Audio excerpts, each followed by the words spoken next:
The chair is authorized to declare a recess of the committee at any time.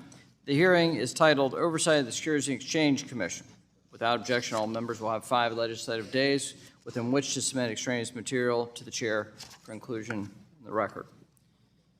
I now recognize myself for 4 minutes to give an opening statement. Welcome back, Chairman Gensler. Last time you were before the committee, I voiced my concerns regarding your reckless approach to rulemaking, lack of capital formation agenda, crusade against the digital asset ecosystem, and unresponsiveness to Congress. So many things change, so many things remain the same. Those are the same issues on the docket today. This means that in the last 5 months, you've done nothing to remedy the legitimate and often bipartisan concern expressed by this committee and these committee members. That is disgraceful. So let's run through them again. Let me be clear, Chairman Gensler, our patience is wearing thin.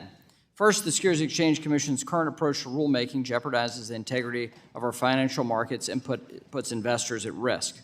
There's a critical need for comprehensive economic analysis of the rules you've proposed and their interaction with one another.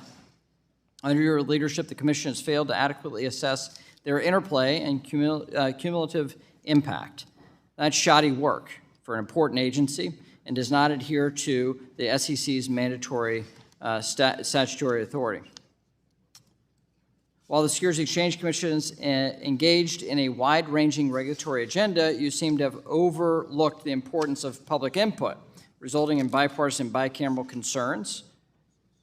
Members of both sides of the aisle have raised valid concerns regarding the MiFID relief, swing pricing, hard close, as well as your equity market structure overhaul. The Securities and Exchange Commission has taken no action to address these concerns. Second, you continue to fail to prioritize capital formation. Among your expansive rulemaking agenda items, there is not a single initiative aimed at improving access to capital or enhancing market competitiveness. Third, your efforts to choke off the digital asset ecosystem, which has created real harm for consumers and our markets, is clear to all. You said the law is clear, but your actions have created more confusion and lasting damage. Chair Gensler, you've also said your goal is consumer protection. Yet your actions have pushed legitimate digital asset activities outside of regulated financial institutions where consumers are best protected. On one hand, we've seen bipartisan votes in Congress, in this committee, to provide clear rules of the road and real consumer protection. And on the other, we've seen your ad hoc regulation by enforcement approach to digital assets on a losing streak in the courts. You refuse to be transparent with Congress regarding your interactions with FTX and Sam Bankman-Fried. That's the investigation we started last Congress. Finally, your lack of responsiveness to this committee's legitimate oversight continues to be unacceptable. And I want to finish here. In February, the committee made multiple requests for documents to the Securities and Exchange Commission. This is normal congressional oversight. Yet 7 months later, the committee has not received a single non-public document that was not part of a FOIA production. As I said, our patience is wearing thin. The SEC is not above the law, nor is it unique. Other financial regulators have routinely complied with congressional oversight. So let me be clear. I do not want to be the first chairman of this committee to issue a subpoena to the Securities and Exchange Commission. And you should not want to be the first SEC chair to receive a congressional subpoena. Either we find a path forward where the SEC recognizes Congress as a co-equal branch of government and is responsive to our oversight duties, or my option is to issue a subpoena. It's time for you to consider the lasting consequences of your actions, and what that means to the Securities and Exchange Commission's reputation long term. While your time in this role may be temporary, the repercussions for your actions may be permanent for the agency. I yield back. Now recognize the ranking member of the committee for 4 minutes for an opening statement. Good morning. The chairman just indicated that his patience is running thin. Mine is thinner with the opposite side of the aisle and the extreme MAGA Republicans who have taken over the House of Representatives and who are gleefully forcing the government of the greatest country in the world to shut down and forcing millions of government workers, including U.S. service members protecting the economy, to work for free or not at all. Likewise, in 3 days, the Securities and Exchange Commission, which is in charge of overseeing our $110 trillion capital markets, will also be shuttered. This extreme MAGA shutdown would cripple the SEC's ability to stop fraud, help businesses raise money, or finalize rules that are critical to investors. But you won't hear the Republicans today express any concern about the SEC or the countless businesses, workers, or investors that may be harmed when Republicans unilaterally defund Wall Street's cop. Chair Gensler, I know that you and your agency are likely concerned about what will happen later this week. I too am concerned. Earlier this year, we saw Fitch downgrade the U.S. credit rating after Republicans tried to force a default, and now Moody's is also considering downgrading the U.S. rating if Republicans and Trump get the shutdown they so desperately want. I hope we can discuss today how undermining the SEC's mission by furloughing 90% of your staff will affect this country and your ability to protect our markets. That said, I want you to know that you're doing exactly the job that the American people want. Under your leadership, the SEC is providing investors with the information they need to evaluate climate change risk. You are reforming the stock market, which failed investors during the GameStop trading event. And you're working to empower investors to exercise their votes over companies they own. I'm also pleased to see that you're finalizing rules that will bring transparency to private funds, like private equity funds. And although Republicans will likely claim that the SEC is implementing too many rules too quickly, the fact is that you're moving thoughtfully and effectively. In fact, your SEC has issued fewer rules than the Trump, Obama, and Bush administrations at this point in their tenure, and you've provided twice as much time to comment than is required by law. The SEC is very much implementing the priorities that I and my Democratic colleagues championed when we were in charge, and is shaping up to be the most pro-worker, pro-investor, pro-small business SEC since FDR created the agency. Chair Gensler, I appreciate that you're here today, even as you and your staff prepare to close the agency. I hope that if nothing else comes of this hearing, the American people will understand that this extreme MAGA Republican shutdown is the biggest threat to our nation's investors, small businesses, and working families. My patient is wearing thinner than the chairman's patient. Let's get on with it. I yield back. The ranking member yields back. The chair recognizes Ms. Wagner, the chairman of the Subcommittee on Capital Markets, for 1 minute. Thank you, Chairman McHenry. Yes, let's get on with it. The SEC's mission is to protect investors, maintain fair, orderly, and efficient markets, and facilitate capital formation.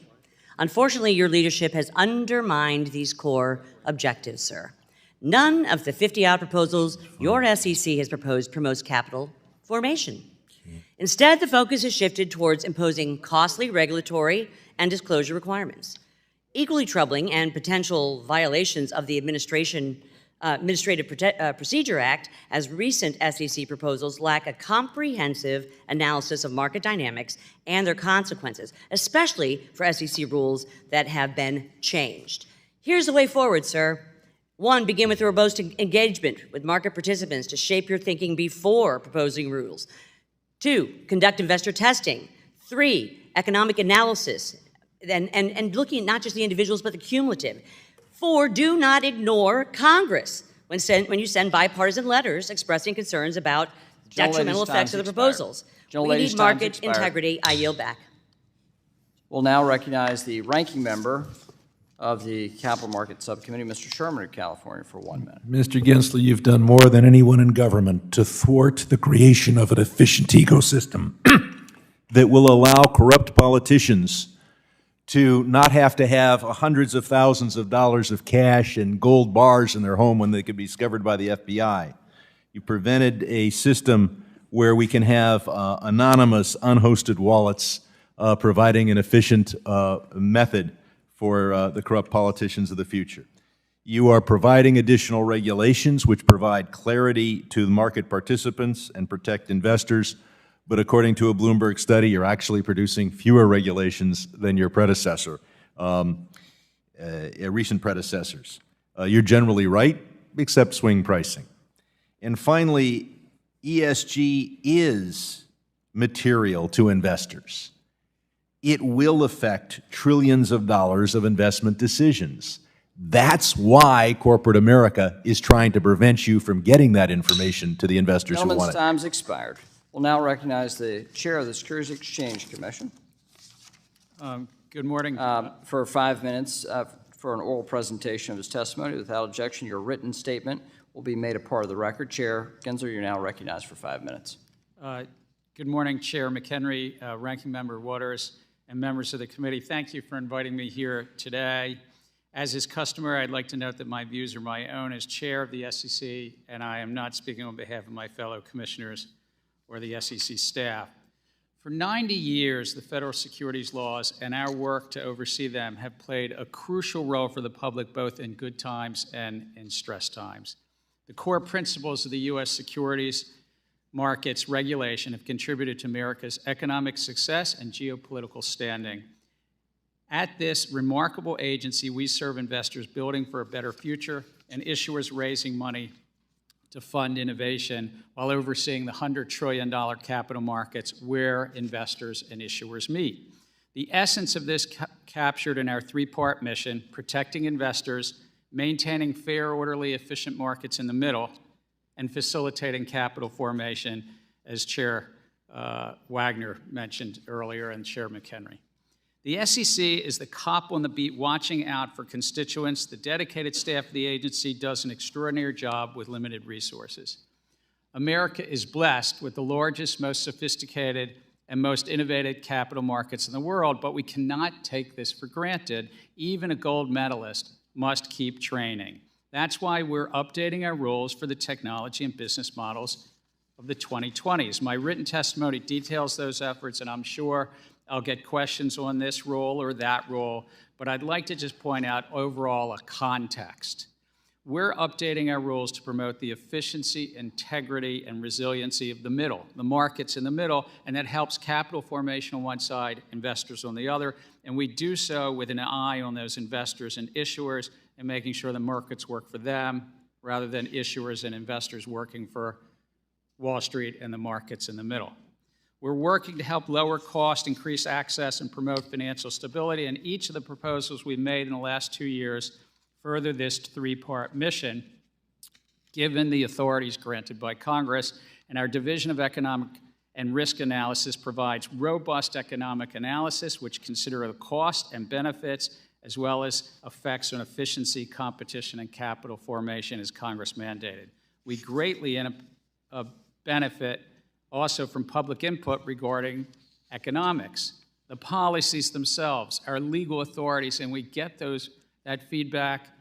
And in the last 2 years, we've provided the public ample time to comment, with an average 70 days to comment from the time the proposal is published. And since January of last year, 22, we've always had a minimum of 60 days from when it's on our website, sometimes as long as 100 days. When comment periods close, we often continue to get additional comments through meetings and otherwise, which staff has considered as well, including really helpful letters from members of this committee. Based on the public feedback, the staff and the commission consider possible adjustments to the proposals and whether it's appropriate to move forward with the final rule. This process normally takes 12 to 24 months. And we move to adopt rules only when the staff and the commission think they are ready to be considered. We're focused on getting it right based upon the economics, the authorities, promoting the mission, not against a clock. The SEC now has issued proposals for most of that unified agenda for 2 years ago. We finalized 24 rulemakings, nearly all of which have changed from the proposals based on the public feedback, including from members of this committee. I'm grateful to work alongside a remarkable staff and fellow commissioners to promote efficiency, integrity, and resiliency. With the possibility of a government shutdown, I would note, as our oversight committee, that we would be down to a small skeletal staff, about 7–8% of our staff, everybody else being furloughed. Normal oversight of the markets, given this, will not be possible in the SEC during the pendency of a shutdown, so we look forward to the day when we can get back to work, hopefully, and fulfill our mission in support of the public. Thank you. Gentleman yields back. Will now recognize myself for 5 minutes. Chair Gensler, last time we were here, I asked you about Ether. In 2018, you stated that Bitcoin, Ether, Litecoin, and Bitcoin Cash are not securities. So I want to focus today on Bitcoin. Why do you believe Bitcoin is not a security? Thank you, Chair. And I think you're referencing remarks I made as a professor at MIT.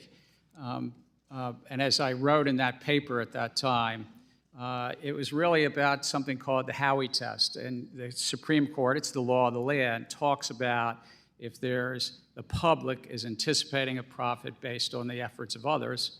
And as I think I noted in that paper back in 2018, I didn't see that Bitcoin met your that. view on Bitcoin, you've made comments on this. You believe Bitcoin is not a security. Is that true? Well, I think the staff of the SEC have also, and the prior chair. I'm just asking you this question, and this is not a gotcha. I thought there was going to be an easy softball into harder questions. Do you think Bitcoin is a security? No, I think I've said this in the past that I think that it doesn't I'm asking meet you the to Howey answer test. my question now. This is not supposed to be hard. I know. I said it Just does not meet the Howey test, which is the law of the land about being an So investment it doesn't meet the contract or Howey test, security. so therefore it's a commodity. Is that fair? I would say it's not a security, and then the test is otherwise for other laws. Well, the CFTC says they don't have the authority over Bitcoin and digital commodities. Do you think legislation is necessary to protect consumers in the world of digital assets, in particular, given that gap around just Bitcoin? I think, as I've testified here in this committee room 4 years ago as a private citizen, that for the parts of the crypto ecosystem that are not securities, though under the Commodities Exchange Act, the CFTC has some anti-fraud authorities, they don't have what's called plenary authority to write rules around that. And as I've said in the past, I've been supportive of our sister agency, if I can say that, an agency that I once was honored to chair and I like quite a bit, doesn't have that plenary authority, and if Congress moved forward on that, that could help them. So the spot market lacks a regulatory paradigm and established law. So should we take action there? I'm sorry, I'm not sure I follow. The U.S. stock market you're talking about, the securities market? No, the CFTC. I'm continuing with your answer. My follow-up there was, because there's not a regulatory remit that Congress has given them, clear regulatory remit, we should step in. So let me just move on. I've talked about your non-compliance with document requests made by this committee. You believe the commission must vote in order to produce non-public information to this committee. Do you not? Under the Exchange Act, I do believe that the commission needs so, that vote. Have you scheduled a vote necessary to provide the non-public documents to this committee? We, I think, have been working with your staff and believe in oversight of this committee, we've provided somewhere over 40,000 pages Yes, of nothing, documents. as I said in my opening statement, nothing that was non-public did you provide. In fact, you produced one of the letters that we wrote to you as responsive documents. It showed the absurdity of it. So the General Counsel's Office has indicated to my staff that after a 10-week review process, These documents are ready to be transmitted. It just needs a vote. When do you intend to schedule that vote? We continue to work with you and your staff. We've had, the commission has approved that some senior staff will be taking transcribed interviews, I think, with your staff, and we've But that is not approved responsive to my document requests. We This should not be the hard work of a chairman to answer these questions. You have 30 major rulemakings, but you won't even provide basic documents to us. Your unresponsiveness is non-compliance, and we'll have to take action if you're not willing to comply. You have a 10-week review process, and you've not provided documents. Furthermore, you haven't even done the economic analysis of your interplay of these major rulemakings that are going to affect anybody who owns a stock, bond, or any type of security. And so you've got serious questions to answer to the public and to Congress, and we intend to get your compliance. We can do it the easy way or the hard way. And with that, I yield back. The ranking member is now recognized for 5 minutes. Thank you very much. There are a number of questions that I would like to ask, but since we started out on Bitcoins, let's go further into crypto. Chair Gensler, I've heard you often say there is mass noncompliance by crypto firms in the marketplace today. I'm very concerned with what sounds like gross violations of the law that end in investors getting ripped off. The failures and fraud of crypto firms like Terra Luna, for example, cost investors as much as $60 billion, which was larger than the Madoff Ponzi scheme in 2008. I know that the SEC has brought enforcement actions against Sam Bankman-Fried and FTX, the failure of which cost investors $9 billion. Since we're talking about, everything today, can you please describe the actions that the SEC has taken to shut down crypto firms and recover funds for harmed investors? How much in penalties have defendants paid in cases you have settled? Are crypto firms getting the message? Thank you. I do share your concerns that this is a field that's rife with fraud and manipulation and scams, and the American public is still getting hurt by the non-compliance in this field. In terms of the SEC's approach, it's both through policy and rulemaking and, yes, in enforcement. The SEC had finalized rules with regard to special purpose broker-dealers in crypto, and we also addressed questions that came up about crypto exchanges, the custody of crypto in a custody rule that I imagine we'll chat a little bit about later today, and even best execution.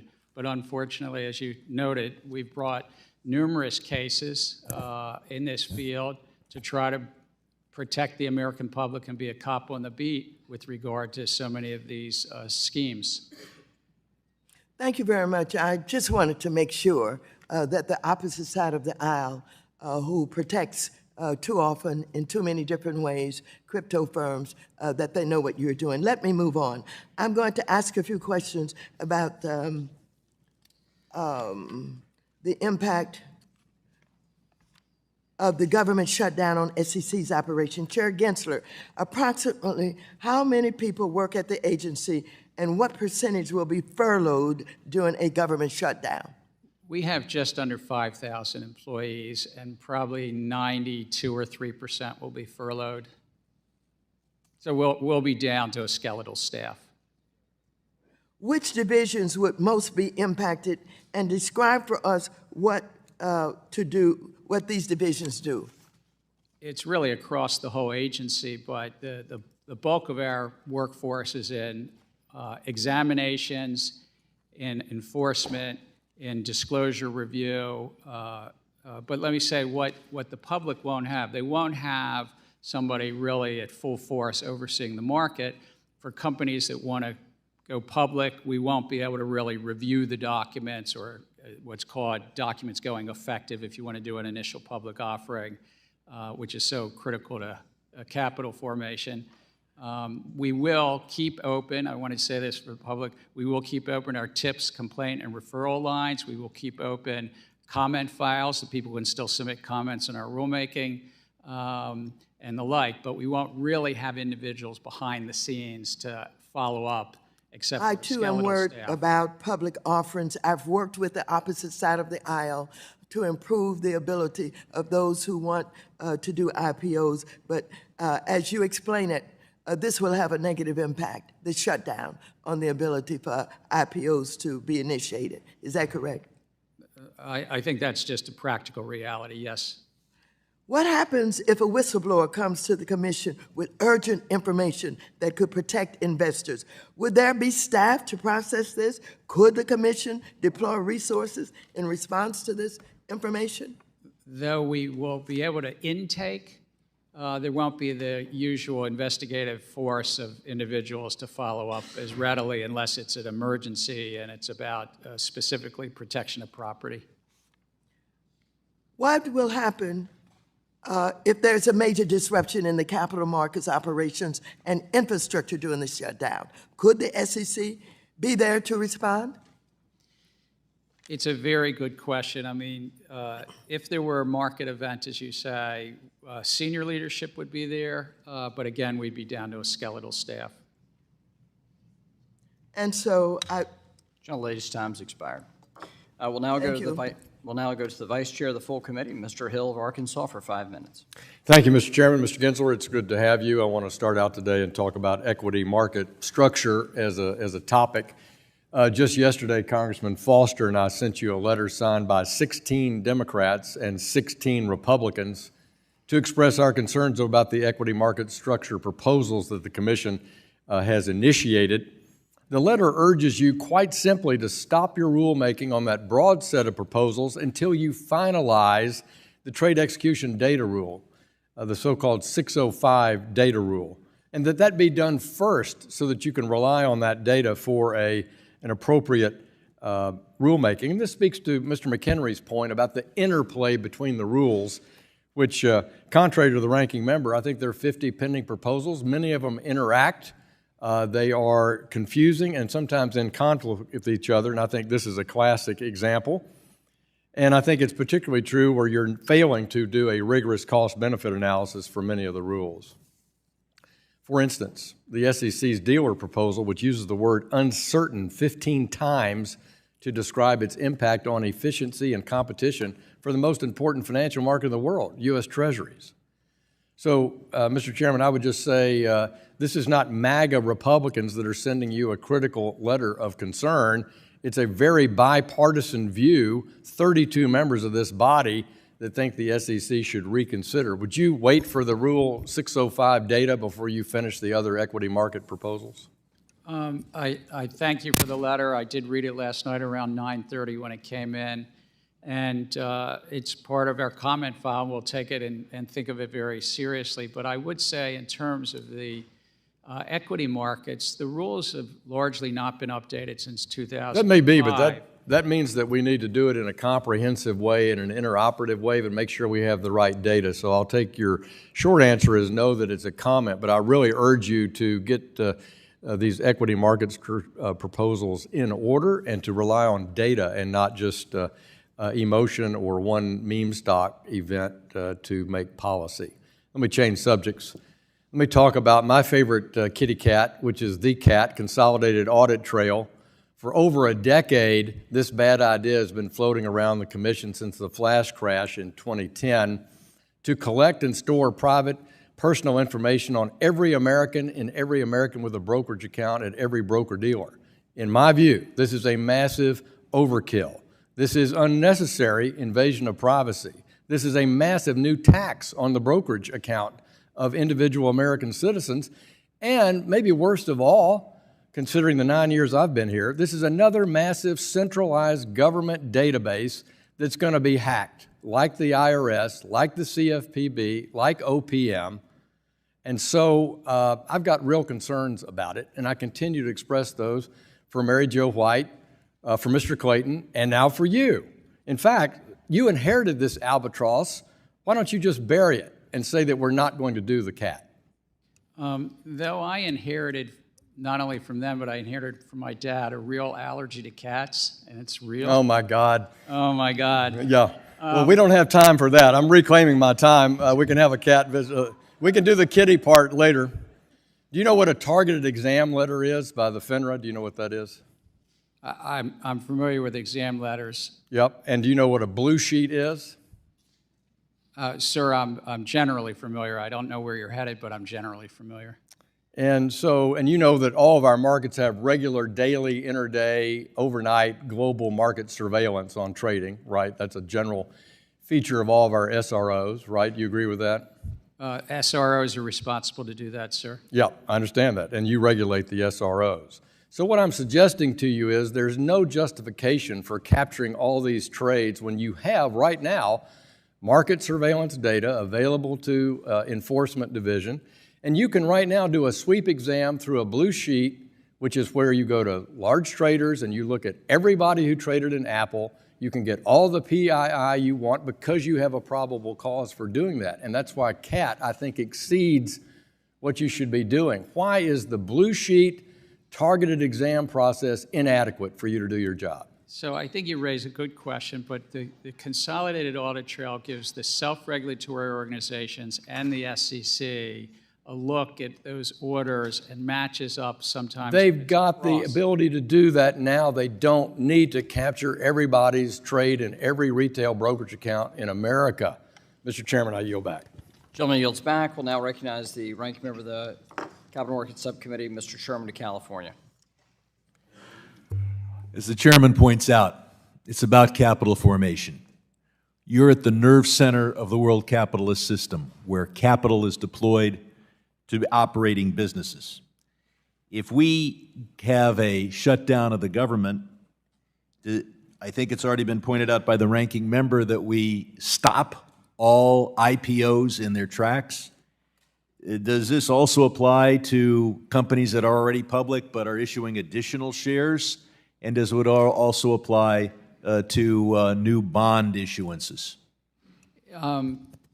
I'm glad to follow up and have staff chat with you. It's more nuanced. It really depends on whether they have filings that they can. So a few of them are sophisticated. Many would still, many public companies would be foreclosed from doing additional offerings. Others would be allowed. It really depends on the nature of their filings. So a huge portion of our $100 trillion capital markets are not available to raise additional capital, or a huge portion of the initial capital that would be raised for operating businesses would be blocked. We also, as I understand, as far as providing assurance for the honesty of markets, you'll continue to collect emails as they come in, but you won't be doing any investigations or opening any additional investigatory files, correct? It's really prescribed and narrow. It relates to a 19th century law called the Inefficiency Act, but we can protect public property, but it's okay. It's really so nobody's going to be stealing your computers, but you're not going to be. It's going to be the Wild West on Wall Street, all while we're fighting for capital with other countries and other capital market systems. And we put up a sign that says, you know, closed. I can't think of a worse thing we could do to American capitalism. Swing pricing, I think it doesn't achieve its purpose. We should want people to invest in mutual funds and diversify and invest in America. But the swing pricing rule you've put forward has been criticized by a letter signed by the vast majority of Democrats on the Capital Markets Subcommittee, many Republicans, I think the vast majority there, the Consumer Federation of America. It seems to be an unfair rule in that giant players can participate in CITs rather than mutual funds, get the same benefits, not be subject to this rule. Investors will be told you may not get your net asset value. People who live in the Pacific time zone are disadvantaged. Any chance you'll be taking this rule back to the drawing board? We've got a lot of comments. I'm very familiar with the letter that you and Representative Wagner co-authored. It's really going at a core feature that when you have a mutual fund, if you redeem in that mutual fund, you should redeem at the right price so that the remaining shareholders don't get dilution. It works well in normal times, less well in stress times, but we're taking all of these into consideration. I understand. I'll simply point out that for many years, thousands of mutual funds all competing for capital could have adopted this rule, and not a single one of them thought, oh, this is what investors want. This is what will seem fair to investors. You've got the safeguarding rule. I'll simply comment that I think we need a safeguarding rule for intangible assets. Has that, I would hope that you would, if you feel that tangible assets, such as real estate, need a safeguarding rule, that you would write a separate rule. Is the safeguarding rule that you're writing pretty much structured around intangible assets such as crypto? No, its genesis, it came from Congress itself. And as part of Dodd-Frank 12, 13 years ago, there was a new provision that the SEC addressed the custody of all customer assets by investment advisors. So it expanded it from just funds and securities to all assets. That was the genesis. I would hope that the rule would have separate sections and a completely different approach for real estate on the one hand and crypto on the other. Real estate the title is public and the asset isn't moving anywhere, and intangible assets and crypto are very different. I believe my time has expired. It does have separate sections, but we'll take that under advisement, and it's so good to see Representative. Gentleman's time's expired. We'll now recognize the gentleman from Oklahoma making his valiant return after tussling with a bull. Yes, sir. Happy to have you back, Frank. Thank you, Mr. Chairman, and I very much appreciate that. And I would note to my colleagues, it has been a long time since I've sat this far down in a committee hearing. But after my interaction with the 1,000-pound bull, I'm just happy to be here. So with that, thank you. And I have the ask opportunity. unanimous consent to restore the gentleman's time. We're happy to have you back, Frank. Thank you. And my opportunity to visit with my old friend from many encounters and many discussions. Before I begin my questions, I'd like to reiterate a few points made in the bipartisan letter that I sent regarding the SEC's two proposed rulemakings on security-based swaps and security loans. And I'd like to enter that letter into the record, Mr. Chairman. Without objection. These proposals, I believe, could impair market liquidity while increasing risks and cost. And to avoid unintended negative consequences, the SEC should study the data for regulatory purposes before moving forward with public dissemination. This is consistent with the Dodd-Frank Act, and I hope the Commission will give serious consideration to this approach. Now, Chairman Gensler, I'd like to focus on the proposed rule branded as the Safeguarding Advisory Client Assets. The proposed rule would impose requirements that are inconsistent with the CFTC rules, and you've spent a good bit of time working on CFTC rules in a past life, and would indirectly give the SEC, I fear, authority over the CFTC's regulated markets. And in addition to being outside of the SEC's authority, this would create the significant problems, I think, across the entire financial markets. Have you consulted with the CFTC on the impact of the proposed rule? And if so, for curiosity, what was their feedback? First, Representative Lucas, it's so good to see you. And your letter with regard to securities-based swaps not only gained my attention, but there are many people at the SEC. I would say this is Representative Lucas's letter. Will you please take a close look at it? Thank you. But on your topic and your question about safeguarding of assets, the staff has consulted with fellow regulators at the CFTC about that safeguarding rule, taken their thoughts into consideration.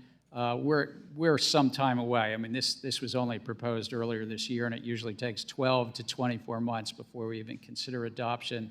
But I think that there are paths forward in terms of the intersection between their Rule 1.25 and these custody rules. I just think it's imperative that the SEC refrain from applying the proposal to CFTC regulated markets. And I hope that you'll be able to commit to that, even if it means perhaps at some point withdrawing the rule entirely. Now, second question. The Commission has also recently proposed a rule regarding the use of predictive data analytics used by broker-dealers and investment advisors. The proposed rule casts a broad net over what is considered a covered technology. And I quote directly from the rule. A covered technology is defined as an analytical, technological, computational function, an algorithm, a model, a correlation matrix, or similar method of process that optimizes, predicts, guides, forecasts, or directs investment-related behaviors or outcomes. What a mouthful. The included economic analysis explains that the rule would require a substantial resources to comply with and would prevent smaller firms from entering the market or adopting new technology at all. So, Chair Gensler, could you clarify what technologies are covered, and is the intent of the rule to make it difficult for firms to employ certain kinds of technology? The intent of the rule, A, is to be technology neutral, and it's only about one really core thing, is that when investment advisors or broker-dealers interact with investors, that interaction, that if they're using, as you said, a covered technology, but predictive data analytics, that they continue to put the investor's interest ahead of their own, and they not, in reverse, put the investment advisor's interest ahead of the investing public. That's the core of this proposal. I'd simply add that given the rapid advances in machine learning and generative AI, the United States should lead the way in the development of innovative technologies that would unlock new economic opportunities, and we should be careful not to be so hostile to new technologies that we stop innovation in its tracks. With that, I'll simply say thank you, Mr. Chairman, and to Mr. Chairman, I spent 7 weeks being calm and at home. I've not been that calm and that long at home since 1986. I'm happy to be back with all of you. And with you, Mr. Chairman, yield back. Well, Frank, we're happy to have you back. And as a former chair of current chair of one and a former chair of another committee, we honored the old bulls. And I missed the ranking member, too. We'll now recognize another ranking member of full committee, Mr. Meeks in New York, for 5 minutes. Thank you, Mr. Chairman. And thank you, Chairman Gensler, for appearing before us today. Now, over the course of the last few months, I've had the opportunity to both ask the SEC's Director of the Division of Economic and Risk Analysis and the Director of the Division of Investment Management about the private funds rules. In particular, I've asked about revisiting the economic analysis to ensure that it adequately considered the disparate impact on emerging minority and women-owned asset management firms, minority and women-owned businesses, and historically underinvested communities. Dr. Wachter assured me that the SEC shared my concerns, and Director Berthistle testified that the economic impact analysis was expanded to look into these concerns. So my question to you is, can you confirm that the economic analysis was expanded? And if so, can you speak to the specific changes that were made in response to the findings from that expanded analysis? The rule, as other rules do, considers the effect on small businesses. And in this rule, particularly, the economic analysis looked about small businesses, including those that are women-owned and minority-owned, investment advisors running private funds.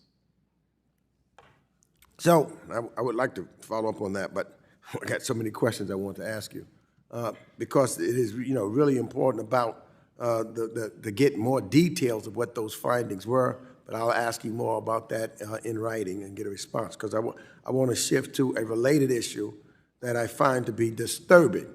On page 553 of the private funds rules, the Commission seems to seriously suggest that smaller investment advisors, who we know are likely to be predominantly minority and women-owned, consider reducing their assets under management to avoid registering with the SEC to help mitigate the impact of the rule to them.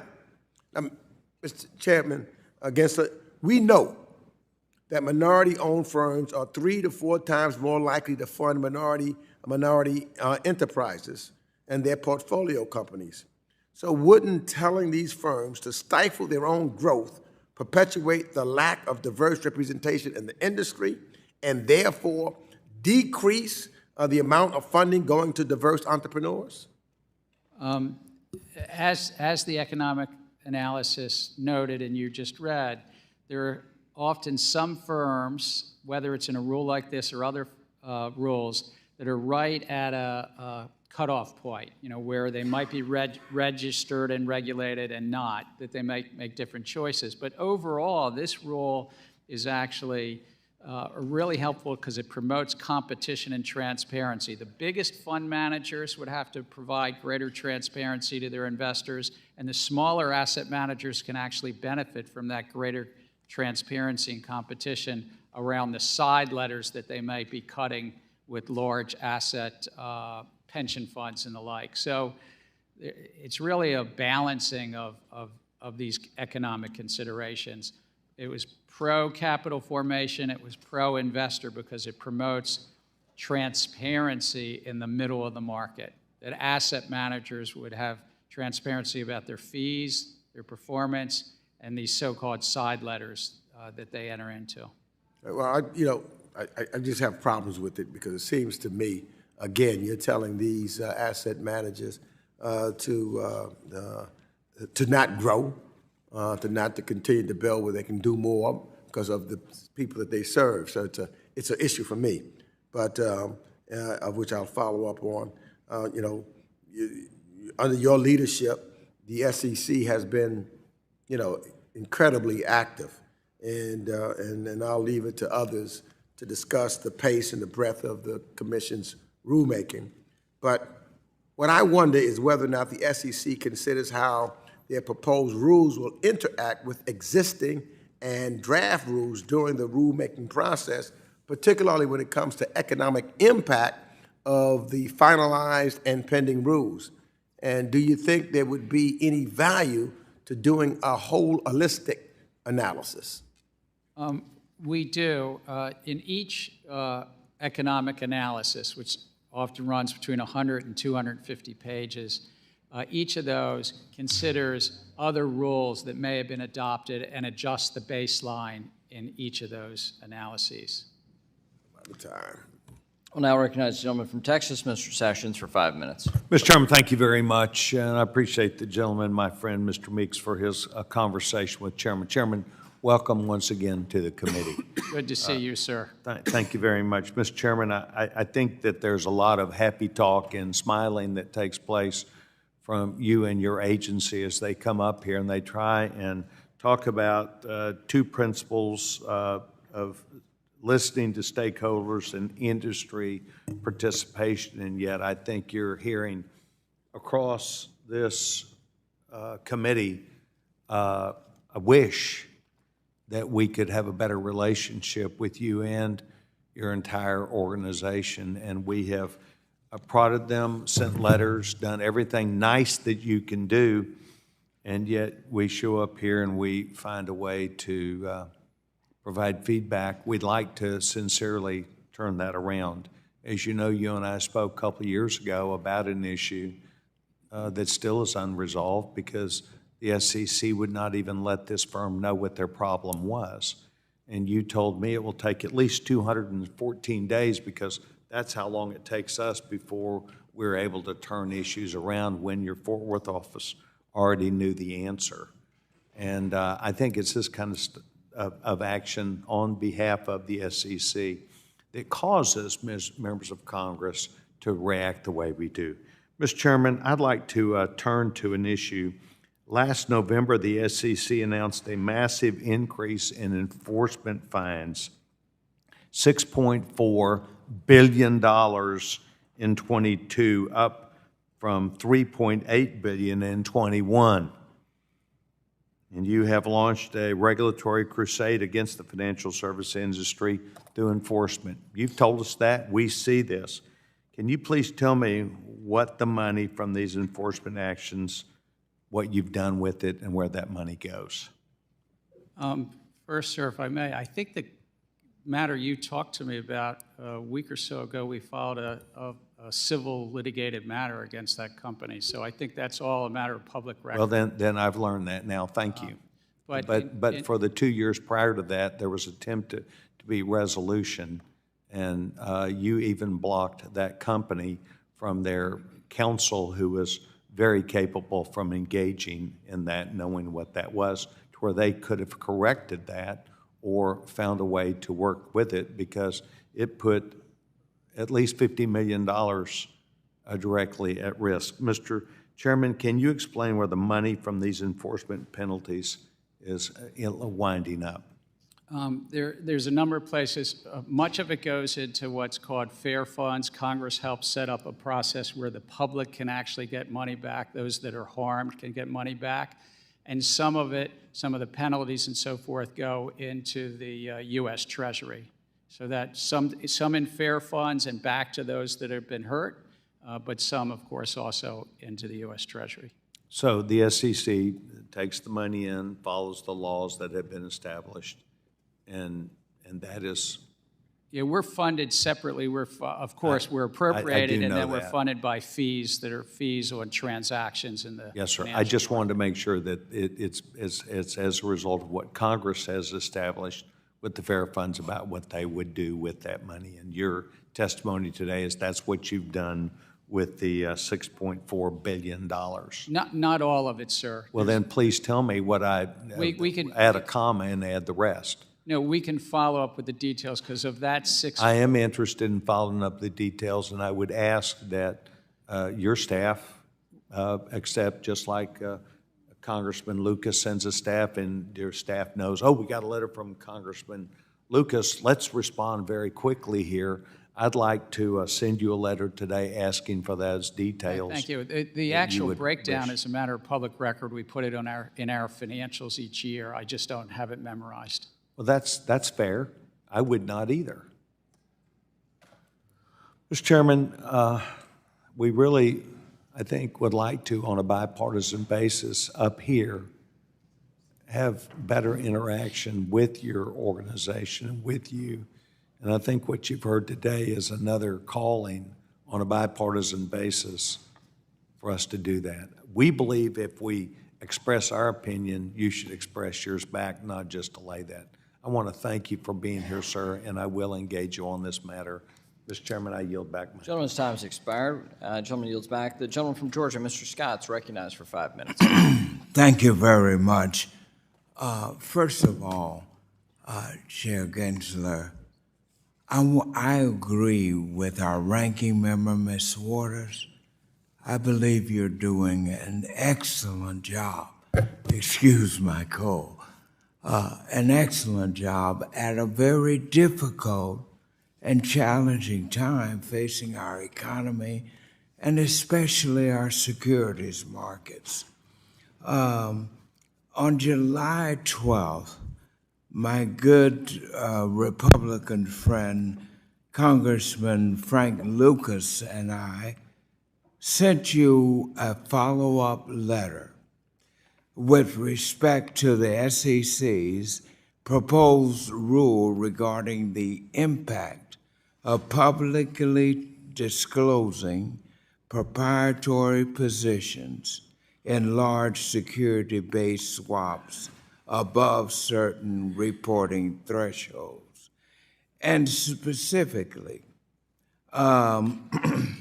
Congressman Lucas and I, we raised concerns with how this move could impair market liquidity and hinder the SEC's core mission to maintain fair and orderly and efficient markets. So my question to you is, first, I know you have previously said you understood the law to require some public availability of this sensitive information. But can you expand on whether widespread public access to large SBS positions could in any way impair the ability of market participants to operate their trading business or limit their ability to hedge effectively? We continue to consider at the staff level and the commission level, not just your comment letter with Representative Lucas, but others about this. But securities-based swaps can be used to basically replicate the positions that are taken in the stock and bond markets, but particularly in the stock markets. And you might recall about 2 years ago there was a family office called Archegos that did that in quite some size. So that's one of the reasons, not the only reason, but one of the reasons. Just we look at this and we say, Congress gave us this authority. This is one of the remaining authorities we had not addressed from Dodd-Frank.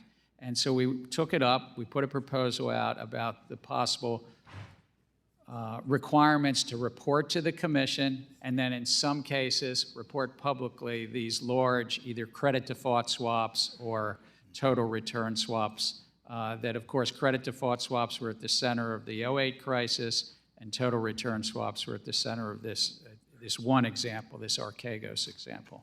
Yeah, now let me ask you this question. Do you see any risk in allowing the public to take advantage of this information, for example, by facilitating front-running and copycat trading, which could drive up the costs for all market participants? I believe we've gotten that comment from a number of commenters. It's taken up in our economic analysis.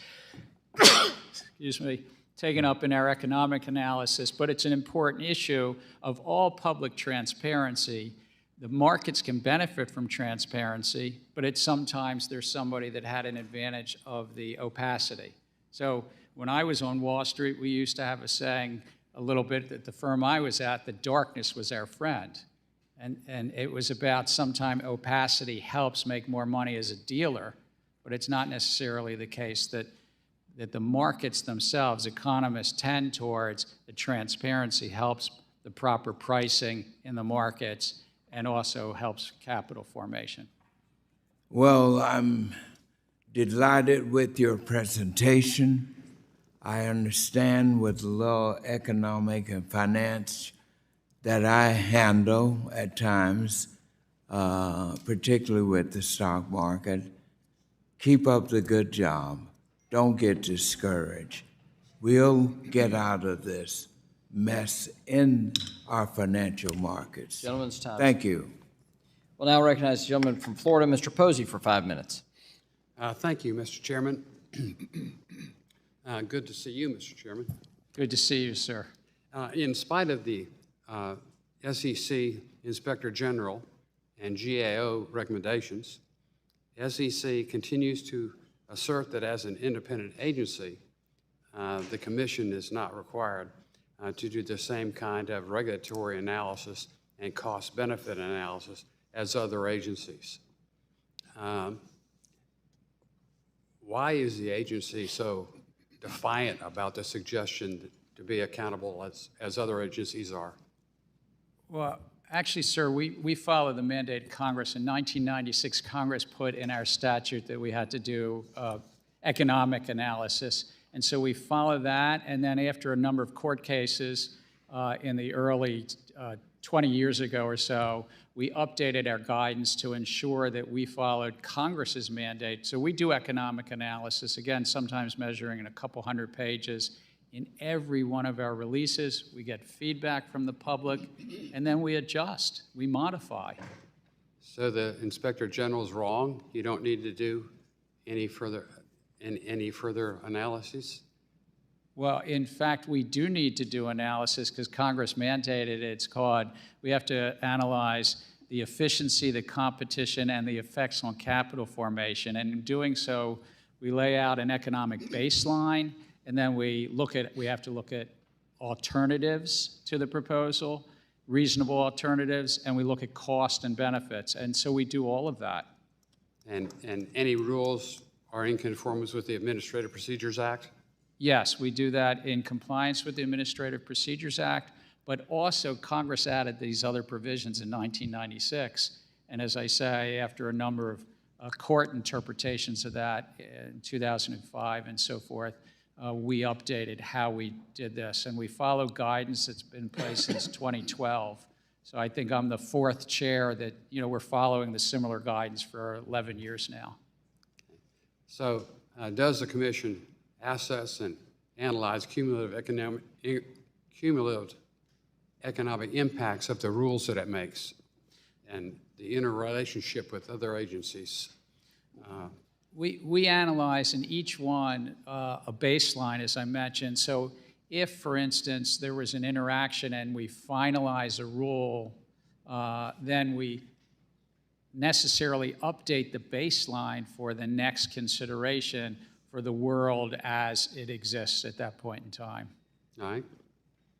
In your climate disclosure rule, are you requiring that firms pursuing ESG-directed investments also disclose the risks they face from favorable regulations not materializing or climate subsidies drying up or slowing down?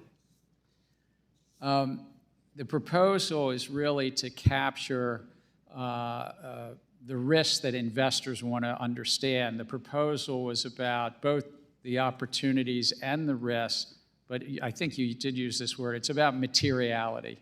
We're not a climate regulator. We're really disclosure-based regulator, and thousands of investors, more than thousands, but representing tens of trillions of dollars of assets today are making investment decisions. And I'll share a statistic with you. Of the Russell 1000, the top 1,000 companies in the US, 81% currently make climate risk disclosures. 57% disclose their greenhouse gas, Scope 1 and Scope 2. And so what we're trying to do is just try to bring some comparability to that, in a sense, for investors, but also to avoid some greenwashing, frankly. So bring some comparability to that which is already happening. Based on your strategic planning, which of your proposed rules is most vulnerable to the major questions doctrine set down in West Virginia versus EPA? We really do everything we can to stay within the laws as Congress had passed it and how courts interpret them. We're familiar with the case, the Supreme Court case. It's the law of the land that you mentioned.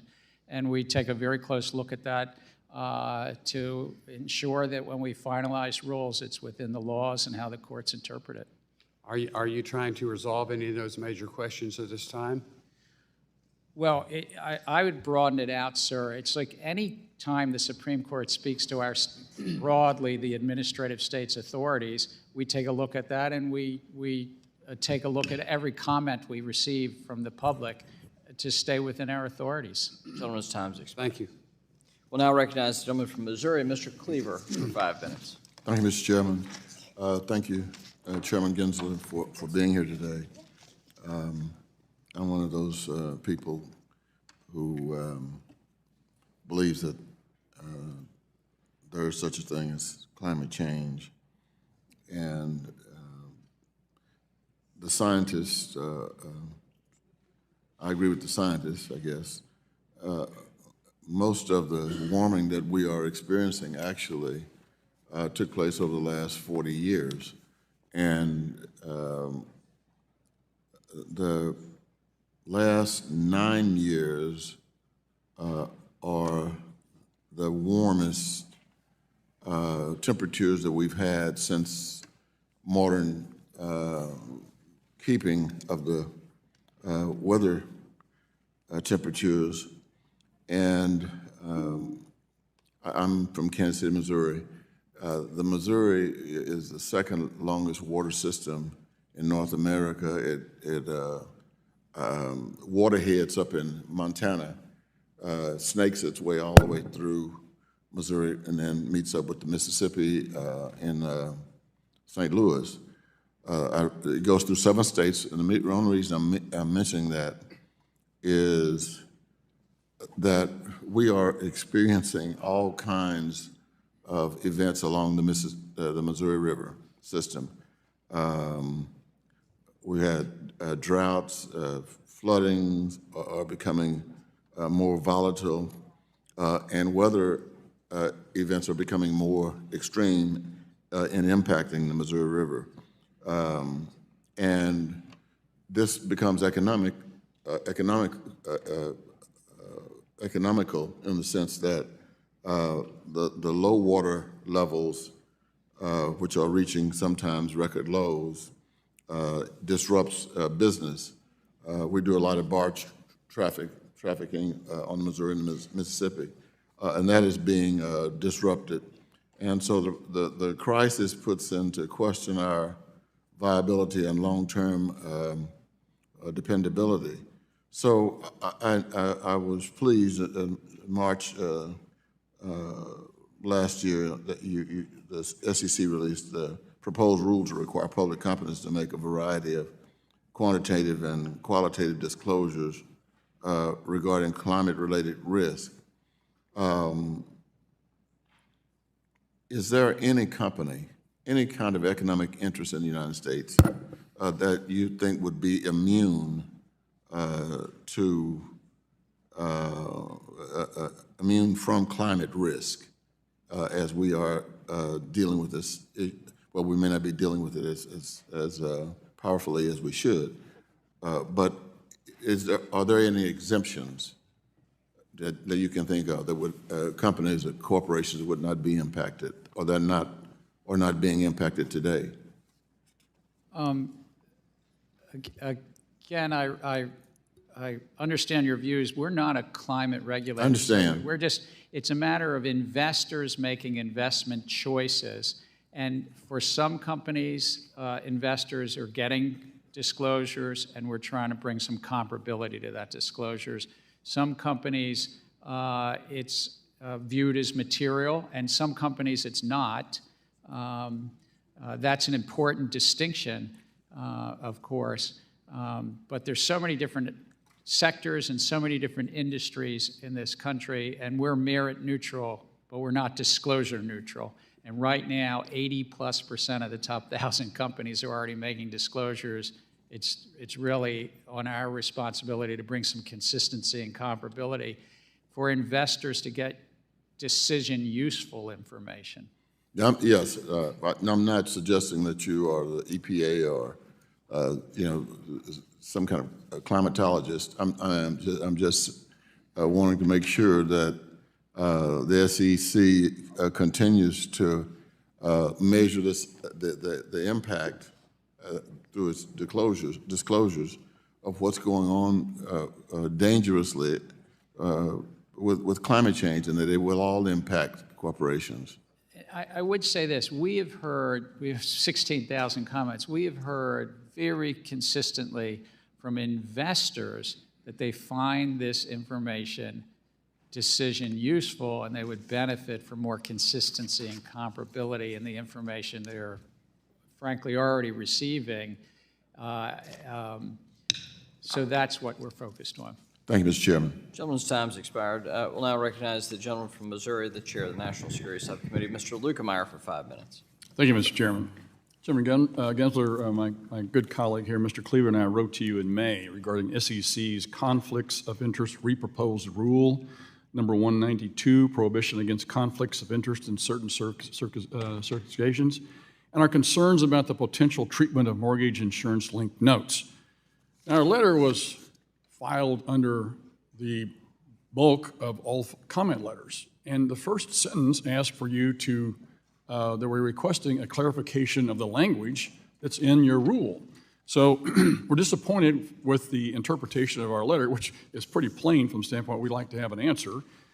But the mortgage insurers are a significant source of private capital in the housing and finance system, and these transactions are an important tool to reduce taxpayer risk, exposure, and cost.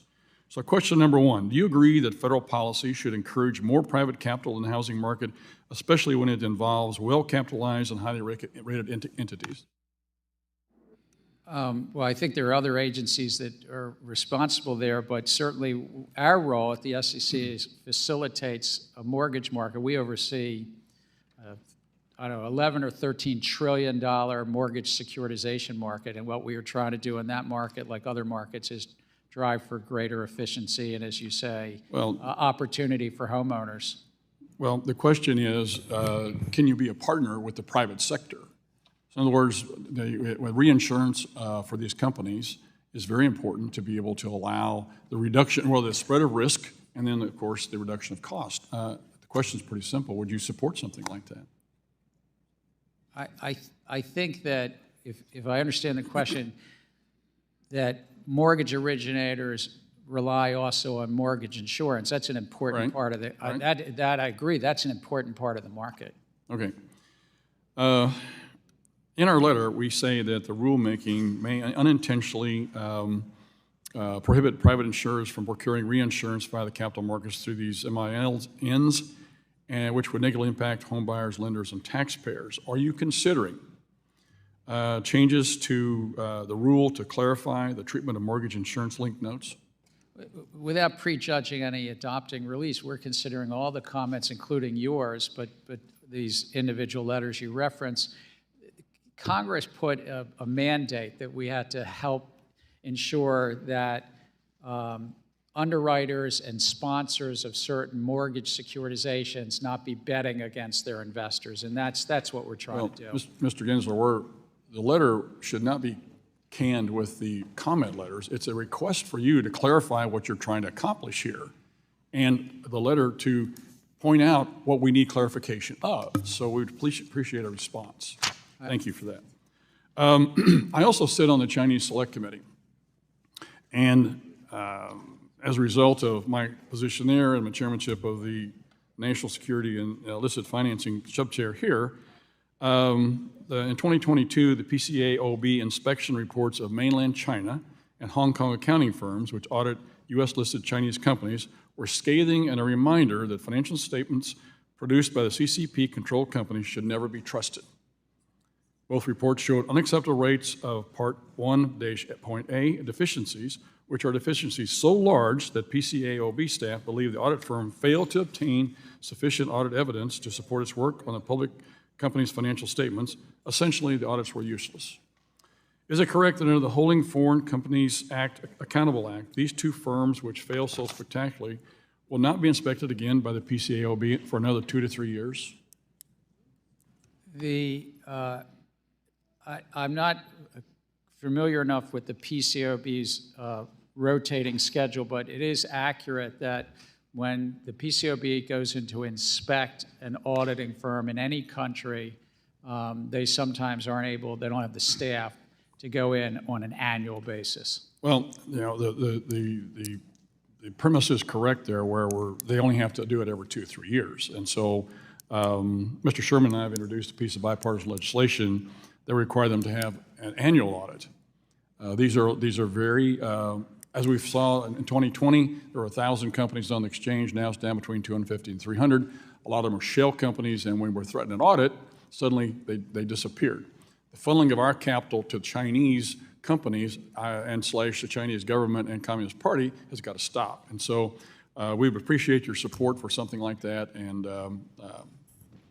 just a quick comment, yes or no? Look, I think it's really important. If somebody wants to issue stock in the U.S., they need to comply with their laws. Gentleman's time's particularly expired. China, that's very important. Thank you very much. I yield back.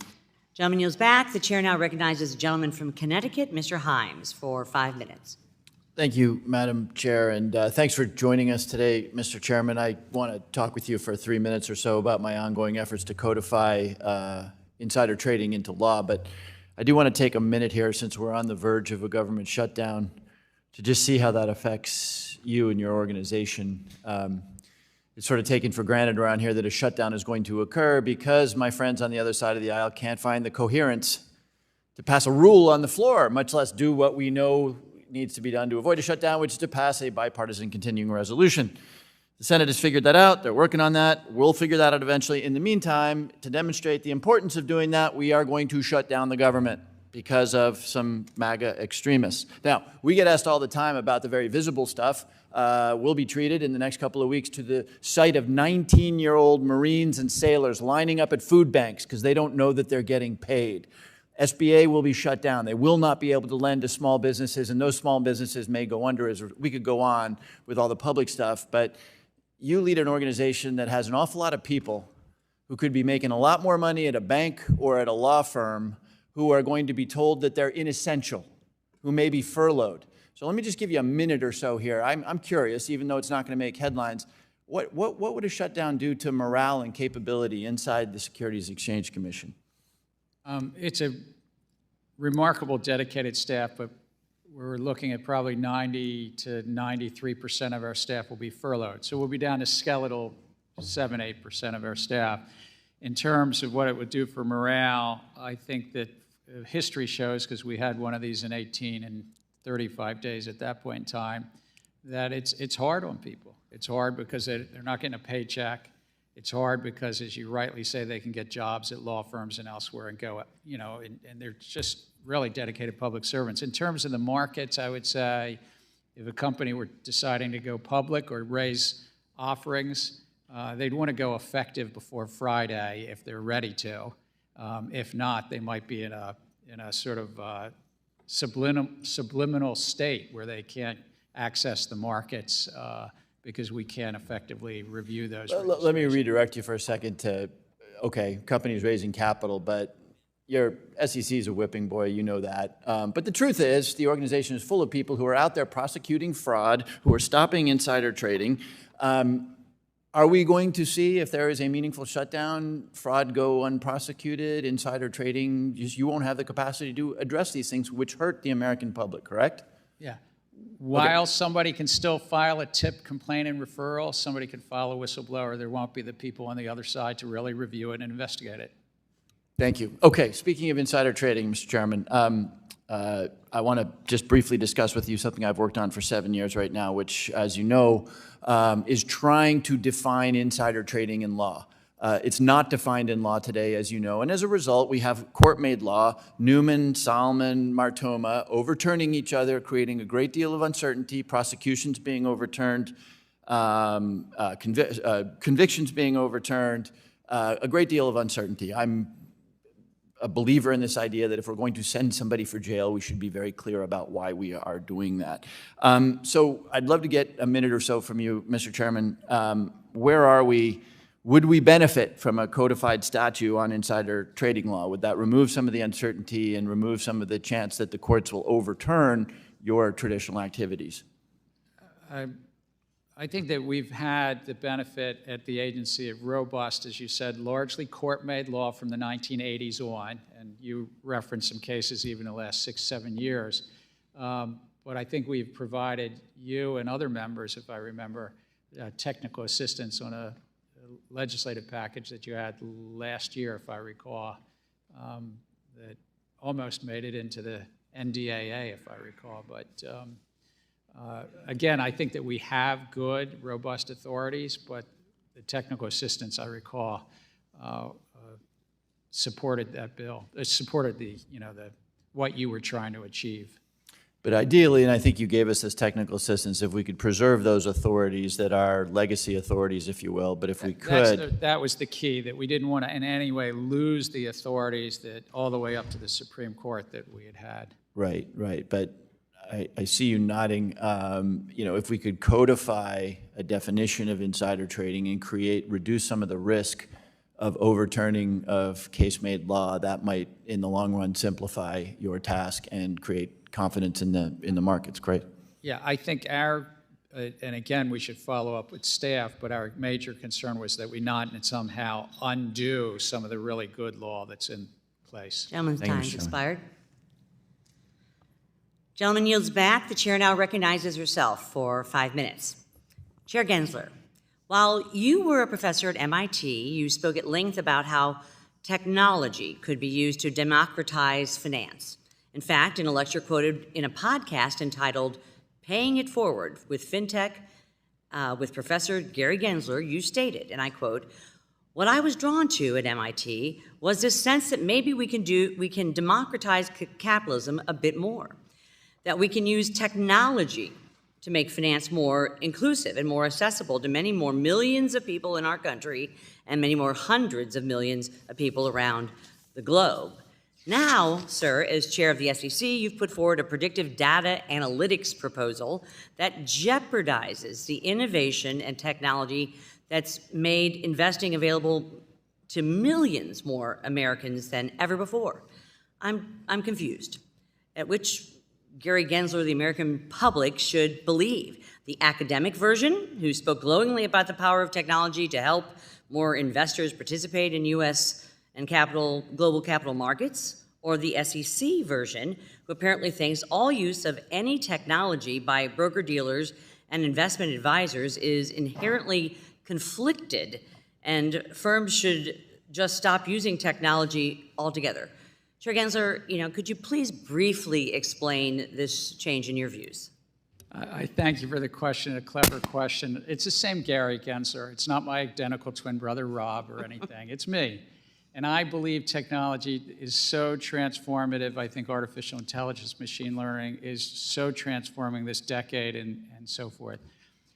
I think robo-advisors and brokerage apps, whether they're using these new technologies or some of the older predictive data analytics, just stand by the basic concept that the investor is first, not the investment advisor is first. That's all. We agree there, and this proposal fails to acknowledge the already existing and well-functioning SEC regulations, such as Regulation Best Interest, Reg BI, and the fiduciary standard that protects investors. I would really urge you to withdraw this regulation, as we already have this in place.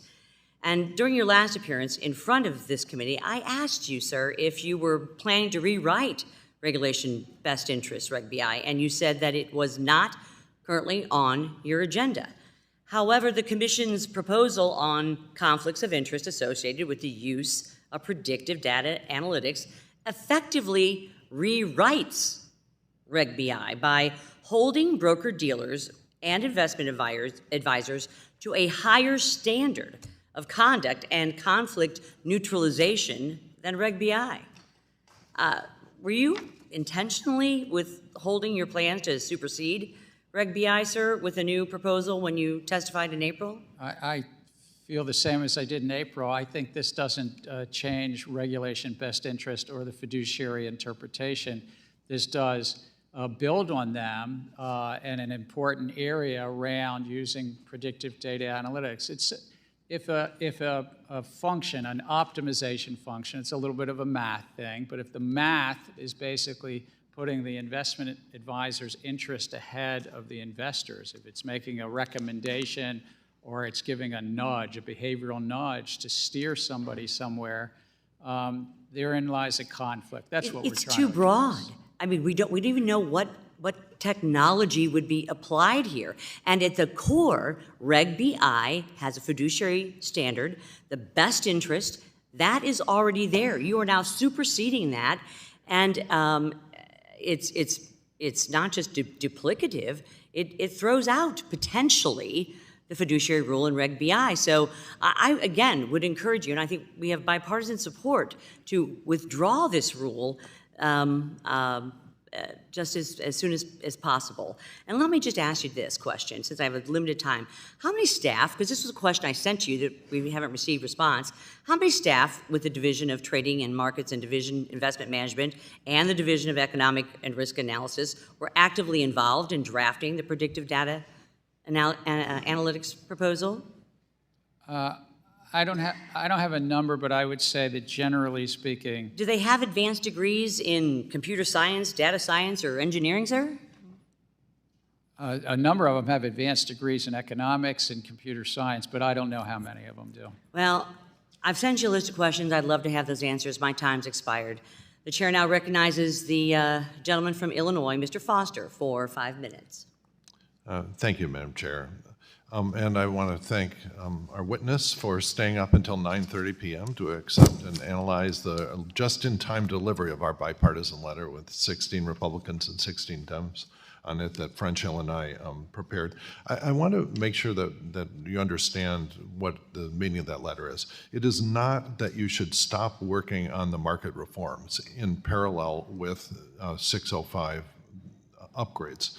Our intention is that you actually get the 605 done so that you have upgraded reporting of quality of order execution and so on, and have that in place so you can have a look at the data, then finalize the market reforms and watch, hopefully, the quality of order execution improve. And so just the meaning of the letter is to sequence those in that way, but not to cease all work on planning and so on of the market structure reforms. So just please read that, the end of the first paragraph carefully. One of the reasons it was late is we did a certain amount of wordsmithing to get that right. So, and I also want to comment a little bit on, you were on, it was on your shift when we had the flash crash, right? And you were running the CFTC during the flash crash. And I remember when we had a hearing maybe 4 days afterward, the CFTC had, the night of the flash crash, 30 people with the entire trading history with that on their laptops figuring out what the heck happened. And 4 days later, the SEC, which did not have a consolidated audit trail-like structure in place, was still collecting the data to figure out what the heck happened. And so I think that is why we should not lose sight of making the consolidated audit trail, a success and really do it. And I think that's a separable discussion from the beneficial owner and cybersecurity issues there.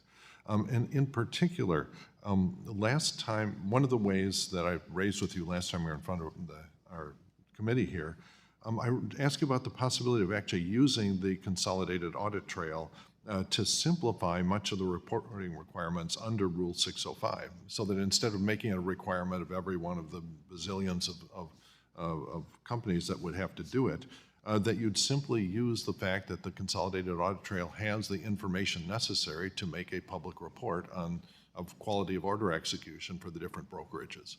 That you could simply have either FINRA or some competent private subcontractor like S3 or similar, just have them write a piece of software that is run that provides this report based on the consolidated audit trail. This would actually relieve the regulatory burden on a lot of the market participants and get something that was guaranteed to be, an apples to apples, well-defined comparison of the order of the quality of order execution.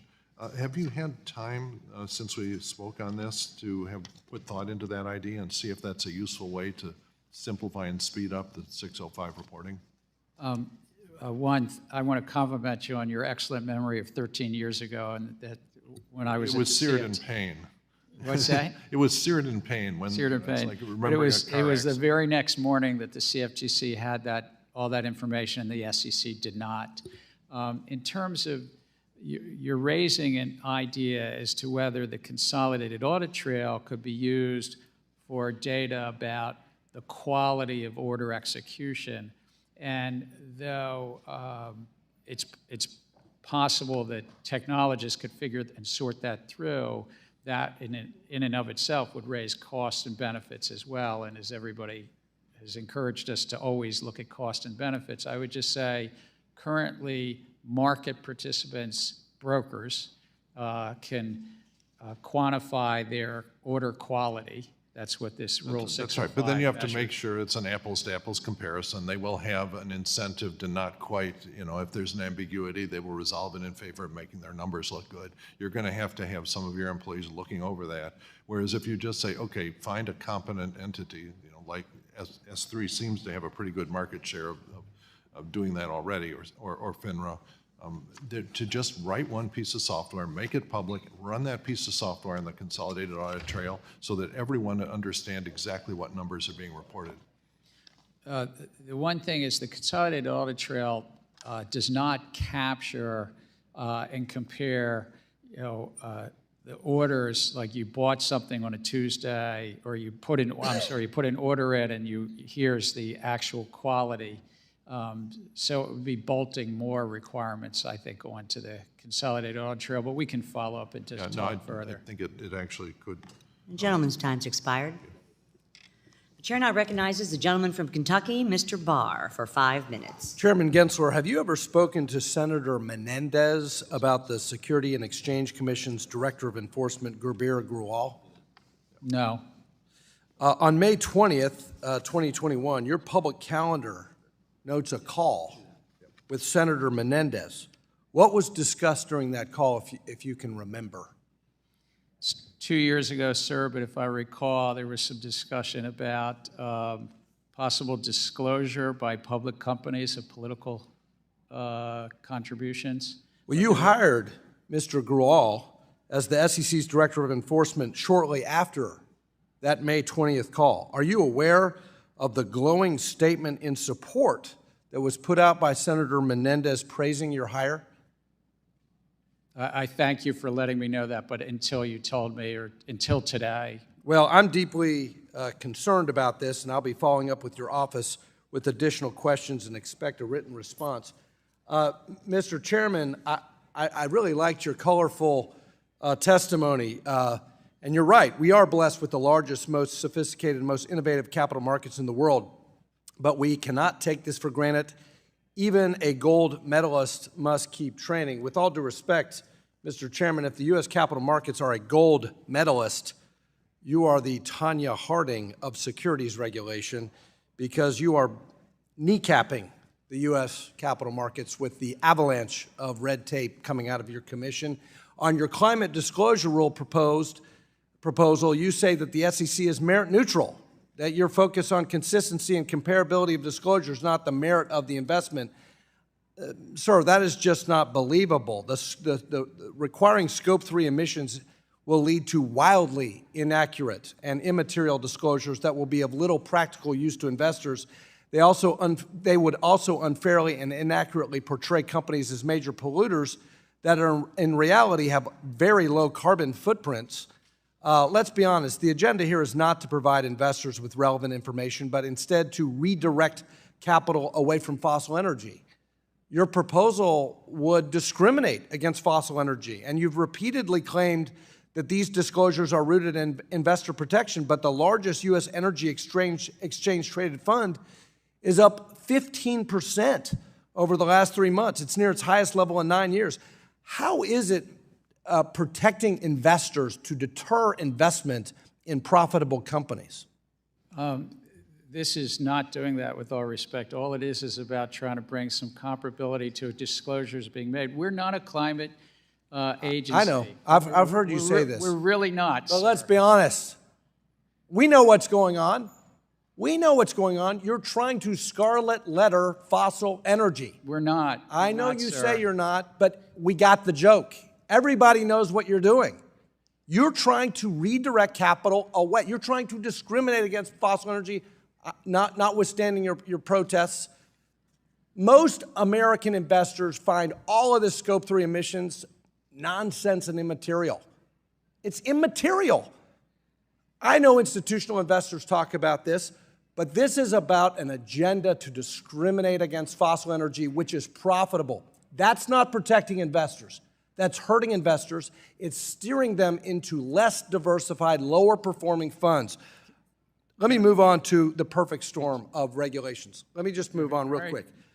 Have you consulted with Vice Chair Barr about the Basel III endgame and the interplay between what you're doing on capital markets regulation and what's happening in commercial real estate? I'm very concerned about this because Basel III will increase the cost of credit, diminish lending capacity, and undermine the role that banks play in lending and financial intermediation in commercial real estate.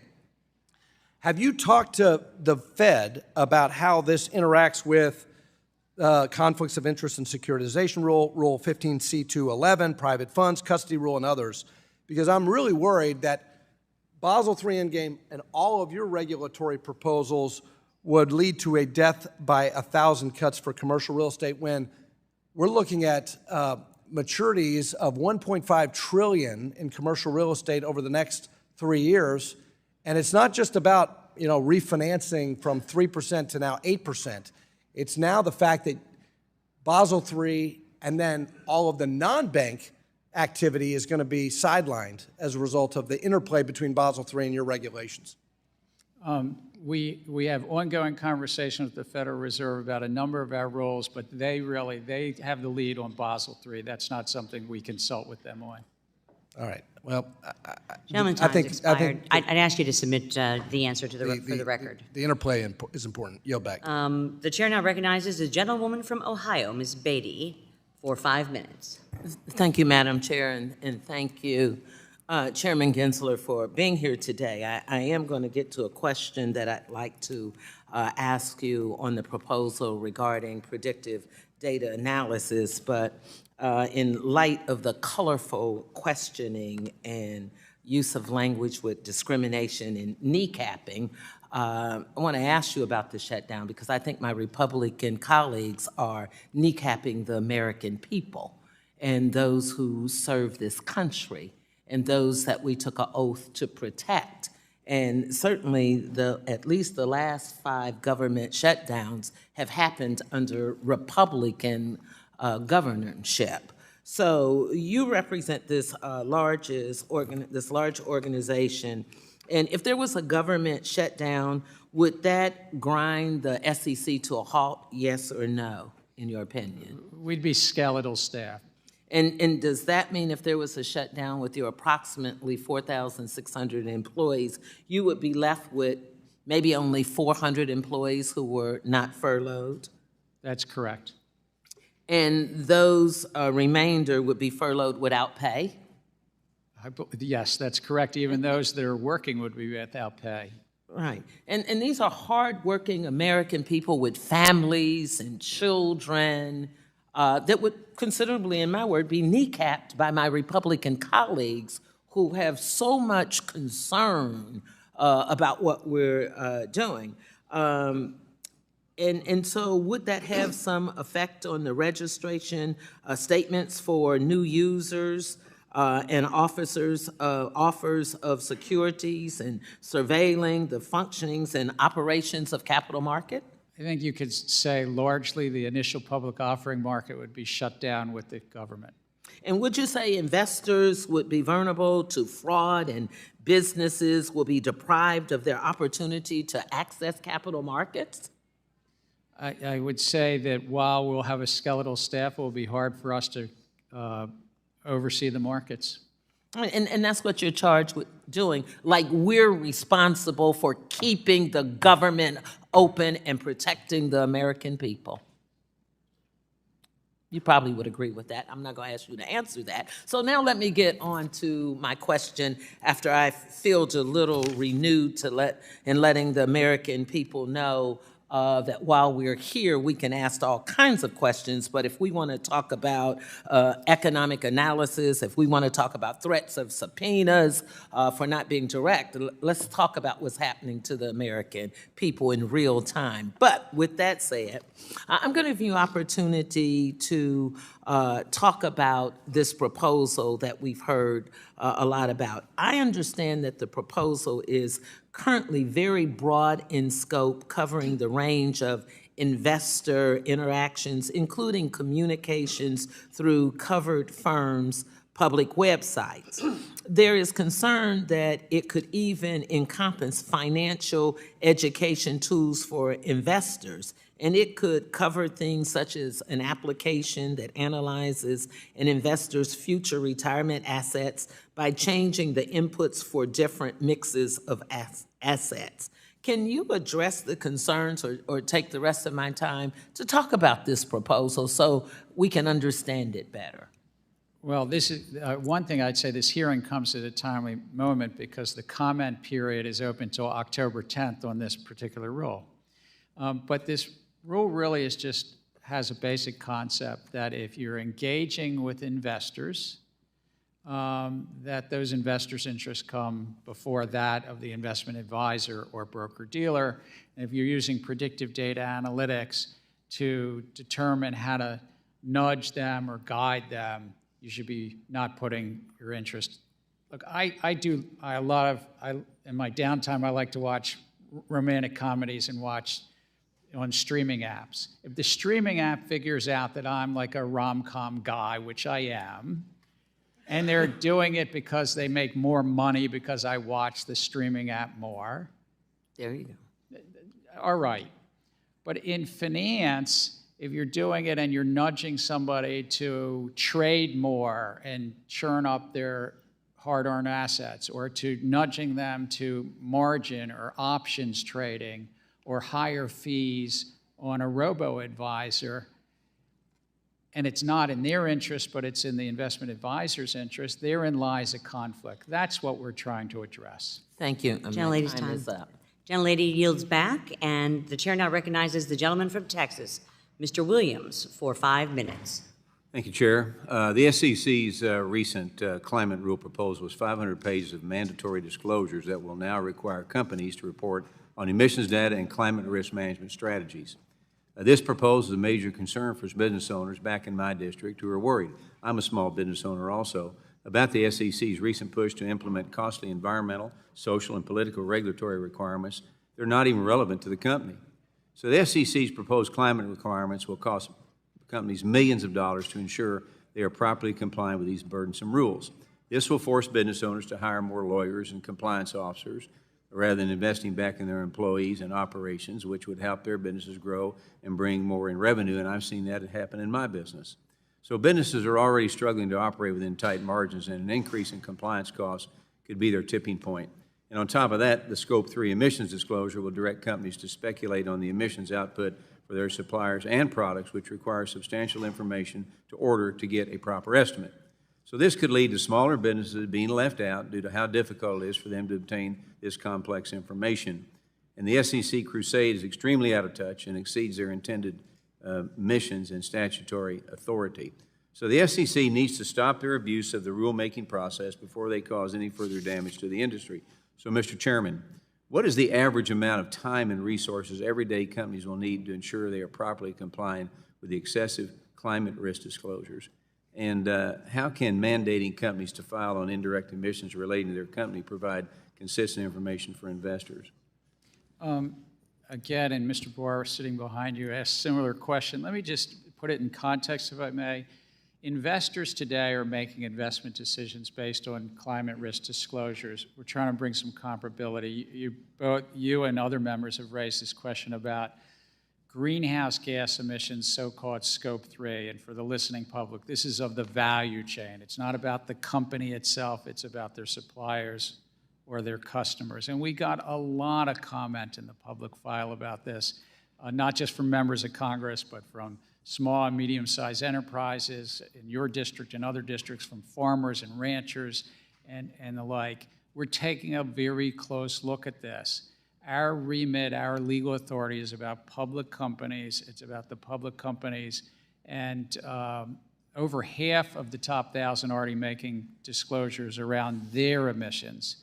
But we understood even in the proposal that so-called Scope 3 is less developed, is less used, and we got a lot of feedback, and we're taking that under consideration and looking at it very closely. Because when you make small businesses smaller because of regulations, yeah, and let me assure you, sir, and I've said this in a Senate hearing 2 weeks ago as well, our remit is just about those public companies. It's not the private companies in your district. My dad had a very small company too. That's not the remit of the SEC. All right. The SEC's rulemaking process is unprecedented, proposing over 50 rulemakings since the spring of 2021. The SEC has failed to understand the impact of these rules and how they will each affect the industry, as well as the aggregate amount or impact. It is crucial that the SEC conduct cost-benefit analysis and solicit industry feedback of these proposals and what it will cost for the participants that the Commission oversees. I was proud to sign on to a letter led by Chairman McHenry to you, highlighting our concerns with rulemaking agenda and substantial volume. It's vital that the SEC understands the regulatory and financial burdens that they are unjustly placing on market participants, just like we talked about. So in closing, Chair, has the SEC engaged in any roundtables, field hearings, or investor testing to really solicit feedback before rulemaking? Again, it was good to read your letter about 8 p.m. last night. It was a good letter. But in terms of your question, we solicit feedback in the formal way through the comment period. We solicit feedback and have hundreds of meetings, sometimes on any one rule with market participants, and then we detail them in the files, and we benefit from that feedback. Well, thank you. I yield my time back. Gentleman yields back. The chair now recognizes the gentleman from California, Mr. Vargas, for 5 minutes. Thank you, Madam Chair, and I want to thank the chair and the ranking member for giving me the opportunity to speak. And I want to say, Mr. Chairman, it's good to see you, but I have to say it was even better to see Chairman Lucas. Chairman Lucas was the chairman of the Agriculture Committee when I first came to Congress 11 years ago. He was eminently fair and a good person to work with, And we have an 1,800-pound bull on our property, on our ranch. And I got to tell you, don't mess with those animals. Those are big animals. They can do a lot of damage. So it was great to see him here today. Like I said, I think everyone on this committee has great respect for him. But it's great to see you here. You were asked somewhat of a catch-22 question earlier, and that was you were supposed to produce some documents, and within those documents was a letter that was, given to you by this committee. And then in that situation, it's either you disclose that that letter is in there, and they say, aha, you disclosed the letter that we sent you, how typical. Or if you didn't, you'd say, boy, you didn't even disclose the letter that we sent him. So you were sort of caught in a catch-22 no matter which way you answered. I'm glad you disclosed the letter. But then you were asked, I think, a very ugly and unfortunate question about a recent senator and your interactions with him because he's been indicted. I think there was an insinuation there that maybe that something that you did was inappropriate or improper. Could you comment on that, please? Well, I can't comment about a criminal prosecution. No, not about the criminal prosecution, but the insinuation that you possibly did something that was inappropriate in your conversation with him on the phone. Oh, no, I mean, I didn't discuss anything with the senator in May of 2021, except for his concerns about federal securities laws and disclosure, if I recall. But there might have been other topics that he talked about around disclosure around diversity by investment advisors. Yeah, I just wanted to give you an opportunity to say that because, again, I think that was a bit of an unfair question. And so, in a role like mine, I engage with senators and members of the House of Representatives, and we benefit from those engagements. Yeah, no, I agree. But again, thank you for being here, and thank you for answering that question. Now, I take a very different view of climate-related risks, of course, on this side, and I think it is one of the biggest issues that we face as a world and certainly as a country. And the reasonable standard, again, was created by Thurgood Marshall, and that is the reasonable person, the materiality. What would a reasonable person want to know? And it seems to me, with all the headlines that we have and all the information that we have about climate-related risk, and I could go through a whole bunch of headlines here, which I won't, but it seems to be that this is a gigantic issue, and people want to know, and in fact, people do want to know, and companies have been disclosing this for a while. So I think you're on the right track. But you're not a climate change organization, are you? You're not the cop on the beat for that. No, we're a securities regulator and disclosure-based regulator, and that's what we're trying to do here is just, as I've often said, investors are making decisions today about public companies based on their climate risk disclosures, and it's trying to ensure that it's truthful, it's accurate, it's decision useful. Yeah, and in fact, this is what people want to know today, isn't it? I mean, any investor today that reads the newspaper, especially if they're invested in insurance or a company like that, they say, well, why isn't my company, insuring in California or along the, the areas in Florida that get swamped all the time with these huge hurricanes? Well, it's because of climate change. And now, interestingly, we used to have climate deniers to say that, no, we have the scientist that says that climate change isn't real. Now, basically, all the climate scientists, all the scientists agree. Now, you got some knuckleheads that are column writers that say, this isn't true, but it's not a scientist. Serious scientists don't dispute it anymore. And it's real, and it's a big deal, and I'm glad you guys are looking into it because investors want to know about this, especially long-term investors. I would say from the SEC's perspective, it's about whether investors are making investment decisions and find it material, as you mentioned, the Supreme Court law of the land, that a substantial likelihood that a reasonable investor finds it significant in the total mix of information. And that's what we know to be the case today. If 80+% of the top 1,000 companies are making some climate risk disclosures, they're not all making scope 3. We had lively discussions about that. But in terms of climate risk, a lot of companies are making disclosures already. Well, thank you again for being here. My time is up, so my last 7 seconds, I thank the chair again. Thank you, Mr. Chair. Sorry. Gentleman yields back. Gentleman from Minnesota, the whip, Mr. Emmer, is now recognized for 5 minutes. Thank you, Mr. Chair. Chair Gensler, I have a series of questions that require a yes or no answer, and in the interest of my limited time, I'd appreciate it if you would comply with that. Mr. Gensler, is it fair to say generally that large institutions in any given industry benefit more from regulatory uncertainty than everyday market participants or smaller institutions who don't have the scale or the capital to fund expensive compliance teams? Large institutions could benefit from uncertainty. Reclaiming my time. The answer is yes, sir. Mr. Gensler, you had an 18-year career at Goldman Sachs where you were partner and co-head of finance, correct? Yes, sir. Thank you. And is it correct to say that you made most of your personal wealth directly through your employment at this bank, Goldman Sachs? I've done well since then, too, sir. I'll take that as a yes as well. You described the SEC under your leadership as the cop on the beat watching out for our constituents, correct?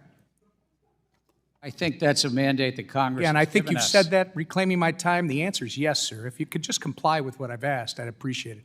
But given your 18-year career at one of the biggest banks in the world and the personal financial fortune you amassed there, do you think it's possible for you to serve as an impartial regulator and not favor large financial intermediaries? Absolutely, sir. Well, Mr. Gensler, do you believe the vast majority of digital assets meet the investment contract test and are therefore securities operating illegally outside of the U.S. regulatory umbrella? As I've said, many of these assets are basically the public is anticipating Sir, is profits that a yes? based on the efforts of others. Is the answer then yes?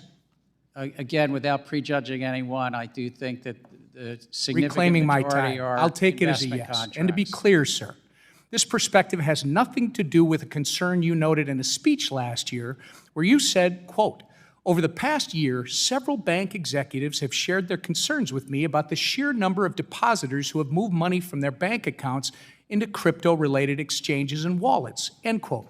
Right? The concern that those bank executives raised was that there's Again, I'm reclaiming my time, customers sir. were getting No, hurt. in I've the asked you to market. answer the questions as short as I can so I can use the time I have, and it's clear that you would like to avoid answering the questions, in my opinion. An Obama-appointed judge in the Southern District of New York, a bank-friendly jurisdiction where you bring most of your cases, recently found that decentralized financial technology, quote, not only removes the so-called middlemen from these transactions, but it also allows users to interact through a variety of methods in an easy and efficient manner, end quote. The court also said underwriters, like the ones at banks where you work, sir, are, quote, precisely the types of individual roles that decentralized exchanges were designed to eliminate, end quote.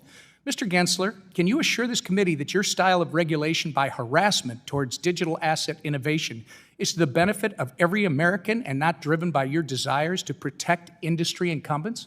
This is a field that's rife with fraud and manipulation, and I'm looking out for the American investors who've been hurt by the crypto. Yeah. I'll reclaim fraudsters my and time. Mr. scammers. Gensler, despite your years of rhetoric, like today, I'm convinced you are not an impartial regulator. Instead, it's clear that you are working to consolidate your own power, even though it means crushing opportunities for everyday Americans and, frankly, the financial future of this country.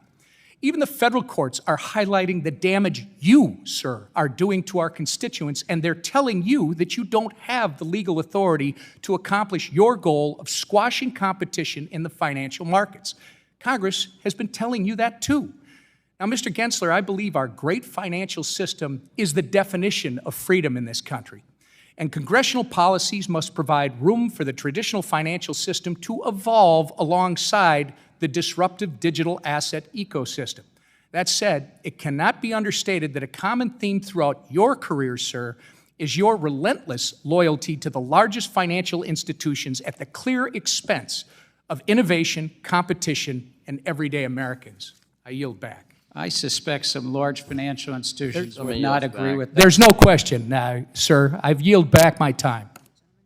Gentleman yields back. Gentleman from New Jersey, Mr. Gottheimer, is recognized for 5 minutes. Thank you, Mr. Chairman. Chairman Gensler, Shana Tova. It's good to see you. Shana Tova, may this year bring you health and happiness. You too, sir. If I can begin, in your testimony, you said that it generally takes 12 to 24 months for the SEC to proceed from issuing a new rule proposal to adopting it as a final rule. That may seem like a long time, but I assure you, as it's not a very long time for some of the smaller stakeholders that I speak to about who are spending so much of their time and resources and running their business and trying to compete And of course, you know, I'm getting concerned, and I wanted to get your thoughts on this as well. Are you worried at all that all these rules are putting smaller and medium-sized businesses at a disadvantage and inadvertently benefiting the larger ones that can better handle the deluge of all the proposals? So is there an unintended consequence of actually limiting the flow of capital to smaller and medium-sized businesses and favoring the larger ones? And we've talked about this in your office as well. I think that we benefit hearing from those small businesses. We often then look to adjust the rules based on those comments, and also, if the rule is adopted, the implementation and compliance dates. And sometimes we stage that, whether it's over 12 to 24 months and the like, after a rule is adopted. Part of my concern is, and I appreciate our ongoing discussion on this front. By my count, you've issued 50 separate rules, and there are another 14 new rules on your most recent unified agenda that are scheduled to propose in the coming months.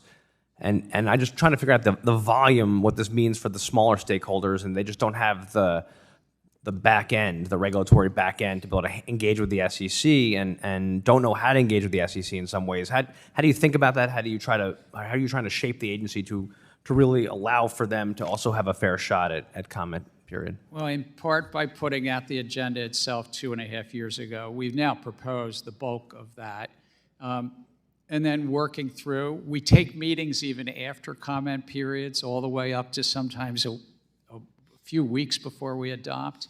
And so to keep engaging with us. And certainly if there's not a shutdown, we're here. We're ready to take those meetings. Yeah, I just hear sometimes just so you should know, just some feedback that they often feel they don't know how to come into the agency, how to utilize the agency, that it can be intimidating, especially if you're a smaller player, you just don't know really how to do it, and they don't have these big regulatory teams. I would say that sometimes those are the best meetings. They're not necessarily the meetings that show up on the calendar as much, but they really are very helpful to hear from those smaller asset managers, those smaller broker-dealers, or public companies.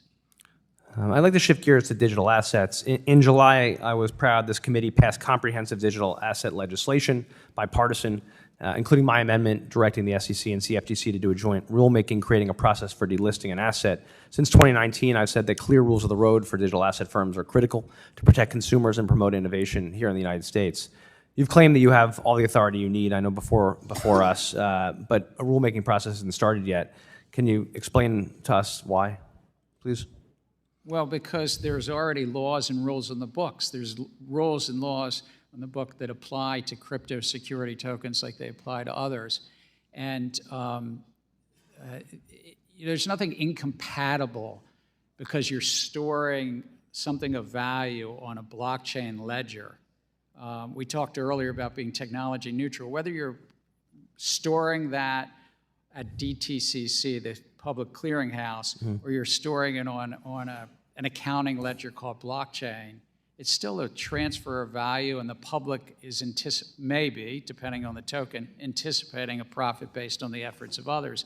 As it relates to the so-called crypto exchanges, they're doing what we wouldn't even allow anywhere else. They're commingling, co-bundling, trading against the public, and sometimes front-running the public on their platforms.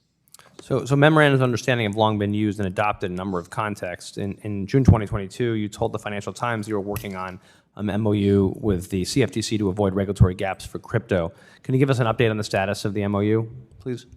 I was hopeful that we would do something there, but what we do is on a case-by-case basis and issue-by-issue basis work with the Commodity Futures Trading Commission with regard to this crypto field. They have important authorities. They execute against those authorities. We do against our authorities, really both with the same goal of protecting the public. Thank you, May. Have a sweet new year. Thank you. Gentleman's time has expired. Gentleman from Michigan, Mr. Huizinga, is recognized for 5 minutes.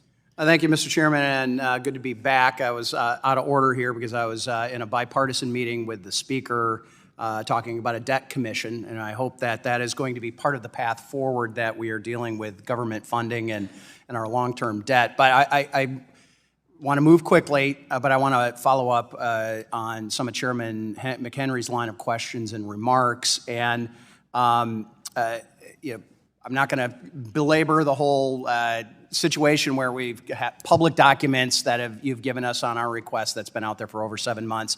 No real information except for that which was FOIA'd by the public. Our request simply seeks to obtain information to better understand the black box of the SEC's activities on climate-related measures and its rulemaking authority. And you had said in your own remarks, quote, based on authorities granted by Congress. Well, I dispute the assertion that you've been granted that authority in this particular case, and we are a co-equal branch of government, and this is routine congressional oversight. So let's talk a little bit about the commission vote for the climate request. You know, when Chair McHenry asked, have you scheduled a vote for the commission? I did not hear an answer on that. Or when will a vote be scheduled? I did not hear an answer on that. There's 13,000 emails and documents we've been told that are ready to be produced, but are being held up by a provision within the Exchange Commission, 24C, Exchange Act, sorry, I should say. It requires a vote of the SEC commissioners, is your assertion, or the commission's assertion. Lawyers differ on that, and it's my understanding that you claim that you don't have the votes necessary on the commission. But Mr. Gensler, I want to ask you this. Are you personally ready to vote yes to produce these documents to this committee? We continue to work with your staff and continue to work. We have voted as a commission on the, I think they're called transcribed interviews of...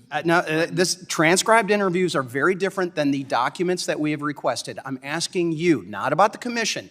Are you voting yes, and will you vote yes on giving that information to our committee as requested? Again, as I've said, I truly believe in the oversight of this committee. Yes. And working with the committee to yes or no? Working with my fellow commissioners, and we're... I want to know what you are going to do, not speaking for anybody else. You.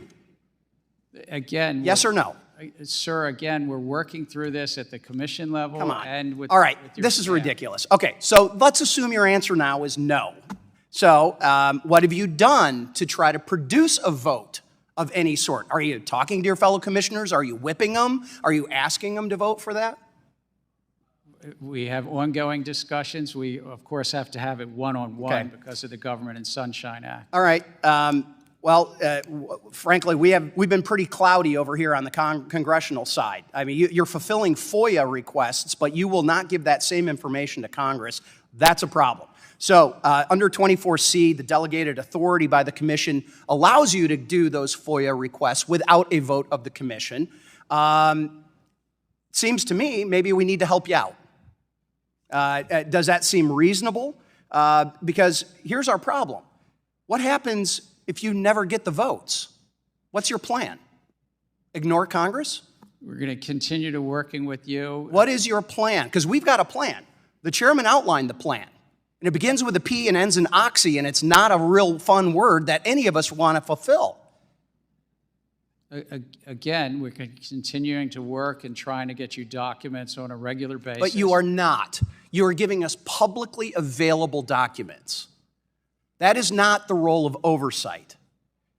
So, okay, so are you open to legislation that would clarify that the SEC is not required to have a full commission vote to comply with the requests for Congress or in Congress or this committee? Again, I'd have to have staff look at the legislation. We'd give technical assistance as we give it on other provisions. Yeah, I'm pretty sure we don't need your technical assistance because so far the technical assistance has gotten us nothing. So, well, I enthusiastically support the chair's discussion of using compulsory process. And it's shameful that you're hiding behind this 24C process and that the commission is.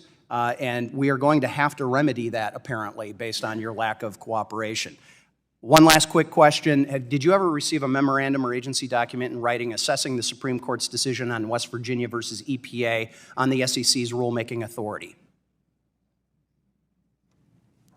I know that we've had discussions. I don't remember any memo. I've read. I'm going to ask you to follow up. My time has expired. Gentleman's time has expired. We're going to have you follow up in writing with that, Mr. Chairman. I yield back. Thank you. Gentleman from Illinois, Mr. Caston, is recognized for 5 minutes.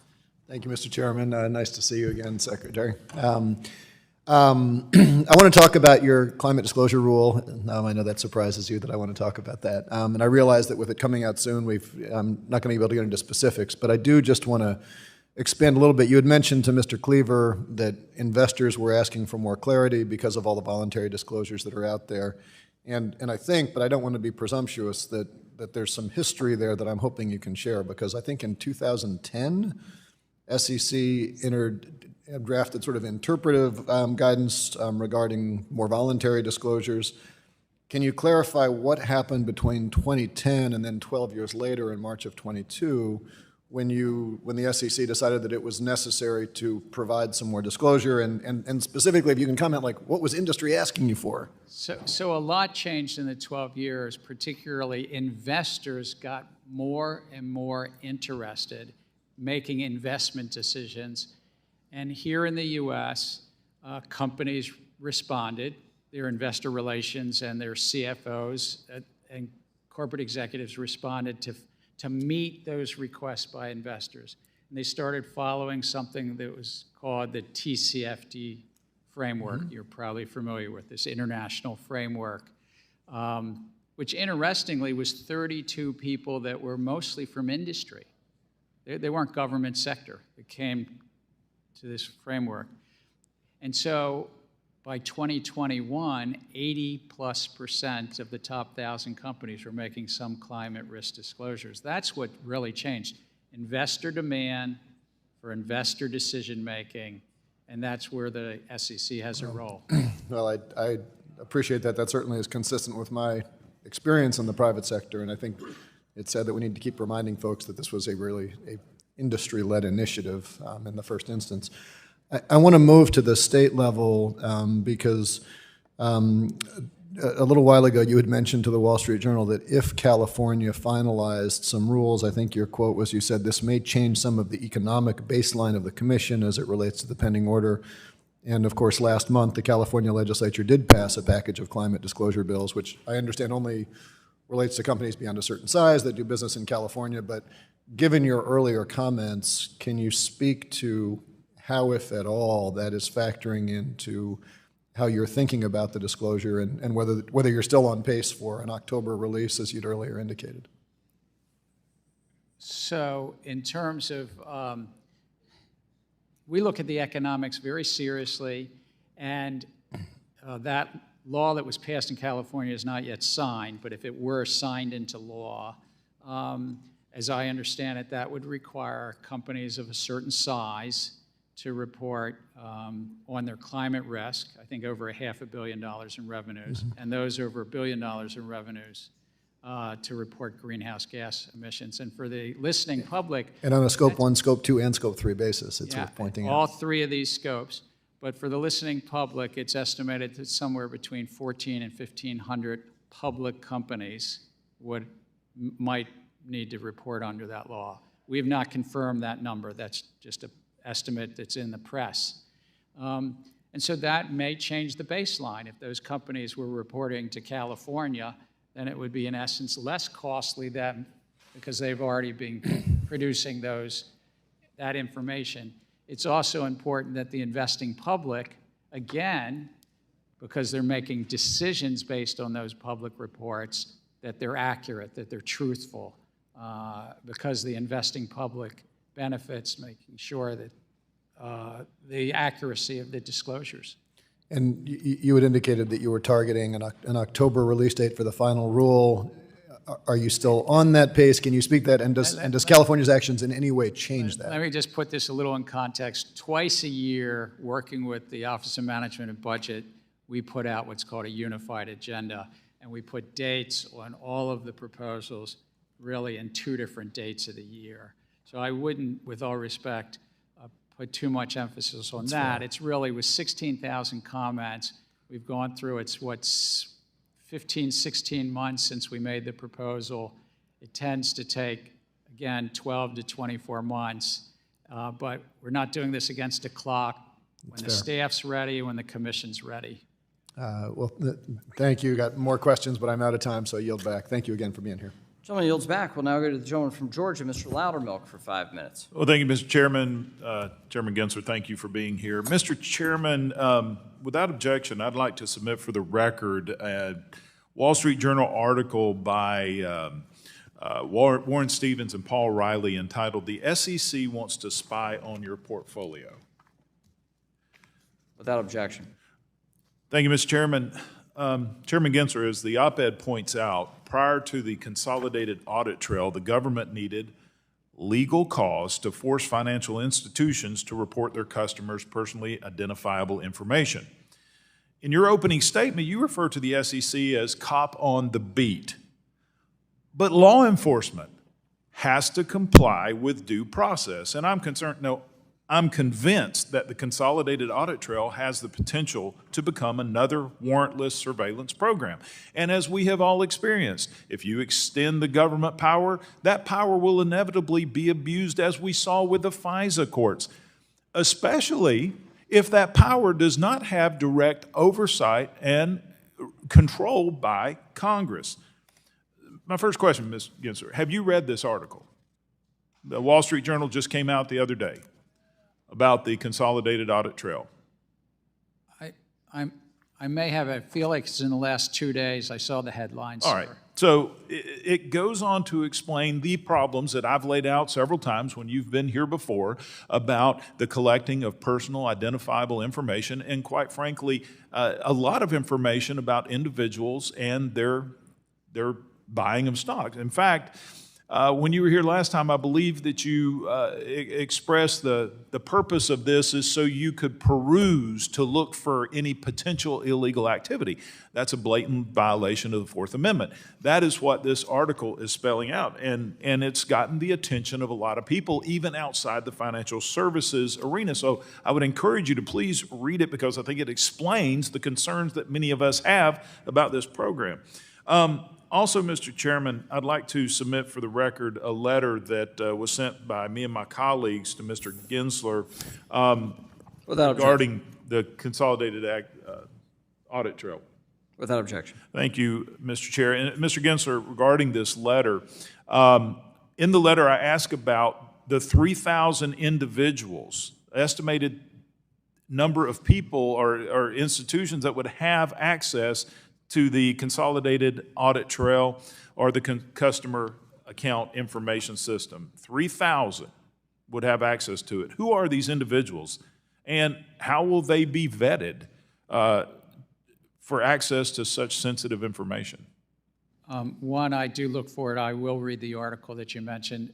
Two, in terms of individuals, it's only allowed to be used, this consolidated audit trail, at the SEC and the self-regulatory organizations. At the SEC, it's our Division of Enforcement, our economic risk analysis, folks in our trading and markets. How are they going to be, how are all these, 3,000 individuals getting access to personally identifiable information and details about stock transactions by even just a factory worker who has a Robinhood account? What's the vetting process on this? And how are we going to be ensured that they do not use this in violation of personal rights? I just want to say I'm not familiar with that number, but in terms of at the SEC, these are people that are dedicated public servants that are full-time at the agency, either in our enforcement, our economic risk, our trading and markets, the market surveillance. Well, if you respond to the letter, that may be helpful. And I'd like to move on because we are getting short on time. This really just a yes or no question. Will the SEC use data collected via the consolidated audit trail and the customer account information system to bring enforcement actions? We have already. We will anticipate in the future. So let me make sure I've got this right. Well, let me ask you this. How has it been funded, the consolidated audit trail? Is this being appropriated by Congress? It's by an industry funding. Okay, so private industry is funding this, which the cost of this has gone up exponentially since it started. But just to close out, I want to make sure I understand. You're saying that the consolidated audit trail is a comprehensive database of transactions used for federal enforcement purposes, but it is not subject to congressional oversight or through appropriations. I mean, this is lining up to be another surveillance program without any control, without any constraint, without even the power of the purse. And I yield back. Gentleman's time has expired. We'll now go to the gentleman from New York, Mr. Torres, for 5 minutes. Thank you, Mr. Chair. Mr. Gensler, good morning. I worry that the term investment contract has become so infinitely malleable and manipulable that it means whatever you unilaterally thinks it ought to mean, right? I worry that when it comes to crypto, your interpretation of the term investment contract has no limiting principle and therefore could invite arbitrary and capricious enforcement action. So I want to take a few minutes to explore the concept of investment contract in greater depth. And I want to start with an obvious definitional question. We know that an investment contract requires an investment. Does an investment contract require a contract? You know, something about this definition, I will quote Thurgood Marshall, Congress painted with a broad brush. And when Marshall said that, he was writing the law of the land. So we follow this Howey test and how not just Marshall, but other courts interpreted it. And it has a four components. Again, I did not go to MIT, but in the Bronx, if I ask whether an investment contract includes a contract, the answer is typically yes or no. So, well, actually, sir, under the Supreme Court law of the land, they do not write that in. They say it's an investment of money in a common enterprise, and you're anticipating profits based on the efforts of others. So I took an oath to follow the law of the land, and that's the Supreme Court law of the land.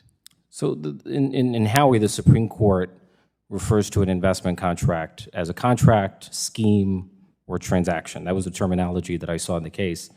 And as far as I can tell, there's nothing in the Supreme Court's jurisprudence that suggests that a scheme or transaction means the absence of a contract. And so by way of illustration, you know, consider the landmark case of SEC versus Howey. In the Howey case, there was not a single contract, but there were two contracts. A land sales contract with the Howey Company and a service contract with Howey in the Hills. And the court found that the combination of those two contracts, the total scheme, the total transaction, the total economic reality, was constitutive of an investment contract. And so a scheme or a transaction does not mean the absence of any contract at all. It means, as it did in Howey, a multiplicity of contracts. In August, there were 6 law professors from law schools as preeminent as Yale who came to the following conclusion, quote, no decision of the Supreme Court has ever found that a scheme that does not involve a contract could qualify as an investment contract. And so do you disagree with that statement? And if so, could you please cite a decision of the Supreme Court that has found an investment contract in the absence of an actual contract? The SEC has been in front of multiple courts, and investment contract has been... What's the name of the case, Mr. Gensler? The Supreme Court case that has found an investment contract in the absence of an actual contract. Do you have the name? Can you cite a case? The SEC over the decades, whether it's Can you cite a case? Whether it's whiskey caskets, whether it's crypto, if the public is investing based upon the efforts of others. I find it telling that you cannot cite a single case. That's a security. Not a single. How about a Second Circuit case? Can you cite a single Second Circuit case that found an investment contract in the absence of a contract? I understand where you're trying to go, and I'm going to leave that to the very fine attorneys at the SEC in front of courts. But I'm saying the core principle Mr. Gensler, this is a field. This is. Let me finish. This is a question to which you should know the answer, because the definition of an investment contract is the central issue. That's what determines the extent of your authority. That's what determines the applicability of federal securities law to crypto transactions. And your inability to answer that question is baffling to me. I'm answering it consistent with what the Supreme Court has said, which is the law of the land is a 4-part test. And yet you cannot cite a single case to support your argument. Howey, it's called Reeves, it's called many cases at the Supreme Court, sir. 8 or 9 times it's been affirmed by the Supreme Court. Can I ask, suppose I were to purchase a Pokemon card. Would doing so constitute a security transaction? You could purchase a Pokemon card. I don't know what the context is, but if you're just purchasing a Pokemon card... If I purchase a Pokemon card, is that a security transaction? Store, that's not a security. Okay. If I were to purchase a tokenized Pokemon card on a digital exchange via a blockchain, is that a security transaction? I'd have to know more. Okay, so for you, the process of tokenization is what transforms a non-security just said transaction into a security transaction? Look, if the investing I thought you were public- technology neutral. If the investing public is anticipating profits based upon the efforts of others and they're exchanging funds, that's the core. I see of my that time has transaction. expired, so. Gentleman's time has expired. Well, I'll go to the gentleman from Ohio, Mr. Davidson, for 5 minutes. Chairman Gensler, recently a federal court called your rejection of a Bitcoin ETF, quote, arbitrary and capricious. In a subsequent interview, you dismissed the judge's opinion. Asked a follow-up question, if anything a judge says would change your mind, you responded, quote, well, no, not really. It seems that you don't really recognize the authority of the judicial branch. You seem to have a love for the Howey test, selectively applied as illustrated by Mr. Torres.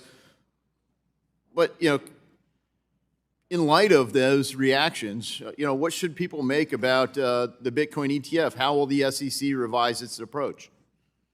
We have great respect for the courts. I personally have great respect for the courts. We're considering that. It's still an active consideration at the commission. And So you haven't made up we're your mind? familiar- I got to we're tell you. familiar with the case. Yeah, I got to tell you that many market participants have reached out and are concerned that you will arbitrarily, perhaps also capriciously, pull recent filings ahead of others who've been working with the SEC for years to get an approval for a Bitcoin spot ETF. Will this resemble some sort of free pass for one favored company while others remain locked out? And I ask that because it seems that's happened before at the SEC. Sir, I'm not sure if I'm following. I mean, we're still considering that court case and the application, as you say, to Bitcoin exchange-traded products. Are you going to preserve people's place in line, or are you going to pull ahead a favored transaction or another on the consideration of a Bitcoin spot ETF? Are you going to preserve the place in the queue? Because timing matters. People have worked on this for years, and then you get a recent filing by somebody big in the market, and it seems like, oh, yeah, let me take your calls. How can I help? Meanwhile, you've given the stiff arm, as I've said, Hotel California-style regulations where you can check in with the SEC, but you can never leave. Never leave with clarity. You know, and how about the legislative branch? Do you recognize the authority of Congress or the laws that we pass?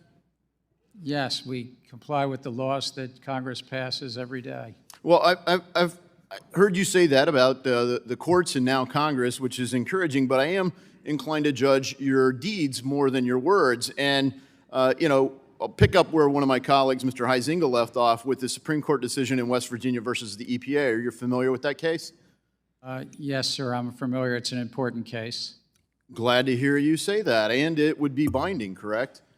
It's the law of the land, sir. That's right. And it introduces a major questions doctrine. And you told Mr. Barr that you received tons of feedback on your proposed ESG disclosure rules, feedback that should make clear that the proposal for ESG disclosure is a major question. And it should make clear that you don't have the legal authority to do that. So I'd ask you to knock it off. Cease and desist and work with this body to pass a law if you want to regulate something. You know, frankly, your time as chairman has highlighted two problems, a Gary Gensler problem and a structural flaw in the SEC. And as I told you in April, I've proposed a solution called the SEC Stabilization Act. You're making the case for this bill easier every day you are acting as the chairman by doing rulemaking after rulemaking without any regard to the impact of these rules, or maybe that's the feature for you, I don't know. But it's having a massive impact on our markets. I mean, we have markets that truly are the envy of the world, and why would you disrupt them you know, with processes that are driving capital out of our markets? Not because to avoid our laws, but to find some place where they can get clarity, where they can work with a regulator and get a decision and a path forward. So instead of selectively applied, you're not providing clarity with a rule that's evenly applied. You're intentionally shortening comment periods to limit feedback. And the courts have even called this arbitrary and capricious. You're pushing a woke political and social agenda, and I think abusing your role and the authority of the SEC as cover. So I think fundamentally, the SEC Stabilization Act would remove the role of chairman. It would preserve the current commissioners, but it would add a sixth commissioner. So there would be no more than 3 from any one political party. And so that would provide a path that would make the SEC do what you're avoiding. Frankly, you're front-running Congress, you're front-running the courts, you're front-running even the own administration, and no one has held you to account for that. I mean, I wish the Biden administration would say you're fired, but the list of folks they need to do that for is long.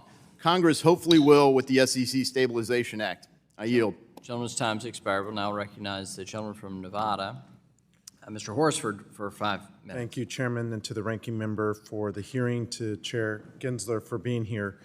While investor protection remains paramount for my colleagues and myself, it should not be lost on anyone here that the largest risk our investing public is exposed to at this moment is the risk of a government shutdown. We hear time and again in this committee that our capital markets are the deepest and most efficient in the world, and yet a large part of why they were able to reach their presently enjoyed imminent status is because investors around the globe have confidence that the SEC has the power necessary to maintain fair and orderly markets.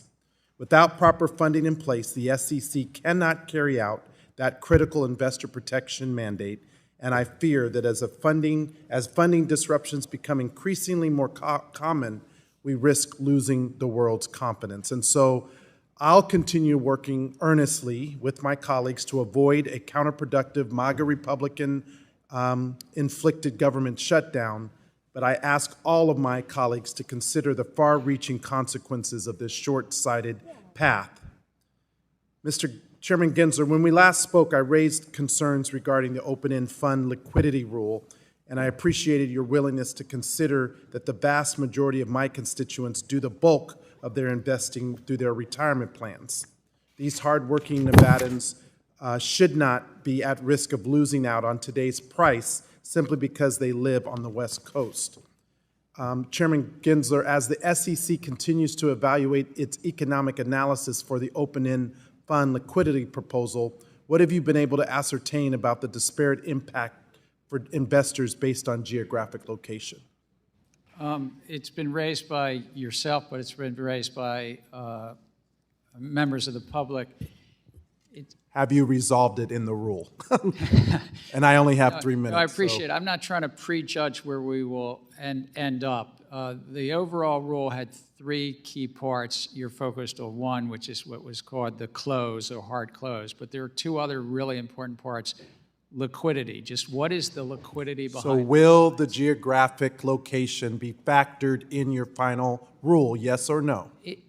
It's an aspect of it, but it's still, all funds today close at 4 p.m. Eastern Standard Time. Which so disproportionately impacts Nevadans and people on the West Coast. So I'm going to keep pressing the issue until you understand that it's a disparate impact on those of us who live on the West Coast. And Nevadans should not be treated unfairly because of where they live.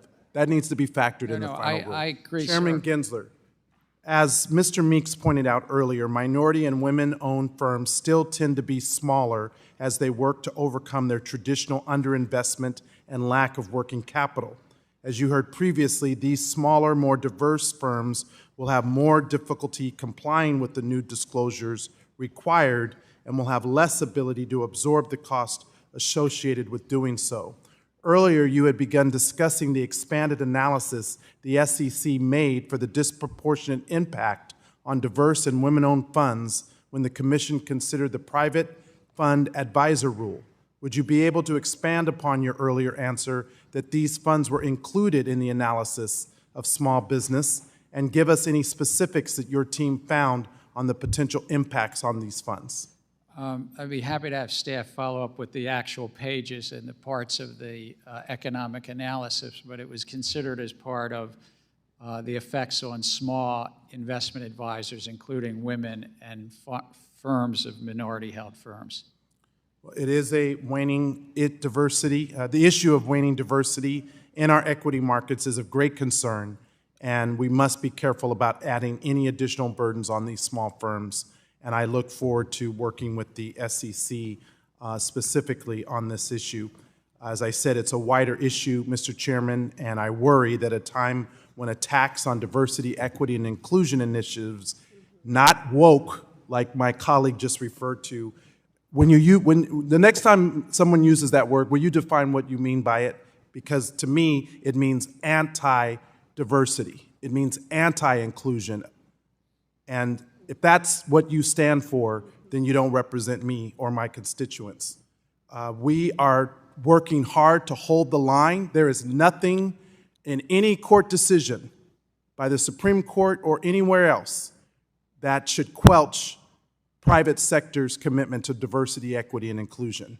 We must use every tool available to us to not only bring new entrants into the financial system, but to also promote their success within our financial institutions as well. I will yield back at this time. Gentleman yields. The gentleman from Tennessee, Mr. Rose, is now recognized for 5 minutes. Thank you, and thank you, Chair Gensler, for taking time to leave your virtual office in Maryland to attend today's meeting. And I was also glad to see that you held an in-person open meeting last week for, I think, the first time during your chairmanship. I say that because, Chair Gensler, you are rarely in the office and conduct most of your meetings from the comfort of your home.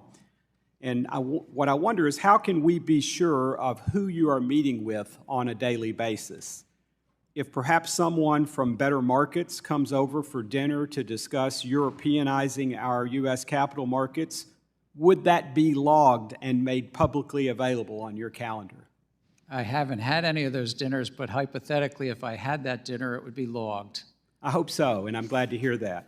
Chair Gensler, in your written testimony, you state that, quote, "We also have finalized 24 rulemakings, nearly all of which have changed based on public feedback," close quote.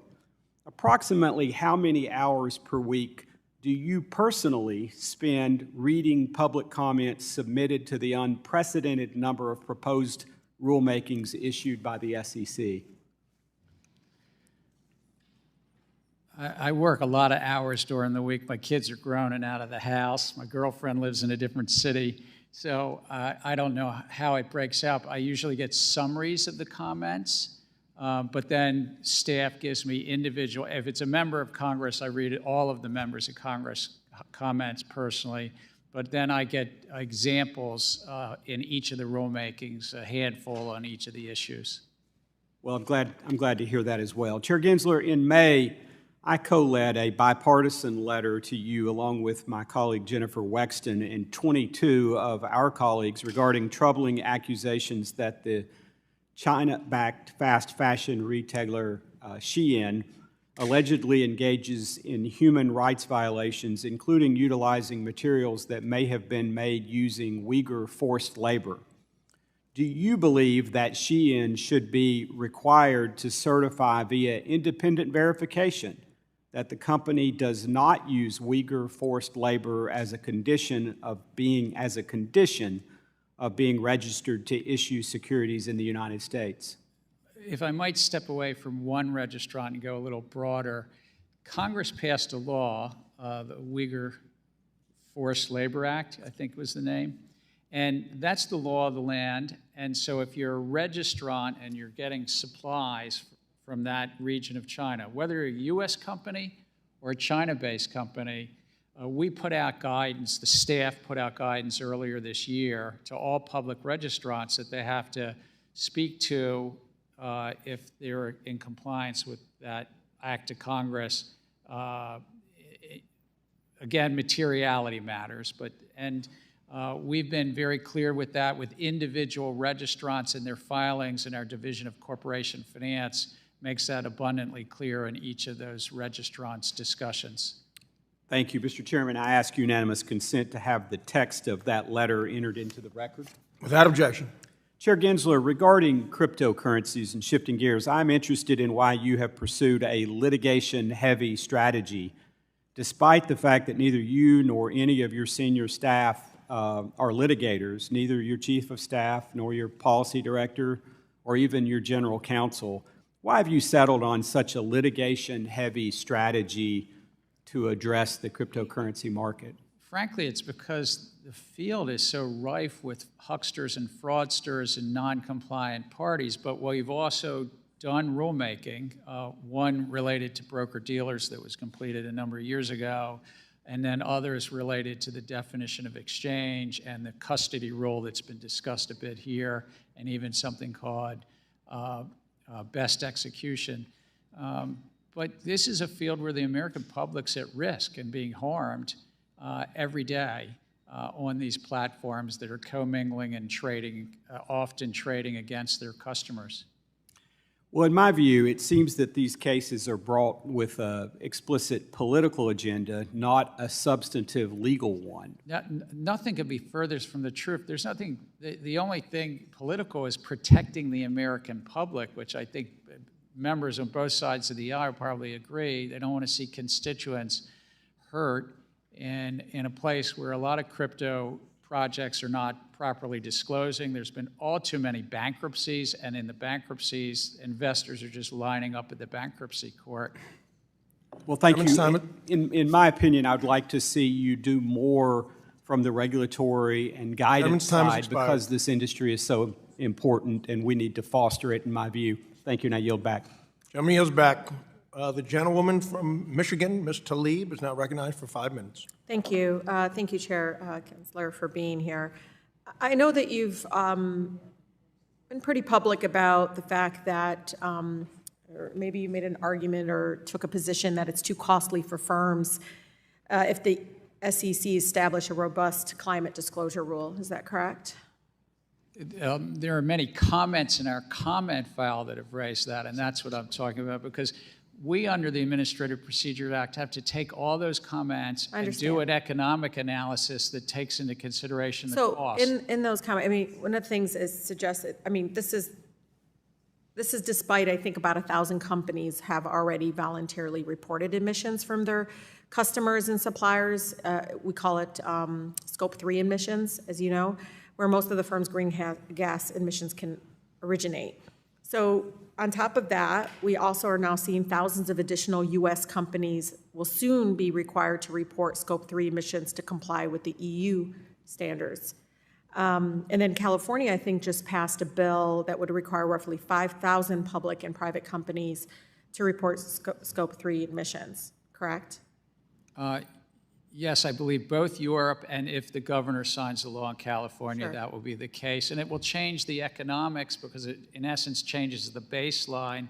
So do you think you're going to look at that? And because those three, you know, just looking at those moves by California, of course, and the EU, Scope 3 emissions disclosures, would it undermine, I think, the argument that such reporting would be overly burdensome to be required by SEC?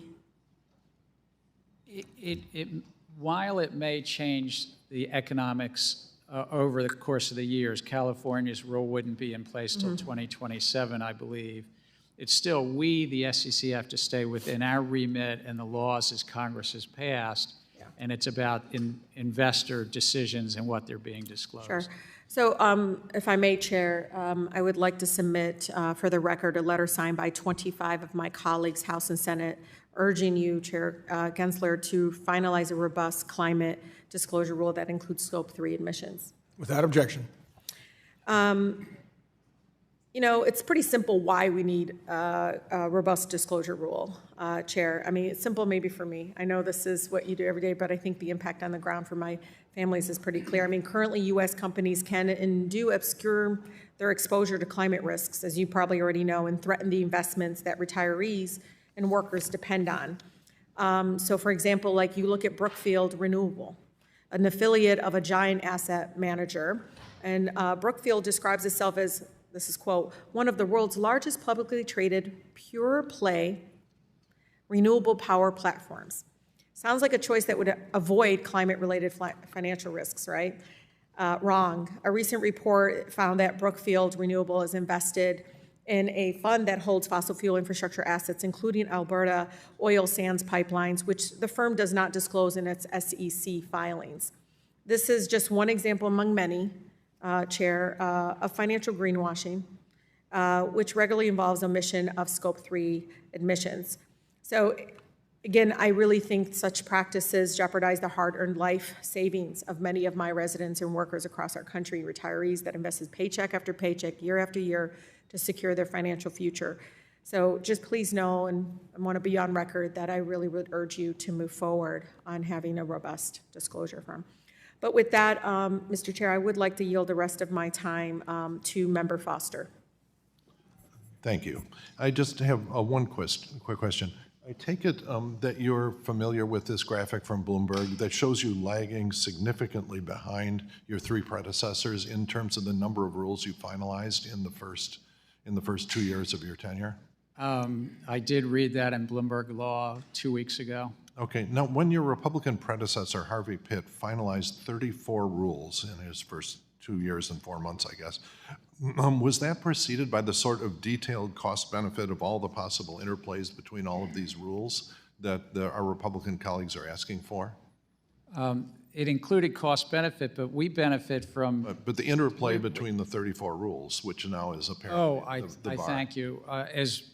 As best I understand, they did it rule by rule, individually. Individually, yeah. And so when Mary Shapiro did 28, or under Trump, Jay Clayton did 25 rules in the first 2 years, was there any comprehensive analysis of the interplay that's now being demanded?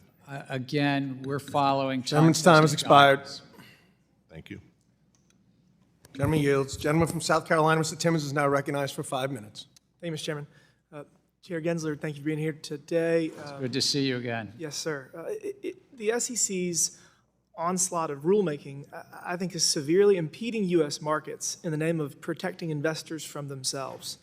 Your regulatory approach is an insult to the intelligent Americans and their ability to make risk-based decisions when investing.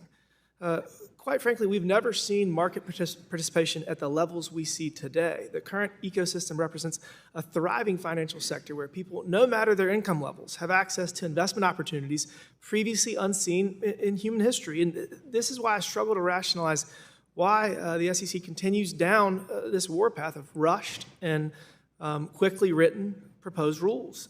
I could go down the list and probably name dozens of proposals that I think are too broad and they lack quantitative analysis or have reduced comment periods, but I'm just going to talk about a couple of them. So on December 14th of 2022, the SEC released 4 proposals that would overhaul the regulations governing equity markets. These proposals make sweeping changes to how national market system stock orders are priced, executed, and reported. This is despite the fact that there is no indication of a market failure that would warrant such a sweeping overhaul of the U.S. equity markets. Traditionally, regulatory agencies introduce new regulations in response to market failures or when directed by Congress. Regulators tailor solutions to address the specific problems identified. However, with these proposals, there's no clear need for change in the market, nor has Congress mandated such sweeping reforms. The SEC cites the October 2021 SEC staff report on meme stocks as a rationale for the proposed rulemaking. However, the report does not recommend any equity market structure reforms. To this point, you have repeated this buzz phrase, the playing field isn't level. But you haven't explained what that means or cited how it harms investors. Investors have the best user experience and the lowest costs in history. The industry says you're just picking favorites between exchanges versus wholesalers and that retail investors may not actually benefit from these proposals. So that was my long intro. How concerned should we be about the potential for increased costs to investors, especially in scenarios where retail brokers may need to reinstate commissions due to changes like the suggested increase in price improvement? The proposals were put out to address individual problems, but they really are about driving greater competition and efficiency. Right now, our equity markets, on any given day, depends on the stock, between 30 and 50% is not in the lit markets, it's being traded in what's called the dark markets.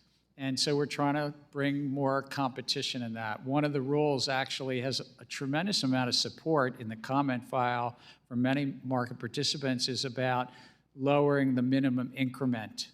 You can trade at a penny down to a half a penny, for instance, and things like that. So we're looking at these comments and we're looking through to update our rules. So currently, tens of thousands of Americans can trade for free and at their fingertips. Do you think that your proposal will result in the reintroduction of commissions? Zero commission does not mean it's necessarily for free. There's a lot of things that are going on behind. When you send a market order, that's a very sweet order because most investors doing 100 shares are not going to invest another 100 shares or another 10,000 shares behind it. It's going to result in increased fees for the people that currently have no fees. But actually, what our economic analysis shows that in each of these roles it would benefit. We believe that the benefits are significant. Sorry, so you're saying that if this rule goes into effect, that the people that are currently trading for free will not have to pay commissions? Because I think they will have to, because that's how the market's going to inevitably function. You're not going to be able to continue providing free trades if this rule goes into effect. Actually, again, there's separate rules, but the one I was talking about is in terms of lowering the minimum increment. There's a lot of support for the other rules as well to say that brokers have to give their clients best execution seems pretty straightforward to many of us.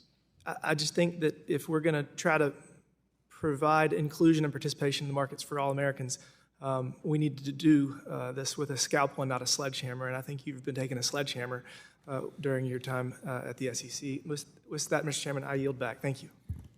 Gentleman yields. Gentlewoman from Texas, Ms. Garcia, is now recognized for 5 minutes. Thank you, Mr. Chair, and thank you, Mr. Gensler, for joining us here today. And I always look forward to your visits, and I'm thankful that you're here, and we're still all here to finish to the end.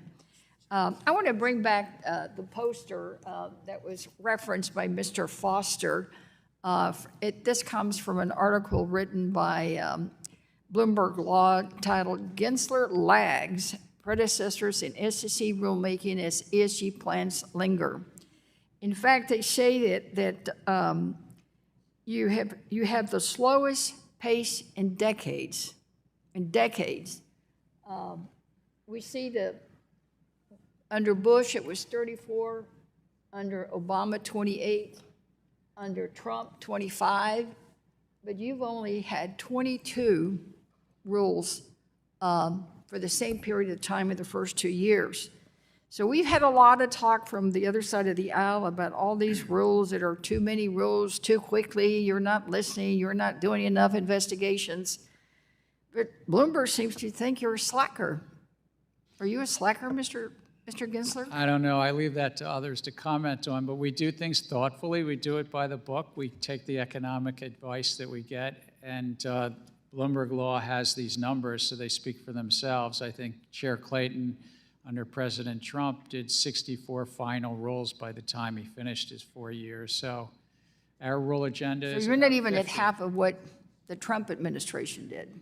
Well, the chart says we've done 22. We're now at 24, and he had done 25, I gather. We just do it thoughtfully. We do it under the law, under the economics, and I'll leave it to others to comment. But we're doing it on behalf of the American public and for investors and issuers, and making sure that they don't work for the markets. The market should work for them. And all too often in this country, it seems to get turned around that somehow investors and issuers are there so that some market intermediary makes a profit. It's all about transparency. Sure. And could you just, in a few words, explain to the average viewer who may be watching today why transparency is so important in this area, particularly in this area? Transparency helps foster competition in markets. When you have transparent pricing of products, or if you know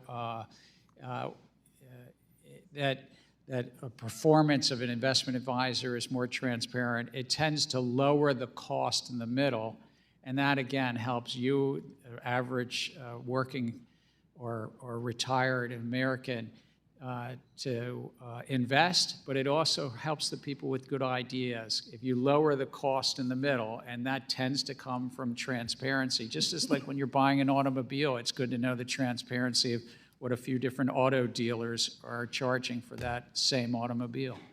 Okay.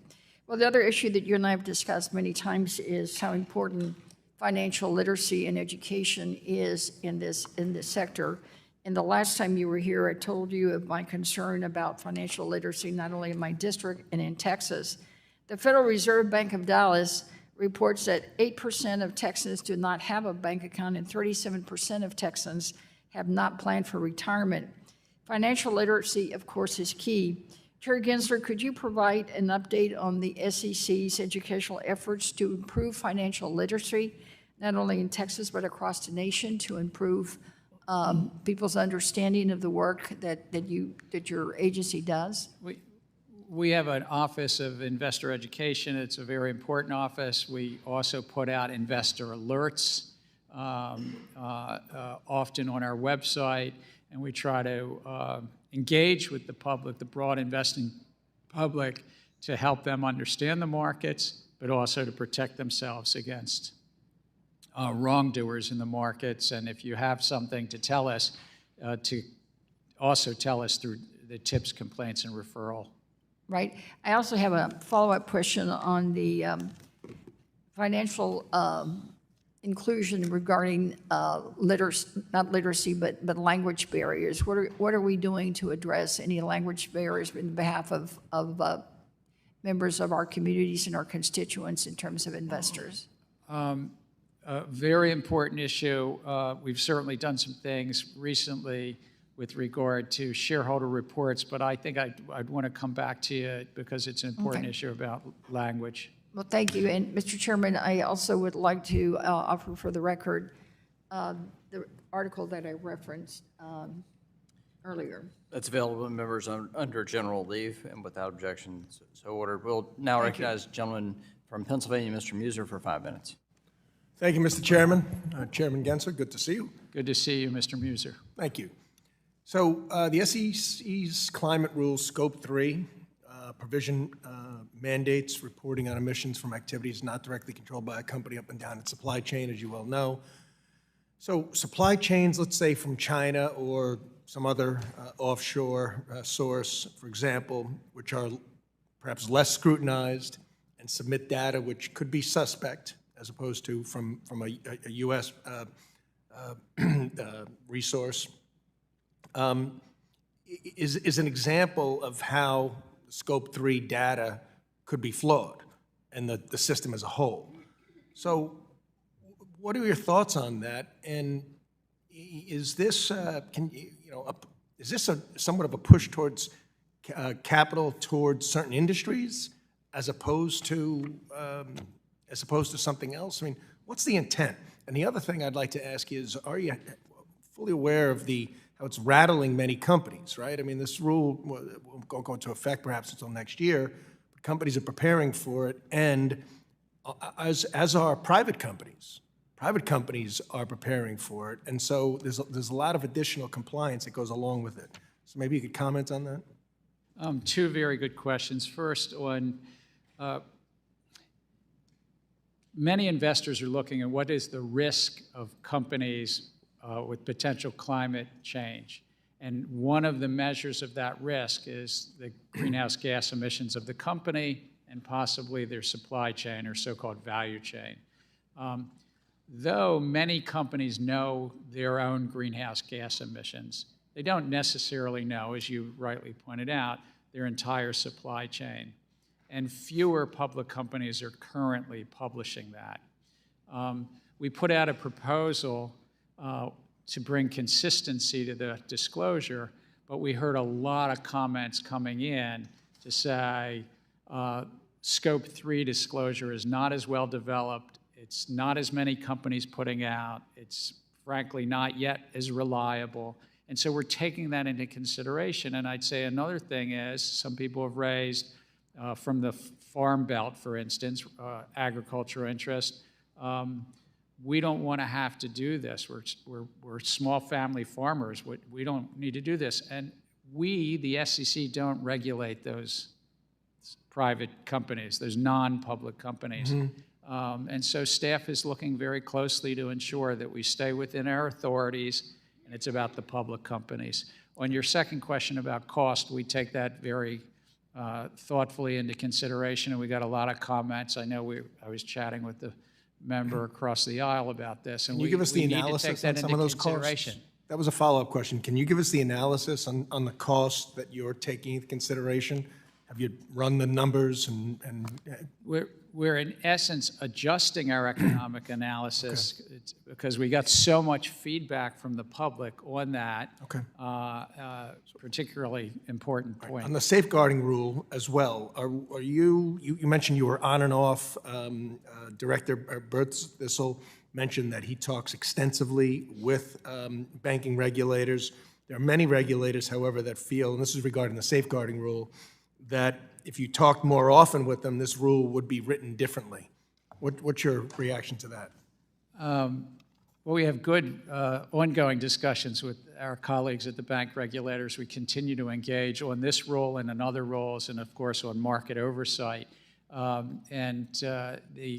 The safeguarding role is one where we've heard a lot from not only the investment advisors that it applies to, but from the banks that act as qualified custodians. Okay, thanks. I'm changing gears a little bit here. There was a recent shareholder vote to extend the deadline for the DWAC-TMTG merger. Demonstrated that nearly 400,000 investors want this merger to happen. Can you give me your assurance or feedback that a revised S-4 handled in regular order will be expedited, whether for this merger or any? Again, as you're aware, that's a company that recently settled an enforcement action because it had initially had a material misrepresentation of when it went public in its S1. I don't think they've filed an S4 with us yet, but when they would, that our Division of Corporation Finance would handle it in regular order. I appreciate that very much. I yield back, Mr. Chairman. Gentleman from North Carolina, Mr. Nichol is recognized for 5 minutes. Thank you, Mr. Chairman. Chairman Gensler, thanks for being here. I want to start by applauding the important work of the SEC and the public servants who work under you. I think it's a lot to be proud of, but a lot of the decisions you've made, I frankly have been scratching my head to try to understand your thought process and what goes into the decisions that you make. And so I tried to figure out, how can I understand Chairman Gensler a little bit more? And I read and saw that you are a marathoner and an ultra-marathoner. Is that right? Well, in my day, yes, I did do the John F. Kennedy 50-miler. I looked and found that less than 1/4% of the world's population has done a marathon. I did the New York Marathon, so have at least accomplished one. My first question just is, after being here now for over 3 hours, being on, testifying before Congress in a hearing like this probably isn't one of the things on your schedule that you're super excited about. But how would you rate testifying in Congress and a marathon? Which is easier? I love being in front of this committee. I've been here probably 20 times in my life. This is a great room and a great committee. Marathons are a little harder. Thanks. All right, so I want to get into securitization. If the gentleman was suspended, we asked the witness to answer the question. We asked the witness to answer the question. Oh, wait, I think that this is easier than running the New York City Marathon. Okay. Thank you. So, all right, securitization. It's a cornerstone of affordable access to credit for families and businesses in my district, represent North Carolina's 13th district. For example, securitization fund around 70% of residential mortgage loans every year and provide funding for auto loans and credit cards. I'm concerned that your rule proposal on conflicts of interest will impair the ability of securitization markets to function by outlawing activities that have no connection with securitization transaction and reducing participation in those markets. This would increase the cost and reduce the availability of consumer, mortgage, and business credit for my constituents, which is a real problem. I mean, frankly, we have an economy that doesn't work for everyone, and it is so hard for so many of the constituents I represent to get credit and to get a loan and to do those things. The SEC said it was, quote, unable to reliably quantify many of the economic effects, end quote, of the proposed rule. Given these uncertainties, and to avoid compounding the credit crunch that's already, again, hitting my constituents incredibly hard, will you commit to reproposing a rule that is more tailored to the feedback the SEC has received from the public? So one, the capital markets are really important for credit cards, auto loans, mortgages, and through this securitization market. Two, Congress mandated that we actually do a rule to address potential conflicts that sponsors of those asset securitizations might have if they're on the other side taking positions in conflict with the investors. That's what we're doing. We got a robust, good comment file on that. We're looking at that closely. I can't prejudge it, but I think that the comments that we received, we can hopefully sort through. Thanks. And I'd certainly urge you to repropose the rule as it threatens to disrupt the housing market in North Carolina and across the country. I want to move on to our grayscale letter. I sent a letter to you yesterday along with my colleagues, Congressman Flood, Torres, and Emmer, urging you to approve the listing of spot Bitcoin ETPs after your recent loss in court to grayscale. Now that the SEC has the court's decision in hand, rejecting your rationale for denial, does the SEC plan to approve the current pending spot Bitcoin ETF applications? Thank you for your letter. I did read it last night. Again, we're still taking this under advisement. It's a recent court action, and staff and commissioners will take it up as appropriate. The court concluded that the SEC's denial of grayscale lacked, quote, a coherent explanation, and then, quote unquote, falls short of the standard for reasoned decision-making, and then was, quote unquote, arbitrary and capricious. How do you explain the SEC's actions there? We do that which we do under the law as best we can. Sometimes things go into court. We're still considering that court decision. I think it was a district court. I'm sorry, it was appellate court. It was appellate court, but we're still considering that appellate court decision. And I don't want to get ahead of the staff or my fellow commissioners. Thanks so much. And I will note that at 3 hours, this is far below my marathon time. Not even close, but I yield back. Gentleman yields back. We'll now recognize the gentleman from Wisconsin, Mr. Fitzgerald. Chairman Gensler, thanks for being here. Congressman Lucas and Posey talked about this earlier. I'm just going to bring it up again. It deals with the proposals regarding predictive data analytics. Just could you distill down again, how do you think the proposal is there a lack of economic analysis? And is that consistent kind of with SEC's mission to protect investors? How do you see those two kind of meshing? So good questions. One, there's a robust economic analysis, but we're going to benefit from public feedback on it. But two, the rationale. On the rationale, it comes to a really key thing. An investment advisor, whether it's through a robo-advisor or a broker-dealer, that they continue to put our interest, the investing public's interest, first. When they're engaging with us, what's called investor interaction, they're not putting their interest in front of ours. So they can use data analytics and use math to put their interest ahead of ours, and that's not good for the investing public. Are you afraid it'll be applied too directly on just about everything out there? From I mean, it could go down to the level of Excel spreadsheets. I mean, somehow it has to be applied. Right? Here's the sort of balancing act.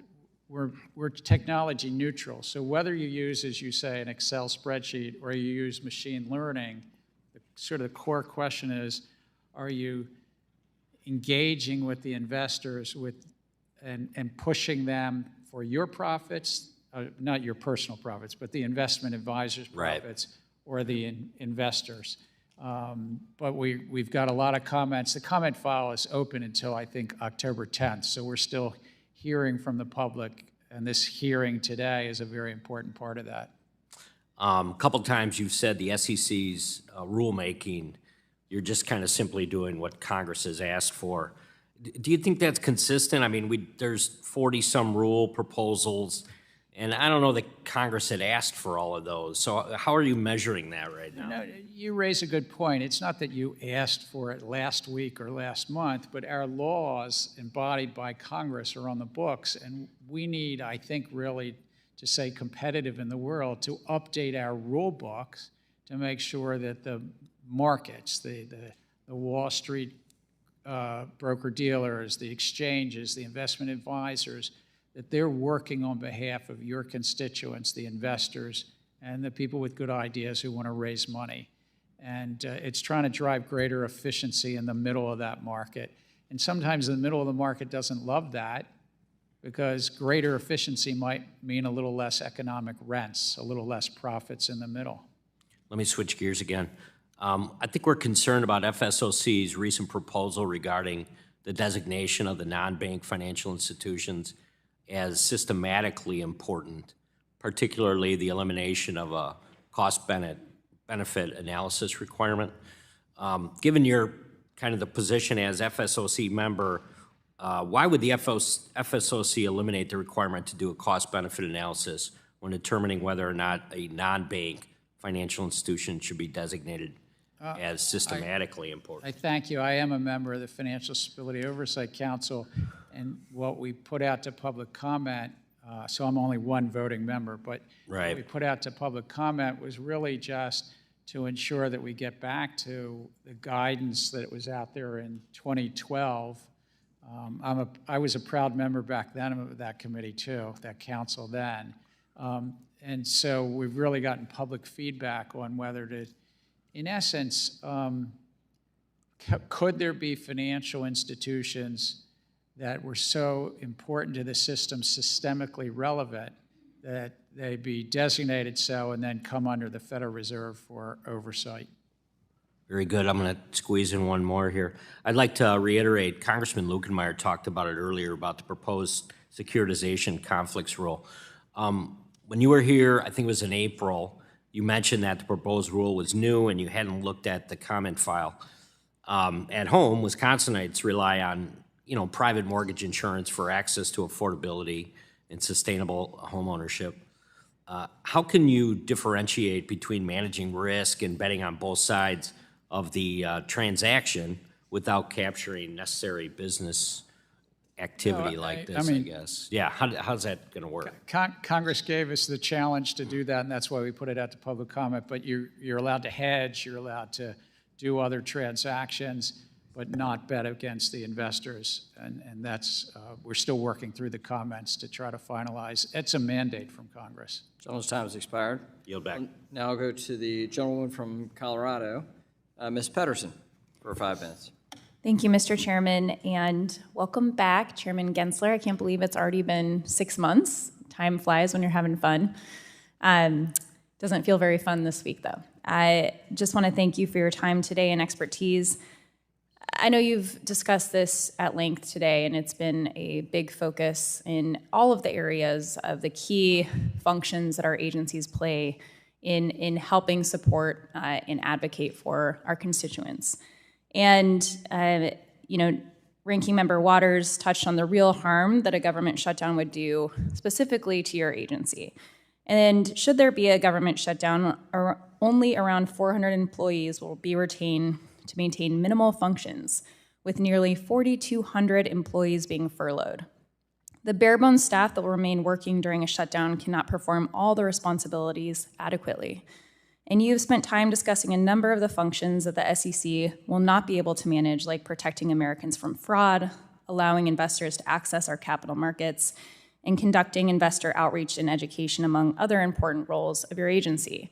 And it is deeply concerning for me with the long-term implications of the chaos and dysfunction here in Washington and the perception globally around what role the United States is going to play in, and if we are a market that people should continue to invest in, and the real concerns out there. And so, in your opinion, how do you think that the government shutdown will impact America's capital markets and the global standard that the global gold standard that we have always had? In the short term, there's a risk that we, the government's important market regulator, don't have the resources to oversee the markets, whether it's a day, whether it's a month, whatever it is.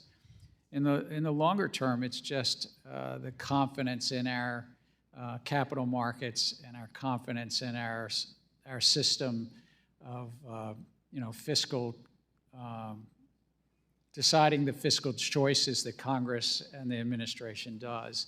And we see that those challenges in terms of investors around the globe. We're 40% of the world's capital markets. We're only 23% of the world's economy. So that's a good thing. We're punching above our weight class, so to speak. That's a good thing. But the confidence in our system can be shaken as well. And we saw that with the recent, not actually coming to an agreement and potentially going off a fiscal cliff. Even though that didn't happen, we know that we were downgraded with one bureau. There's going to be long-term economic consequences. But we know that there's billions of dollars of damage because for the first time, people are questioning whether or not the United States will pay their bills. And so these things, these political games have long-term risks. So I want to spend the rest of my time, this is an area that I know you have a background in, and it's going to be absolutely essential that we're working in partnership to address the challenges the opportunities and challenges that AI poses for this country, and specifically for our financial system. And in the morning of May 22nd this year, an AI-generated image of an explosion near the Pentagon spread widely throughout social media. Immediately, the stock market dipped, and we saw a significant decline. We were able to recover when we were able to confirm that was in fact fake. But we know that these are challenges that we're going to have to address together. And Mr. Chair, I'd like to enter the Bloomberg News article, How Fake AI Photo of a Pentagon Blast Went Viral and Briefly Spooked Stocks, into the record. Without objection. And so AI has the potential to significantly impact our financial system and our capital markets and our banking system. And this needs to be addressed at every level on how we can mitigate against some of the negative consequences. I'm proud to be joining my colleague and friend in introducing a bill to examine how artificial intelligence will impact the financial sector and how we need to regulate this. So I want to hear from you, though, on what we can be doing, what you recommend that we do to address the challenges that AI poses in the future. One is, I think it's great opportunities. It's probably going to drive productivity and so forth. But in the financial sector, I do think that there's risk of deep fakes. Look, fraud is fraud. Even if you're using artificial intelligence, there's usually some human behind it. But that's a real challenge to focus on. All right, I yield back. Thank you. Gentlelady yields back. The gentlewoman from California, Mrs. Kim, is now recognized for 5 minutes. Thank you, Chairman. And Chairman Gensler, thanks for being with us today. I am concerned that the SEC, under your leadership, has not carefully considered the aggregate costs of and overlapping nature of your proposed rules and regulations. And as you heard, there is an erratic pace of your proposals. And I want to paraphrase your own words. These erratic pace of your proposals undermines the finest capital markets in the world. And each proposed rulemaking, now over 50 since the spring of 2021, will make it more costly for small businesses to raise capital in the markets and difficult for hardworking investors in my district to benefit from gains in the markets and save for retirement. And I remember when you came before our committee early this year, you said that the SEC's hardcore proposal would level the playing field for my constituents. But I completely disagree with that notion, and I urge you to please revisit the swing pricing and hardcore proposal. I know some of my colleagues across the aisle also raised this issue. So please tell me, how would the hard close proposal level the playing field for my constituents in Southern California when you're proposing a hard close at 4 p.m. in Eastern Time? It is 1 p.m.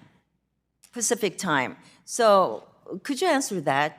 So again, what we're trying to address is to ensure that when somebody redeems from a mutual fund, they don't leave everybody else in that mutual fund with losses or what's called dilution. I would say, given the clock, right now, anybody in your district already has to put the redemption order in it at 1 o'clock. Right. We're not changing that. Let me reclaim, and I want to tell you that I'm specifically talking about my constituents being put at a competitive disadvantage compared to someone operating Eastern time. So you don't believe that a fund or an investor in California would be put at a disadvantage when they have to stop trading at 1 p.m. Pacific time, whether it's mutual funds or whatever that you're talking about? I'm just observing currently, because the New York Stock Exchange and the stock exchange is closed by 4 East Coast time, and mutual funds redemptions are by 4 o'clock. That's currently, we're not changing that. That's already existing. Again, 4 o'clock Eastern time is 1 p.m. Pacific time. So in my home state of California, obviously, we are very concerned about this, okay? Because we have to stop trading at 1 p.m. But let me move on. I know in my home state of California, Silicon Valley Bank failed largely because it wasn't hedging its interest rate risk. And you have proposed a rule on conflicts of interest for securitization that would make hedging this exact type of risk much more difficult. Surely this is not the intent of the statute or your proposal, but it is what the rule as written would do. And I heard your response, your engagement with Congressman Fitzgerald, that hedging is mandated, but that is not what I'm hearing. So I would like to ask you if you can commit to working with me to ensure that the final rule clarifies that risk mitigating hedging is allowed, because the current rule is unclear on that point. Again, I think it was Congress that has the risk mitigation hedging, but not trading against the investors. And so that's really the job of we put it out to public comment. But you've raised an issue of just broad general interest rate hedging. Well, I'm talking about that hedging issue, which is very important. And with all due respect, I believe the lawyers outside of your office disagree.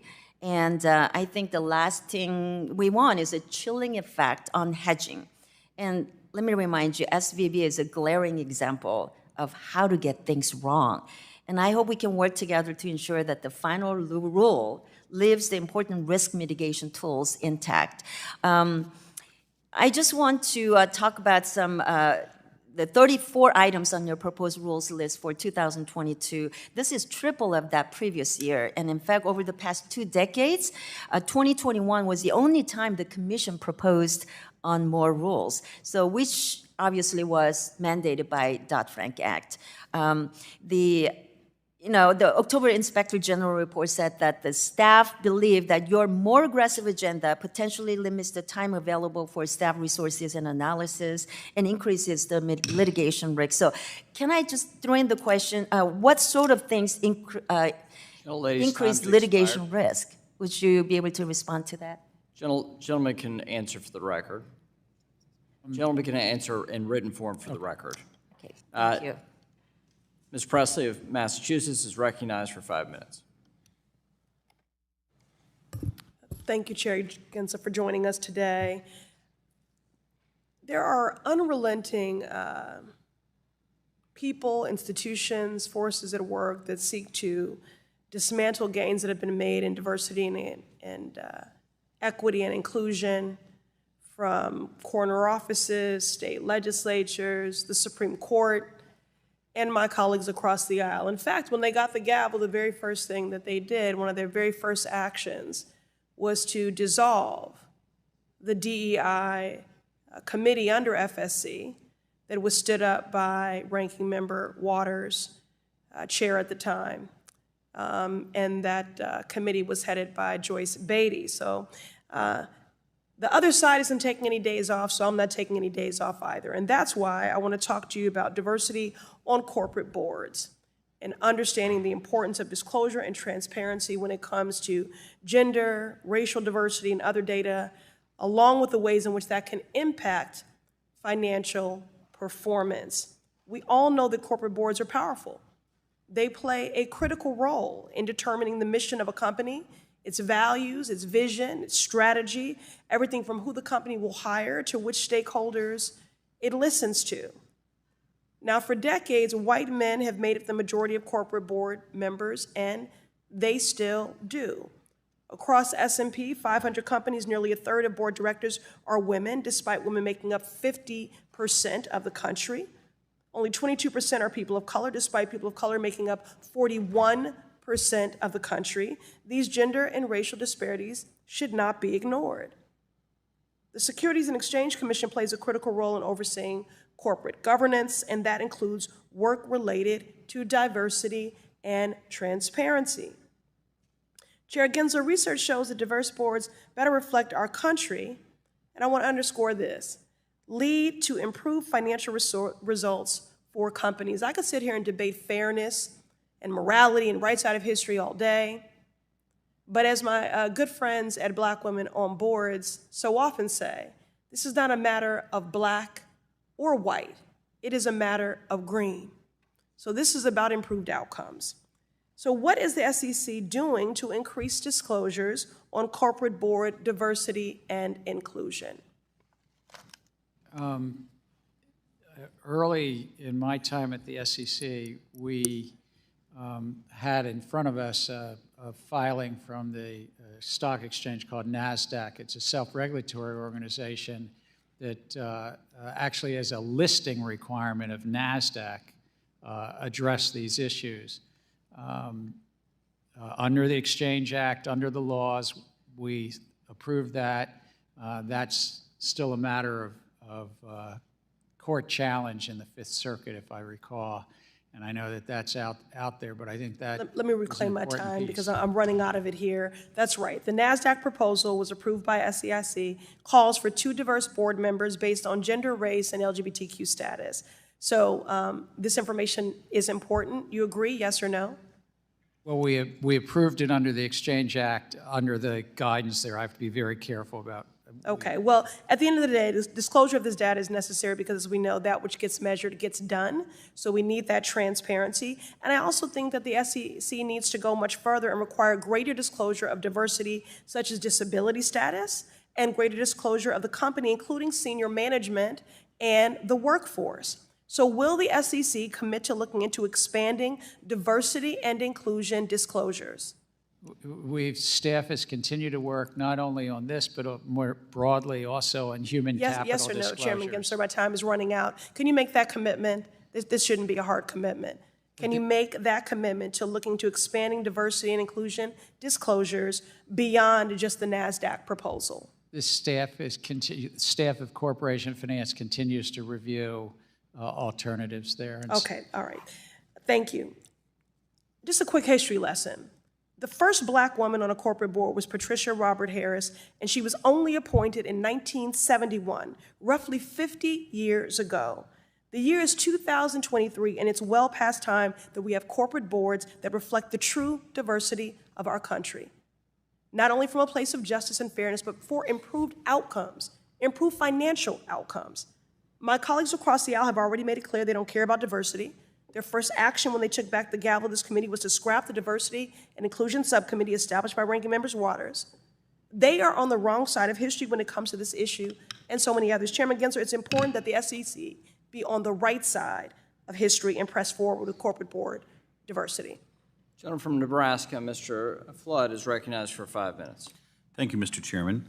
Chair Gensler, I'd like to continue our discussion about SOB 121, staff bulletin from the SEC that would potentially have significant effects on the ability of banks to custody digital assets.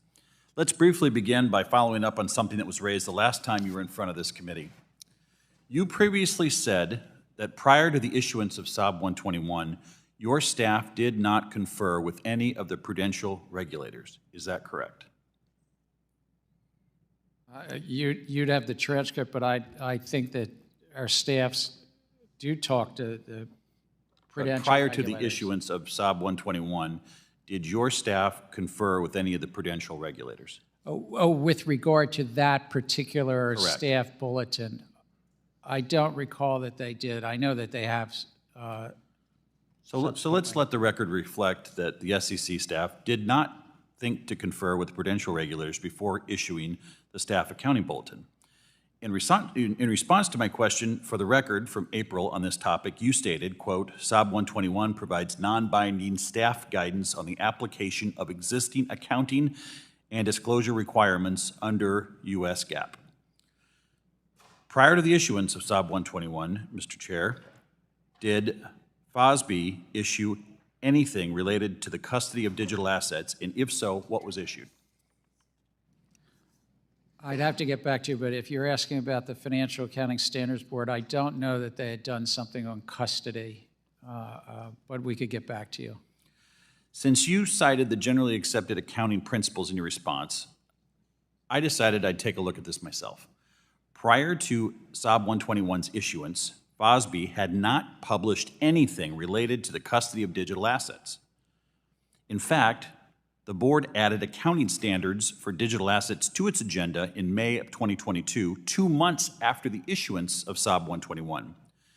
Your response to my question, for the record, from April, also indicated that SOB 121 provides guidance on the application of existing accounting and disclosure requirements under the SEC rules. So here's a question. Prior to the issuance of SOB 121, what rules had the SEC finalized relating to the safeguarding of digital assets? Well, we have on the books a rule from 2009 that applies to the custody of digital assets by investment advisors because it covers all funds and securities. That rule's on the books. We also had finalized something around special purpose broker-dealers, which relates to crypto broker-dealers. So I took a look at this topic myself. The answer, quite frankly, is none. There were no SEC rules on the books that directly address the topic of custody of digital assets. As you know well, the SEC issued a proposed rulemaking on custody, including digital asset custody, in February of 2023, and that rule has not been finalized to this day. So to recap, the SEC failed to confer with prudential regulators despite the fact that anything changing rules around the custody of assets for banks, regardless of whether the bank is publicly traded, would be of obvious consequence to them. Then, when justifying the bulletin, the SEC cited the GAAP and SEC rulings. However, at the time when the bulletin was issued, there was no action by FOSB, no rulemaking from the SEC on this topic. In April, you said you wanted the SEC to, quote, stay in our lane, end quote, with regard to SOB 121's potential effects on a bank's balance sheet. It's fair to say that the fact pattern we have is that the SEC is not just going out of its lane, but it failed to comprehend the existence of any conflict with prudential rules. Additionally, the SEC's justification for issuing the bulletin is based on accounting guidelines that did not exist when the bulletin was issued and rulemaking that was not even started until nearly a year after the bulletin was issued. It's pretty obvious that one of two things happened, and both are bad. On one hand, it's possible that the SEC was well aware that there was no strong justification for issuing the bulletin and chose to do it anyway. That would show a pretty straightforward case of regulating by guidance and unsubstantiated theory. On the other hand, the SEC made some obvious basic mistakes in the issuance of this bulletin. In light of these mistakes, it's worth mentioning the SEC Inspector General's report on management and performance challenges. Among other things, the report indicated that very high attrition has required the SEC to rely on detailees with little or no experience to contribute to the core regulatory tasks such as rulemaking. The case of SOB 121 raises the question of whether the SEC is compromised. Thank you, Mr. Chairman. I yield back. Gentleman yields back. We'll now recognize the gentleman from Massachusetts, Mr. Lynch, for 5 minutes. Welcome, Mr. Chairman. I don't know if you need time to respond to that. I would just say, Mr. Flood, if I can, because the other member allowed me to, the SAB 121 guidance is based on GAAP. GAAP already exists. It doesn't need a new FASB statement. And the custody rule at the SEC from 2009 already covers funds and securities to the extent it might be crypto securities. It was already covered. It wouldn't have covered something like Bitcoin, the chair and I have talked about, that's not a security. but it would have covered crypto securities. Thank you. Again, welcome, and thank you for your willingness to enforce the law where it applies. Appreciate that, especially in the crypto space. After many decisions in favor of the SEC's position, the SEC saw its first split decision, I would say, in the major crypto case in court with the July 13th ruling involving Ripple's XRP. In a partial victory, I guess, for Ripple, the Southern District of New York held that XRP was not a security when sold on a public exchange, but it is when sold to institutional investors, which I found surprising and counterintuitive given the vulnerability of individual investors versus institutional investors, and also the asymmetry that invites into the legal analysis involving crypto. But the wider picture is that I worry that we're heading towards a pattern of court battles to determine if each individual token is either a security or not. And I just wanted to know what your thoughts were on that decision. I know it's far from over. This case is far from over, but I just wanted to express to the committee what your views are on that issue and on that decision, to the degree you may.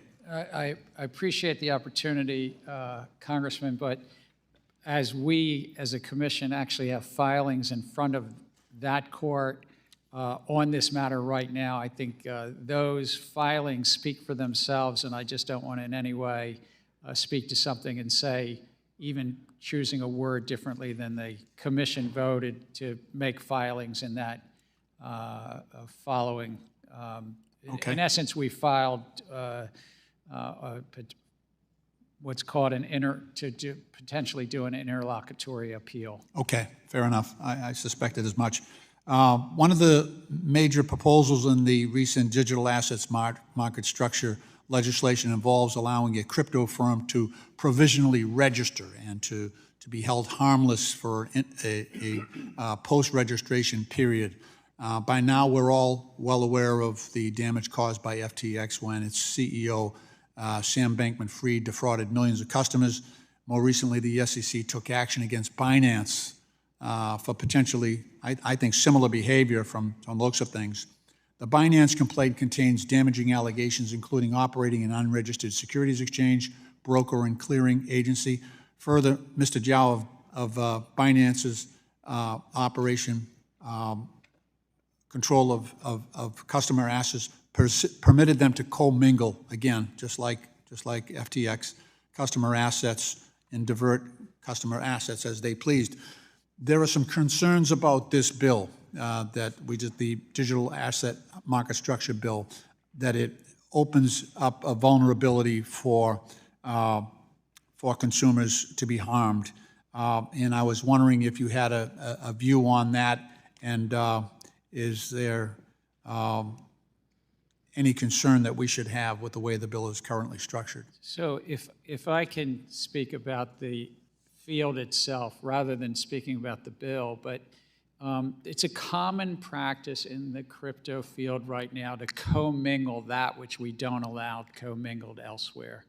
And commingling what you might think of as an exchange, like the New York Stock Exchange, with brokers, you can think of your own individual brokers, and maybe a hedge fund or even a high-frequency trading shop, and even a clearinghouse, and maybe even some bank-like functions.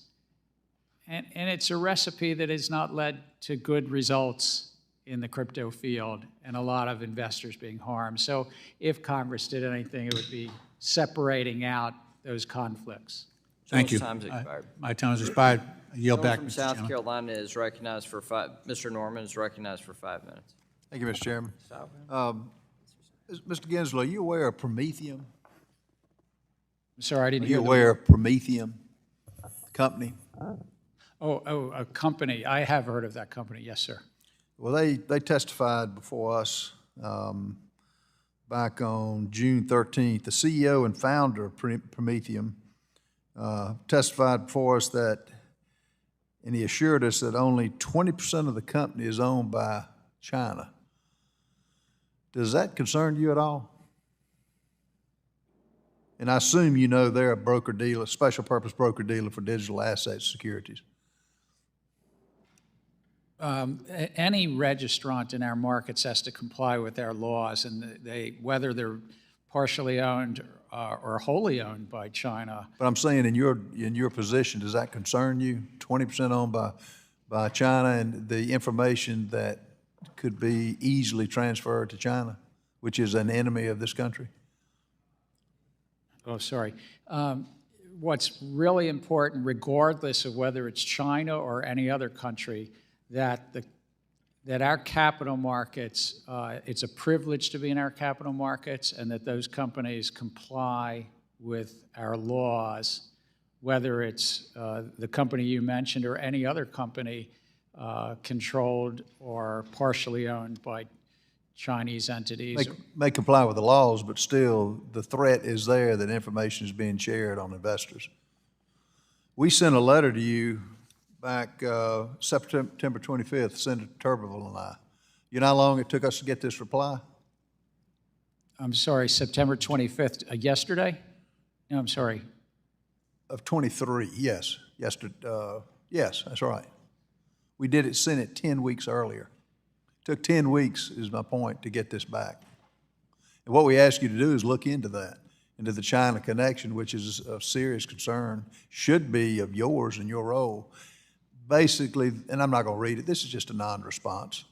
I mean, it's just words. And if what's concerning to me is if somebody in your role is just shuffling paper, it's a danger to this country. There are a number of broker-dealers in our country that have affiliation with China. You named one. It's not the only one. I think your letter and some other letters from the senator named some of the others. And those broker-dealers have to comply with our laws. They actually have to, under our laws, have their books and records here so they can be inspected and looked at by FINRA, which you mentioned. Does China go by the rules? I mean, does Communist China go by the rules? They have a different set of laws there. They have a different government. But I'm saying if you're here in the U.S., they have to comply. Here's what we would ask. I mean, 10 weeks to get this, and to get this letter, was it 2 paragraphs, is really an insult. Are you familiar with metamaterials? Yes, I am, sir. I'm not very deeply, but it is a company that I've heard of. Do you know what the aggregate shares are, audited shares, count of MMTLP is, as of close of market on December 8th, 22? I don't know. I know that it's a company that then exchanged into something called NextBridge, I believe. Okay. Does SEC have this information on the audited shares? It may be a matter of public record. I mean, it was a company that it did an exchange and became another company. We'll try writing you another letter, and if you would look into it, we would appreciate that. Thank you.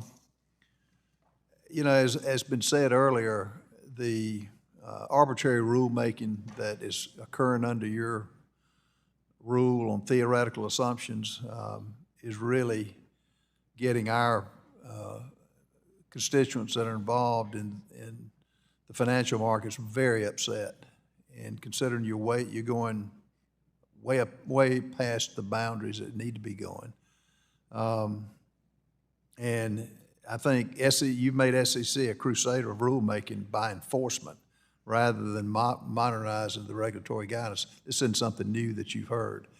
My only request is that you know, you can blame it on staff turnover, you can blame it on a lot of things, but that you would prioritize this rulemaking and actually we'd make the case for reductions if you would even consider something. I yield back. Gentleman's time's expired. Gentleman from Texas, Mr. Green is now recognized for 5 minutes. Thank you, Mr. Chairman. I thank the ranking member as well And of course, I'm grateful to the Secretary for appearing today. Thank you very much. It's been an honor to work with you. Mr. Secretary, I'm honored to have another title, but it's just Chair or Gary. Chair, okay, all right. Mr. Chairman, excuse me. The traditional services of an exchange, if you perform those, broker, clearing agency, these are the kinds of things that should be registered. Is that a fair statement? Yes, if you're a broker in America, if you're a dealer, an exchange, not only registered, but then comply with the laws so that the public is protected. Mm. And in your capacity as a chairman, if you're of the opinion that these things are not taking place, are you duty-bound to do what is within your authority to protect the public? Yes, and we end up being a cop on the beat, and it takes a 5-member commission, but sometimes we bring enforcement actions if people are not properly complying with the laws and registering. Mm. Public Citizen has indicated that crypto amounts to a giant Ponzi scheme whose victims disproportionately include low and moderate income individuals as well as people of color. I'm concerned about that. I appreciate your being the cop on the beat. I want to protect people from what may be a Ponzi scheme. There are different opinions about this, but what are some of the consequences of having a poorly regulated digital currency? Well, the crypto token field has, there's been billions of dollars of losses, and in fact, there's some studies that suggest that lower income communities and communities of color have lost more, and that it's not been to their advantage at all to be investing in these assets on average.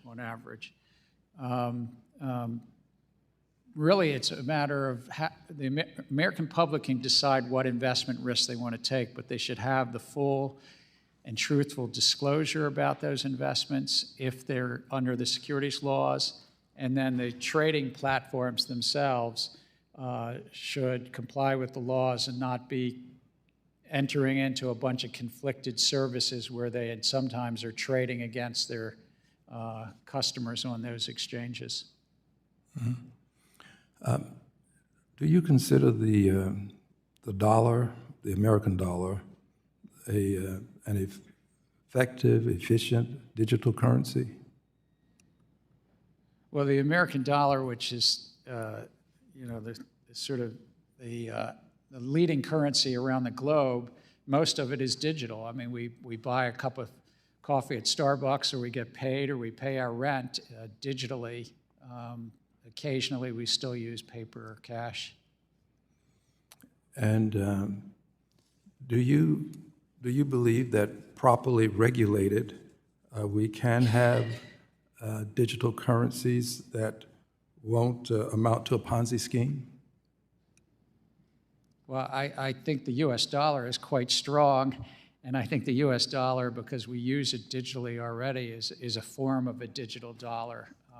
Crypto tokens are really quite something different, sir. They're not a currency.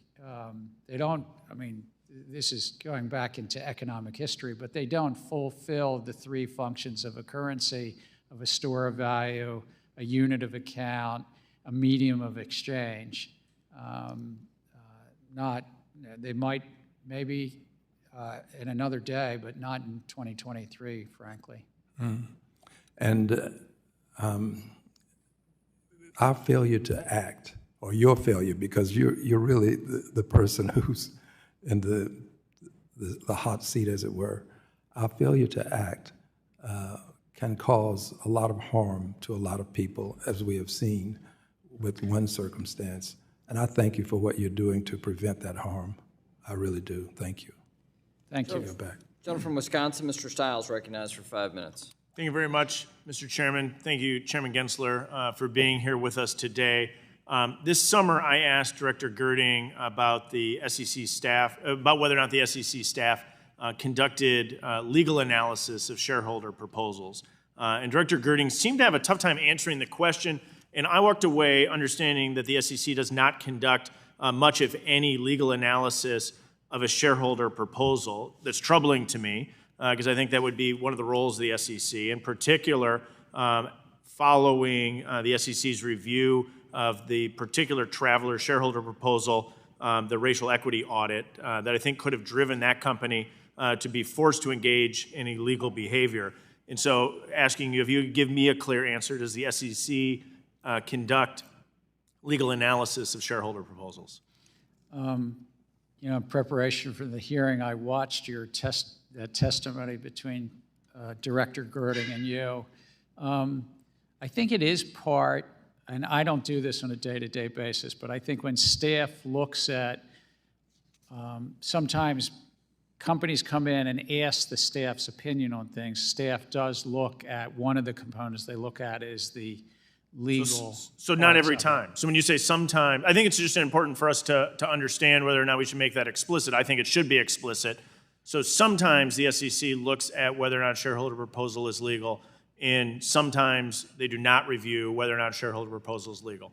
As I understand it, I believe it's one of the components of the review, but I'd be glad to have staff work with your staff and get you the details of the. I'd like you to. I mean, the fact that you reviewed it in advance of this committee hearing, which I appreciate the amount of time and effort you put into preparing for a hearing, but you don't have an answer specifically whether or not the SEC conducts a legal review, not even a legal opinion, but just a legal review on each shareholder proposal, to me, would be a baseline review for the SEC. I'm here saying I believe that it's part of the review, but I don't know if it's on every shareholder proposal, because it depends on the nature of the shareholder proposal, of course. Okay. I'd like you to come back with that information about the process in which you review shareholder proposals in light of probably two key things. One is we brought in the two largest proxy advisors, ISS and Glass Lewis, and they specifically said on the record that they do not conduct a review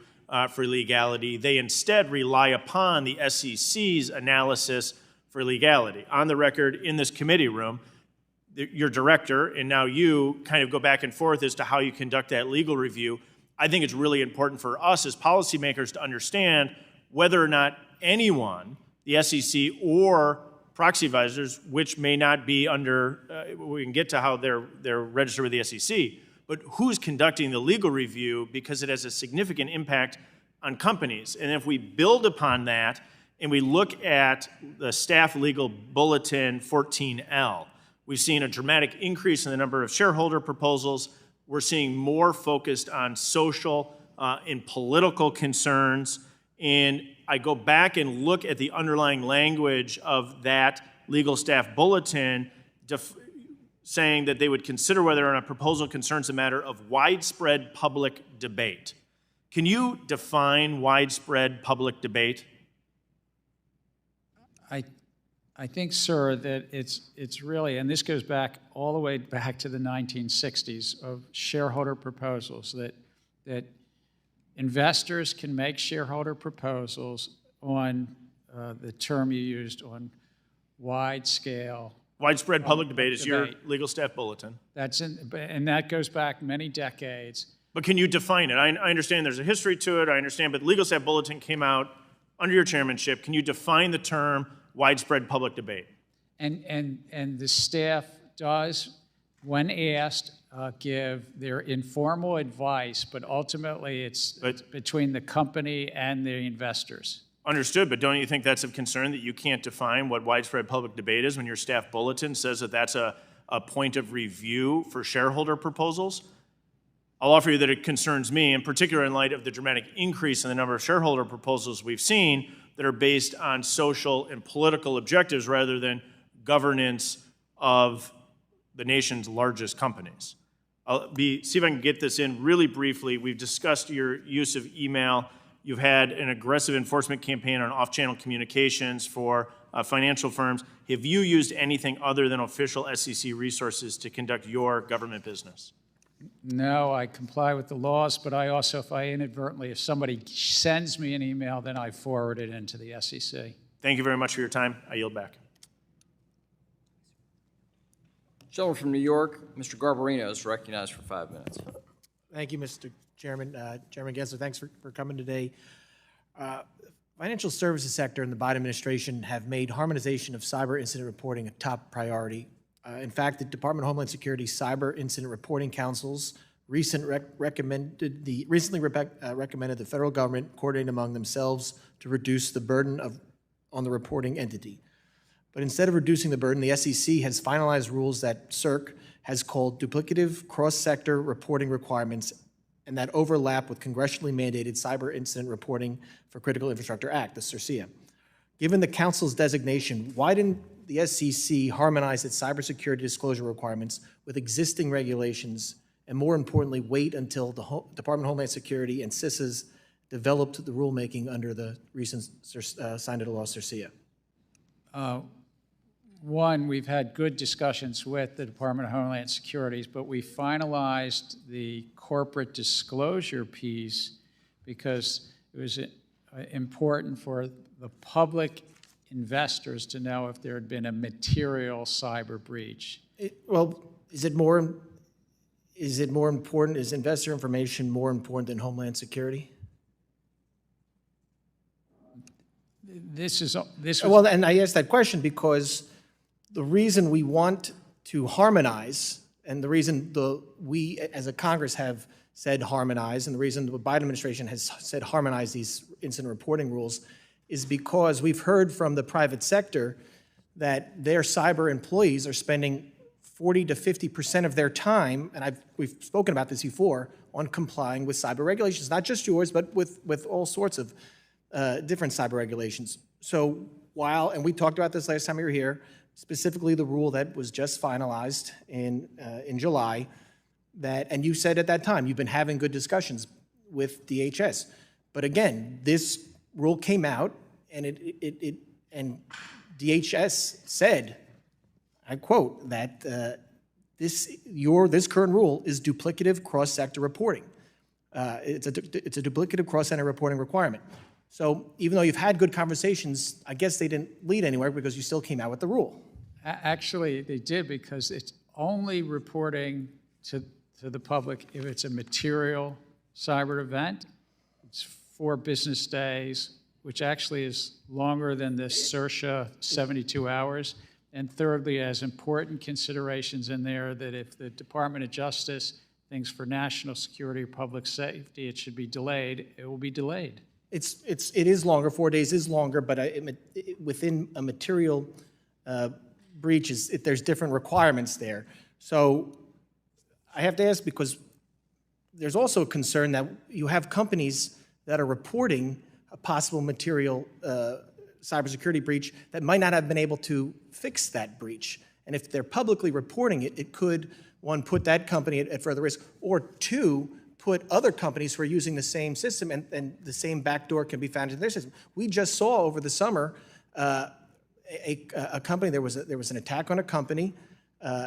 They announced this attack before the patch was released, and you saw other companies and 3 federal agencies get hacked under the same vulnerability. So I'm concerned that having this public reporting before the breach is fixed, before the patch is fixed, is going to cause more harm than good. And I'm not saying don't regulate cybersecurity. I think it's very important. I just think when our goal is harmonization, when the Biden administration's goal is harmonization, when everybody is saying harmonization, having these rules come out that are just going to be duplicative and cause more harm on the companies that are supposed to be protecting information is not a great idea. I'm running out of time, so I do want to move on to something else. Between 2019 and 2022, the annual cost of operating a consolidated audit trail, or CAT, increased by 900%. In March, CAT unveiled a 2023 budget exceeding $223 million, which is 10% of the SEC's entire budget. The SEC recently approved a funding model that would pass nearly all these costs on to market participants.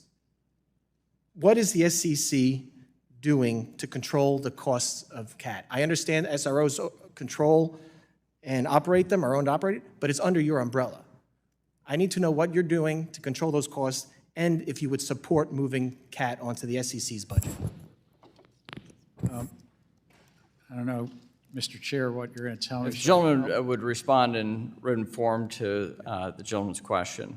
And I appreciate the gentleman's leadership in cybersecurity issues, the WIGWIM protocols, and the work he's put in over the years on those policies. He's worked in other committees. So, and WIGWIM is very important.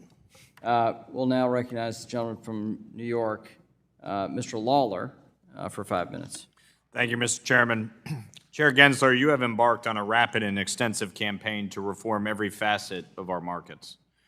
It is evident that your rules will significantly change our markets. For example, your equity market structure rules will impact all retail investors, encompassing over 228 million retail accounts. The swing pricing rule will have implications for every mutual fund involving over 100 million American investors. The climate rule imposes new costs on every public company. The predictive analytics rule will encompass virtually every type of technology. The private funds rule fundamentally reshapes the regulation of private institutions in a potentially unlawful manner. The pace and scope of your rules is unprecedented.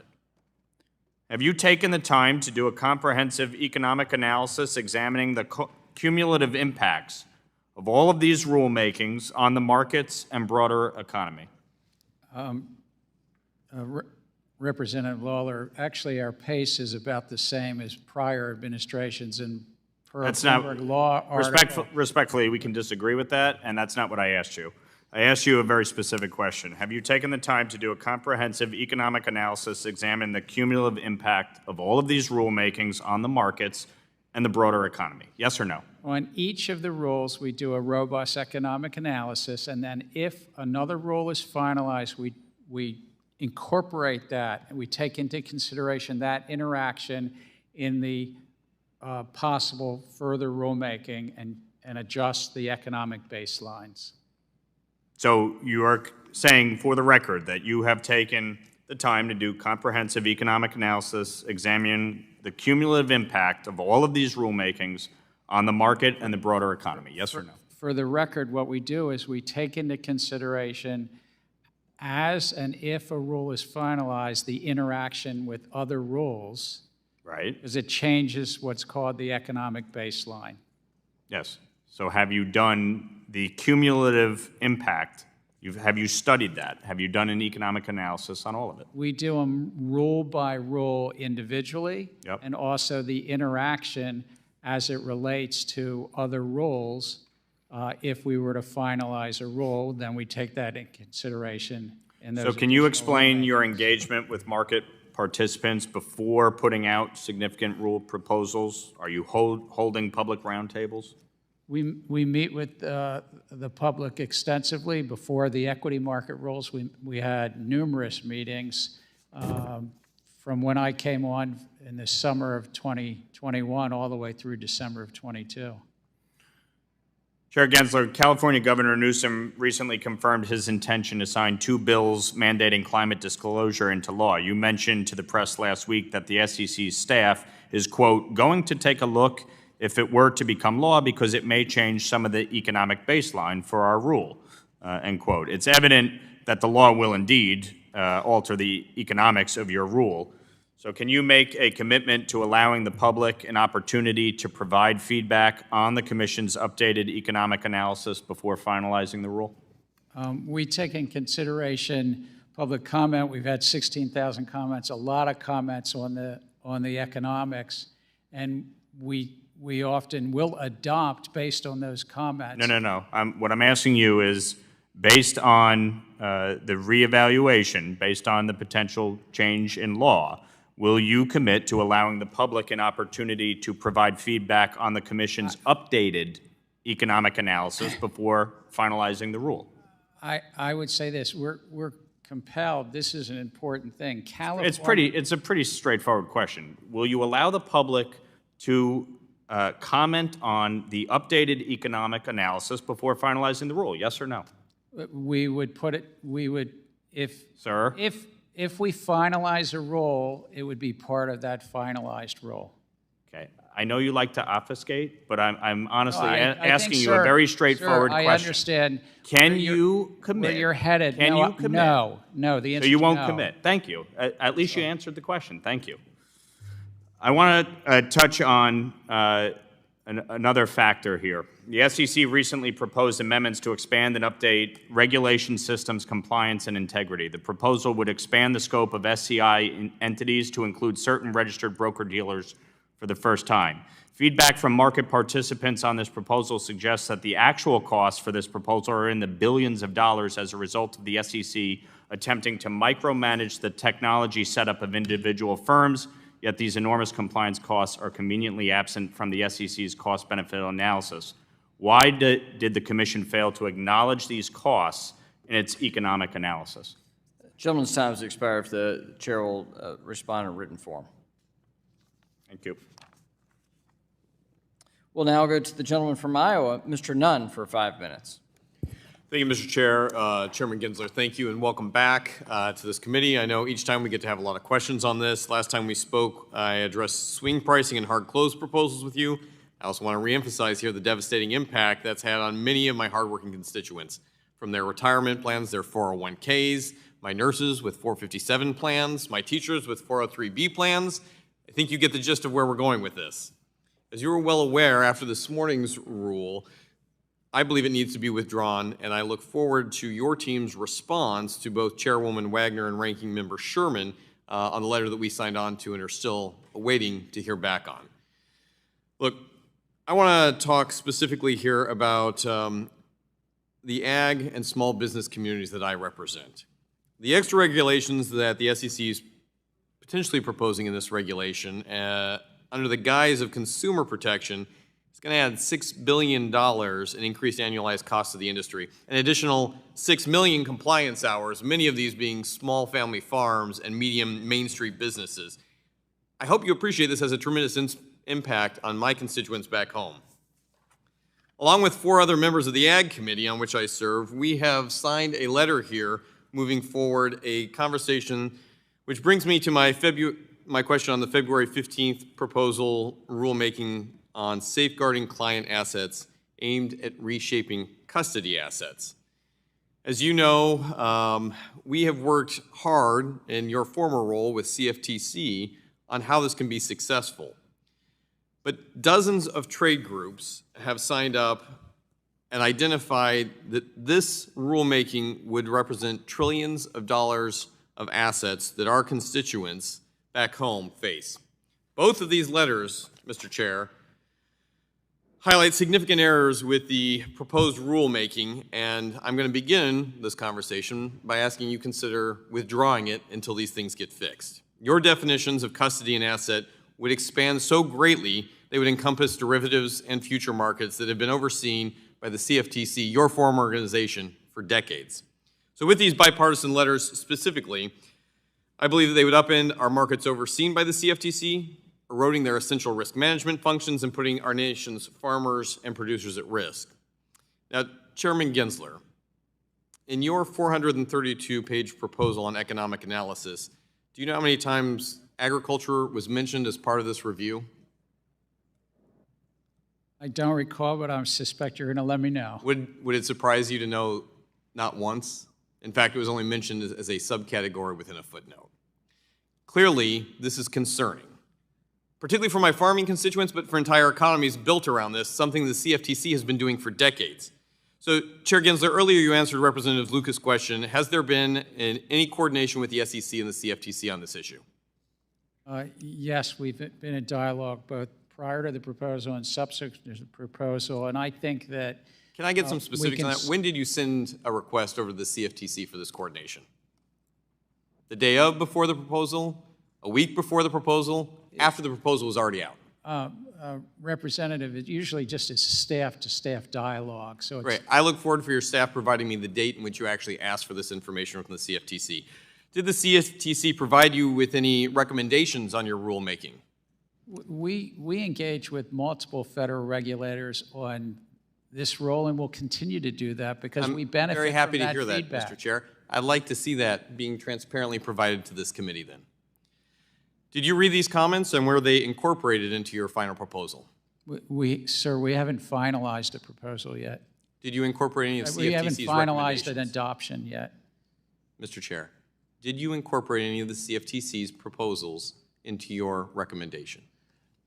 We have put out to public comment to get feedback, and we get feedback, and it's benefiting this, and I think that we can... So I haven't heard anything about the CFTC on this. You're putting it out to the public, which brings me to my next question. It's my understanding that you recently reopened the comment period without re-proposing the rule. Specifically, what value does this add to the ag community and my constituents for their grave concerns if you're reopening it, but you're not listening to the CFTC, the ag committees, or even what's happening at a bipartisan level within this committee? We benefit by reopening. I think we reopened this because we had another rule that may intersect with this, the discussion we've had a lot here today, and so we reopened it formally to get further comment. It might suggest to some that you didn't get the answers you wanted, and so you reopened it to others. So let me end with this. I urge you to withdraw this rule as my bipartisan and bicameral elements have argued the same. Thank you, Mr. Chair. I yield the remainder of my time. Thank you. Good to be with you. Gentleman from Florida, Mr. Donalds, is now recognized for 5 minutes. Thank you, Mr. Chair. Chairman Gensler, welcome back. Hey, do you remember where we left off, you and I? I do. You're a very good questioner, sir. All right, well, let me refresh. Let's bring some things up. Where we left off was, did you facilitate the payment for the Steele dossier for the Hillary Clinton campaign back in 2016? Because you were the CFO. You acknowledged that. You also said, in response to my question, that this payment was not something that I was aware of, quote unquote. Those are your words. Interesting things have occurred since then. John Podesta actually testified to a committee of Congress, and John Podesta testified to a question about, was Gary, meaning you, was he day-to-day, hands-on, signing every check? And so John Podesta testifies, actually he was under a deposition with a committee here in Congress. He says, yes, I don't know if he signed the checks, but he was there every day, meaning you. So let's circle back. Were you aware of the fact that the Hillary Clinton campaign actually paid for the Steele dossier, which unleashed one of the worst issues of intelligence malfeasance that our nation has ever seen? No, sir, I answered this 6 months ago, and this is the same answer today. No. You weren't aware of what was going on? Mr. Gensler, I find that very interesting because, if I listen to some of the people and the staff that have left the SEC, you're very aware of everything that is going on. It's actually your MO. You're very hands-on. So you're going to tell the committee right now you had no idea that the Hillary Clinton campaign, of which you were the CFO on, sent money to Perkins Coie for a dossier that was phony, that led to the spying of a presidential campaign in 2016. You were not aware of any of this? Sir, as a chief financial officer in a political campaign, I was not aware of what a law firm was doing with some of the monies that they got. Now, I find that interesting because in some of your other rhetoric about CFOs in the public sector, the private sector of our economy, you are very tough on CFOs. You've said on the record on many occasions that CFOs have a fiduciary responsibility to the organizations that they cover, that they should be aware of everything that is going on. So how is that a standard you hold CFOs in the private sector to, but you don't hold yourself to that same standard? That's not a standard that the SEC holds CFOs to. It's about their financials and that the financials are put together in accordance with GAAP and that the numbers are accurate. And that they're So did you accurately pay for the Steele dossier out of the Hillary Clinton campaign? Sir, I learned about that way after President Trump was a president and Hillary Clinton was a private citizen. All right, well, let's move on. We'll probably circle on that another time. I want to reference a story in Capital Account from June 13. Mr. Chairman, I ask for unanimous consent for the story be entered into the record. Without objection. The story notes that you met with Senator Tammy Baldwin in May about the SEC's proposal related to the 13D beneficial ownership disclosure, at which time you allegedly asked Senator Baldwin's staff allegedly, I'm gonna say allegedly, to contact an organization called We the Investors to submit comment letters in favor of the 13D proposal. Subsequently, the SEC was flooded with 350 plus comment letters from so-called individuals, but mostly form letters stamped with the moniker We the Investors in favor of their proposal. It appears to me that you have engaged in astroturfing to advance your own agenda. Is this true? If this is true, is this a serious breach of impartiality that would violate the spirit, if not the letter of the law of the APA? Sure, again, I don't know what the press is talking about. I remember a meeting with the senator. It was a good thought. Did you meet with Senator Baldwin in May with respect to 13D? I think that it's on my public calendar that I met with Senator Baldwin. I meet with senators and representatives. Okay, so here's what we need. I need to basis. get from your public calendar if you actually met with Senator Baldwin. I think the committee would like to know that. In this meeting with Senator think I Baldwin's did. staff, did you speak to an organization called We the Investors? I have no memory of that. Mr. Gensler, the no memory routine from a lot of appointees is really getting old. You guys are discussing and leading some of the various regulations facing our economy. So to come before a committee of Congress, have no idea what you talked to with a senator's staff about 13D? The meeting was with the senator, sir. All right, well then, if you don't recall what you said to a United States senator about key issues facing our economy from a regulatory basis, please, sir. that's a real problem, You're don't you a good think? questioner, but please, sir, that story is not one that I would confirm. It's not a story that I believe is accurate. Let me ask you a question, broad base. Do you think it's appropriate for the chairman of the SEC, or frankly the head of any agency, to engage with outside groups to accomplish the agenda they want to see through rulemaking?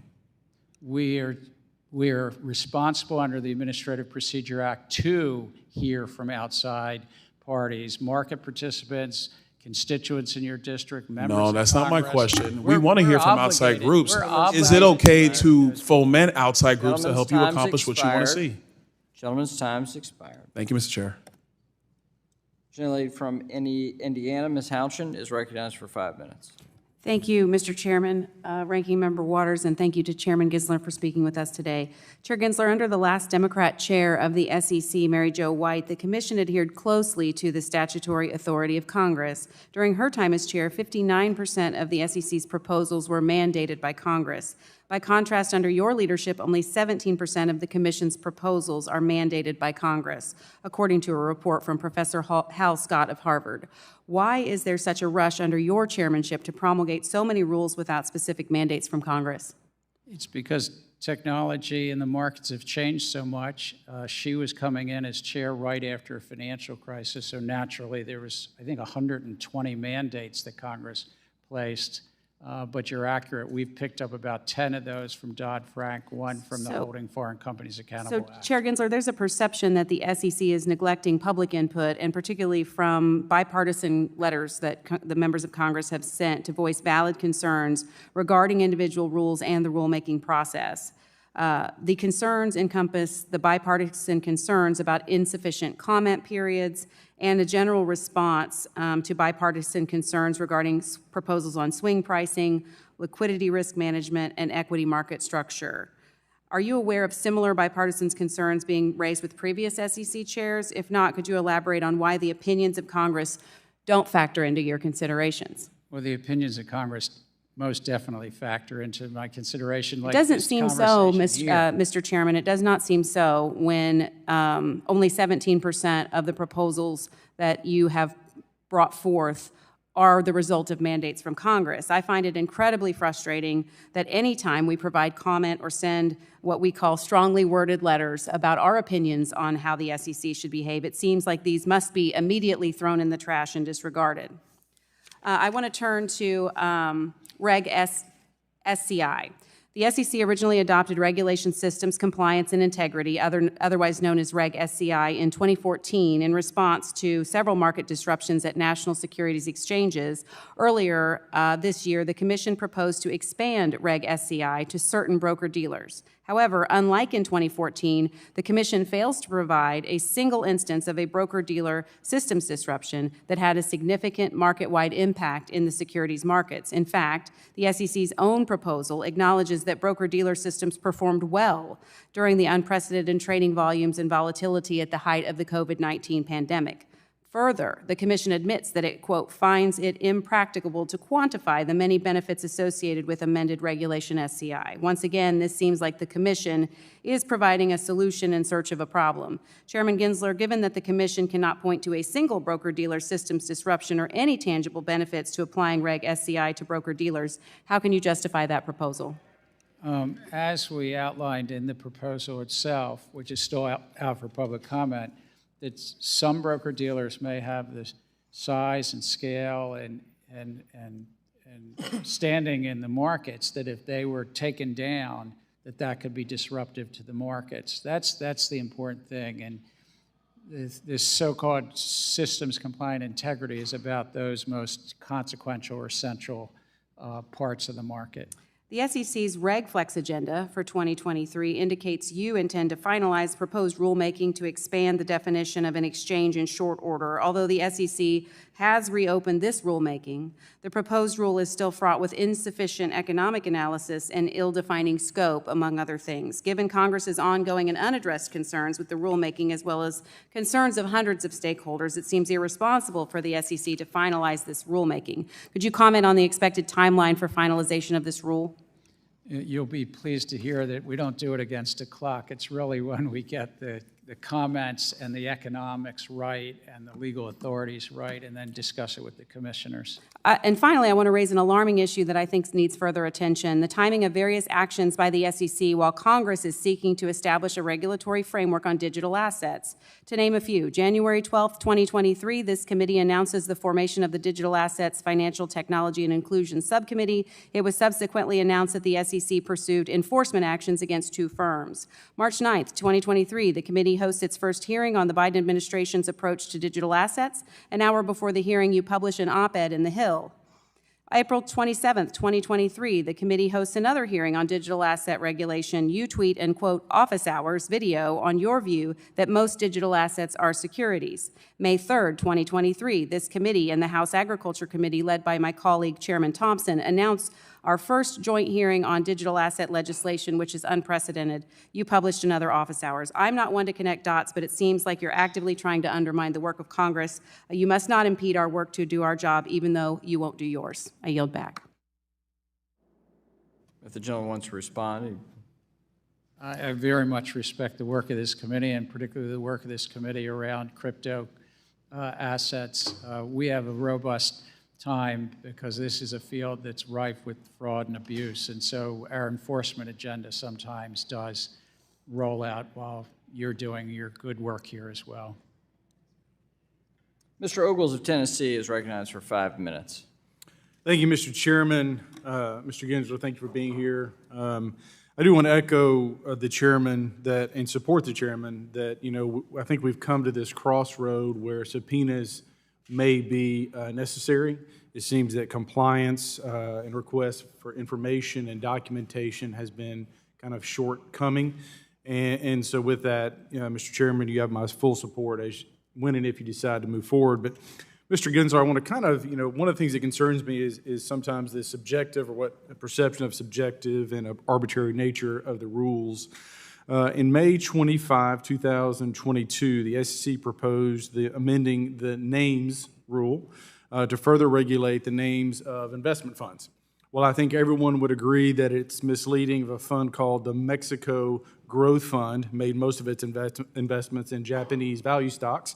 Many names may be subject to differences of opinion. The proposal specifically mentions ESG funds. Mr. Gensler, is the SEC equipped to determine what, broadly speaking, is good for the environment as it pertains to ESG? No, sir, we're not an environmental regulator.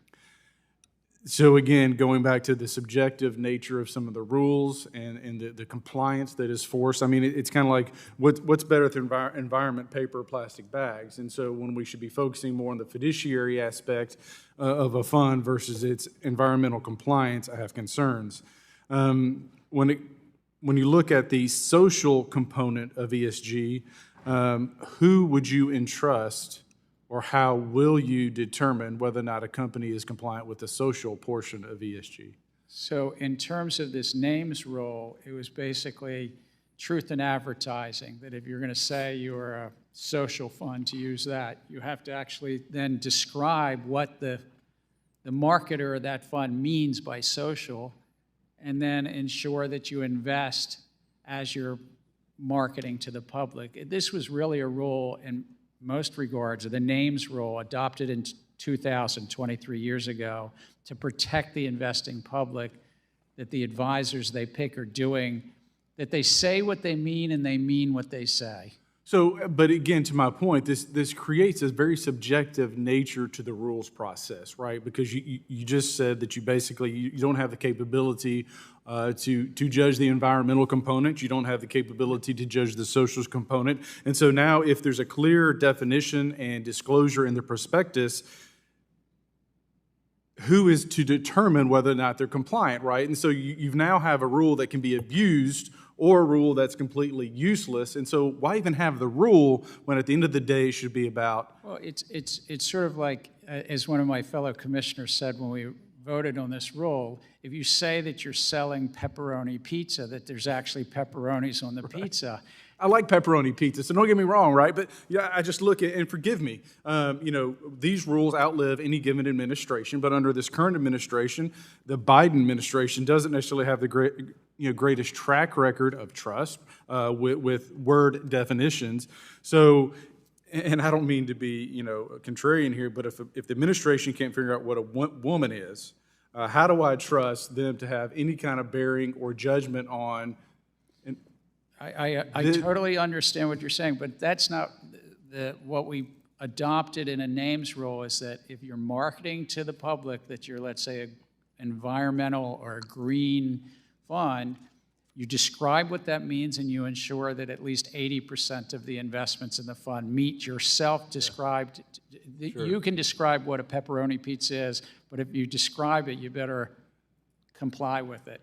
But again, I just, so when you look at like the climate disclosure and the burden that's being put on businesses to track their supply chains, you're now creating an enforcement mechanism that the company has to enforce on its supply chain. So again, these rules that you're pushing down on business, that you're pushing down on these instruments, only does one thing but drive up costs on, at the end of the day, the end use. So the very people that you're trying to protect, you're hurting because of the arbitrary nature of the rules that you've put in place. It's very frustrating.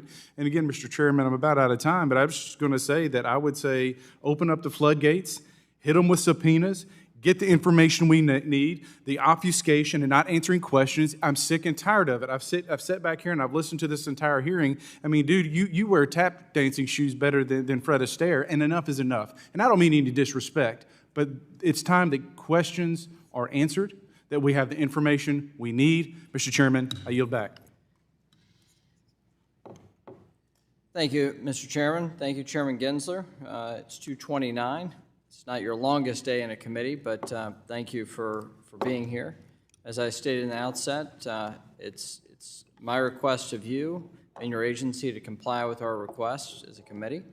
I don't want to use the compulsory process for the first time in our history between this House of Representatives, this committee, and your agency. So I think it's would be a purposeful act on your part if it resulted in us issuing a subpoena. Without objection, all members will have 5 legislative days within which to submit additional written questions for the witness to the chair, which will be forwarded to the witness for his response. I ask you, Chair Gensler, to please respond no later than October 30th to those written questions. This hearing is adjourned.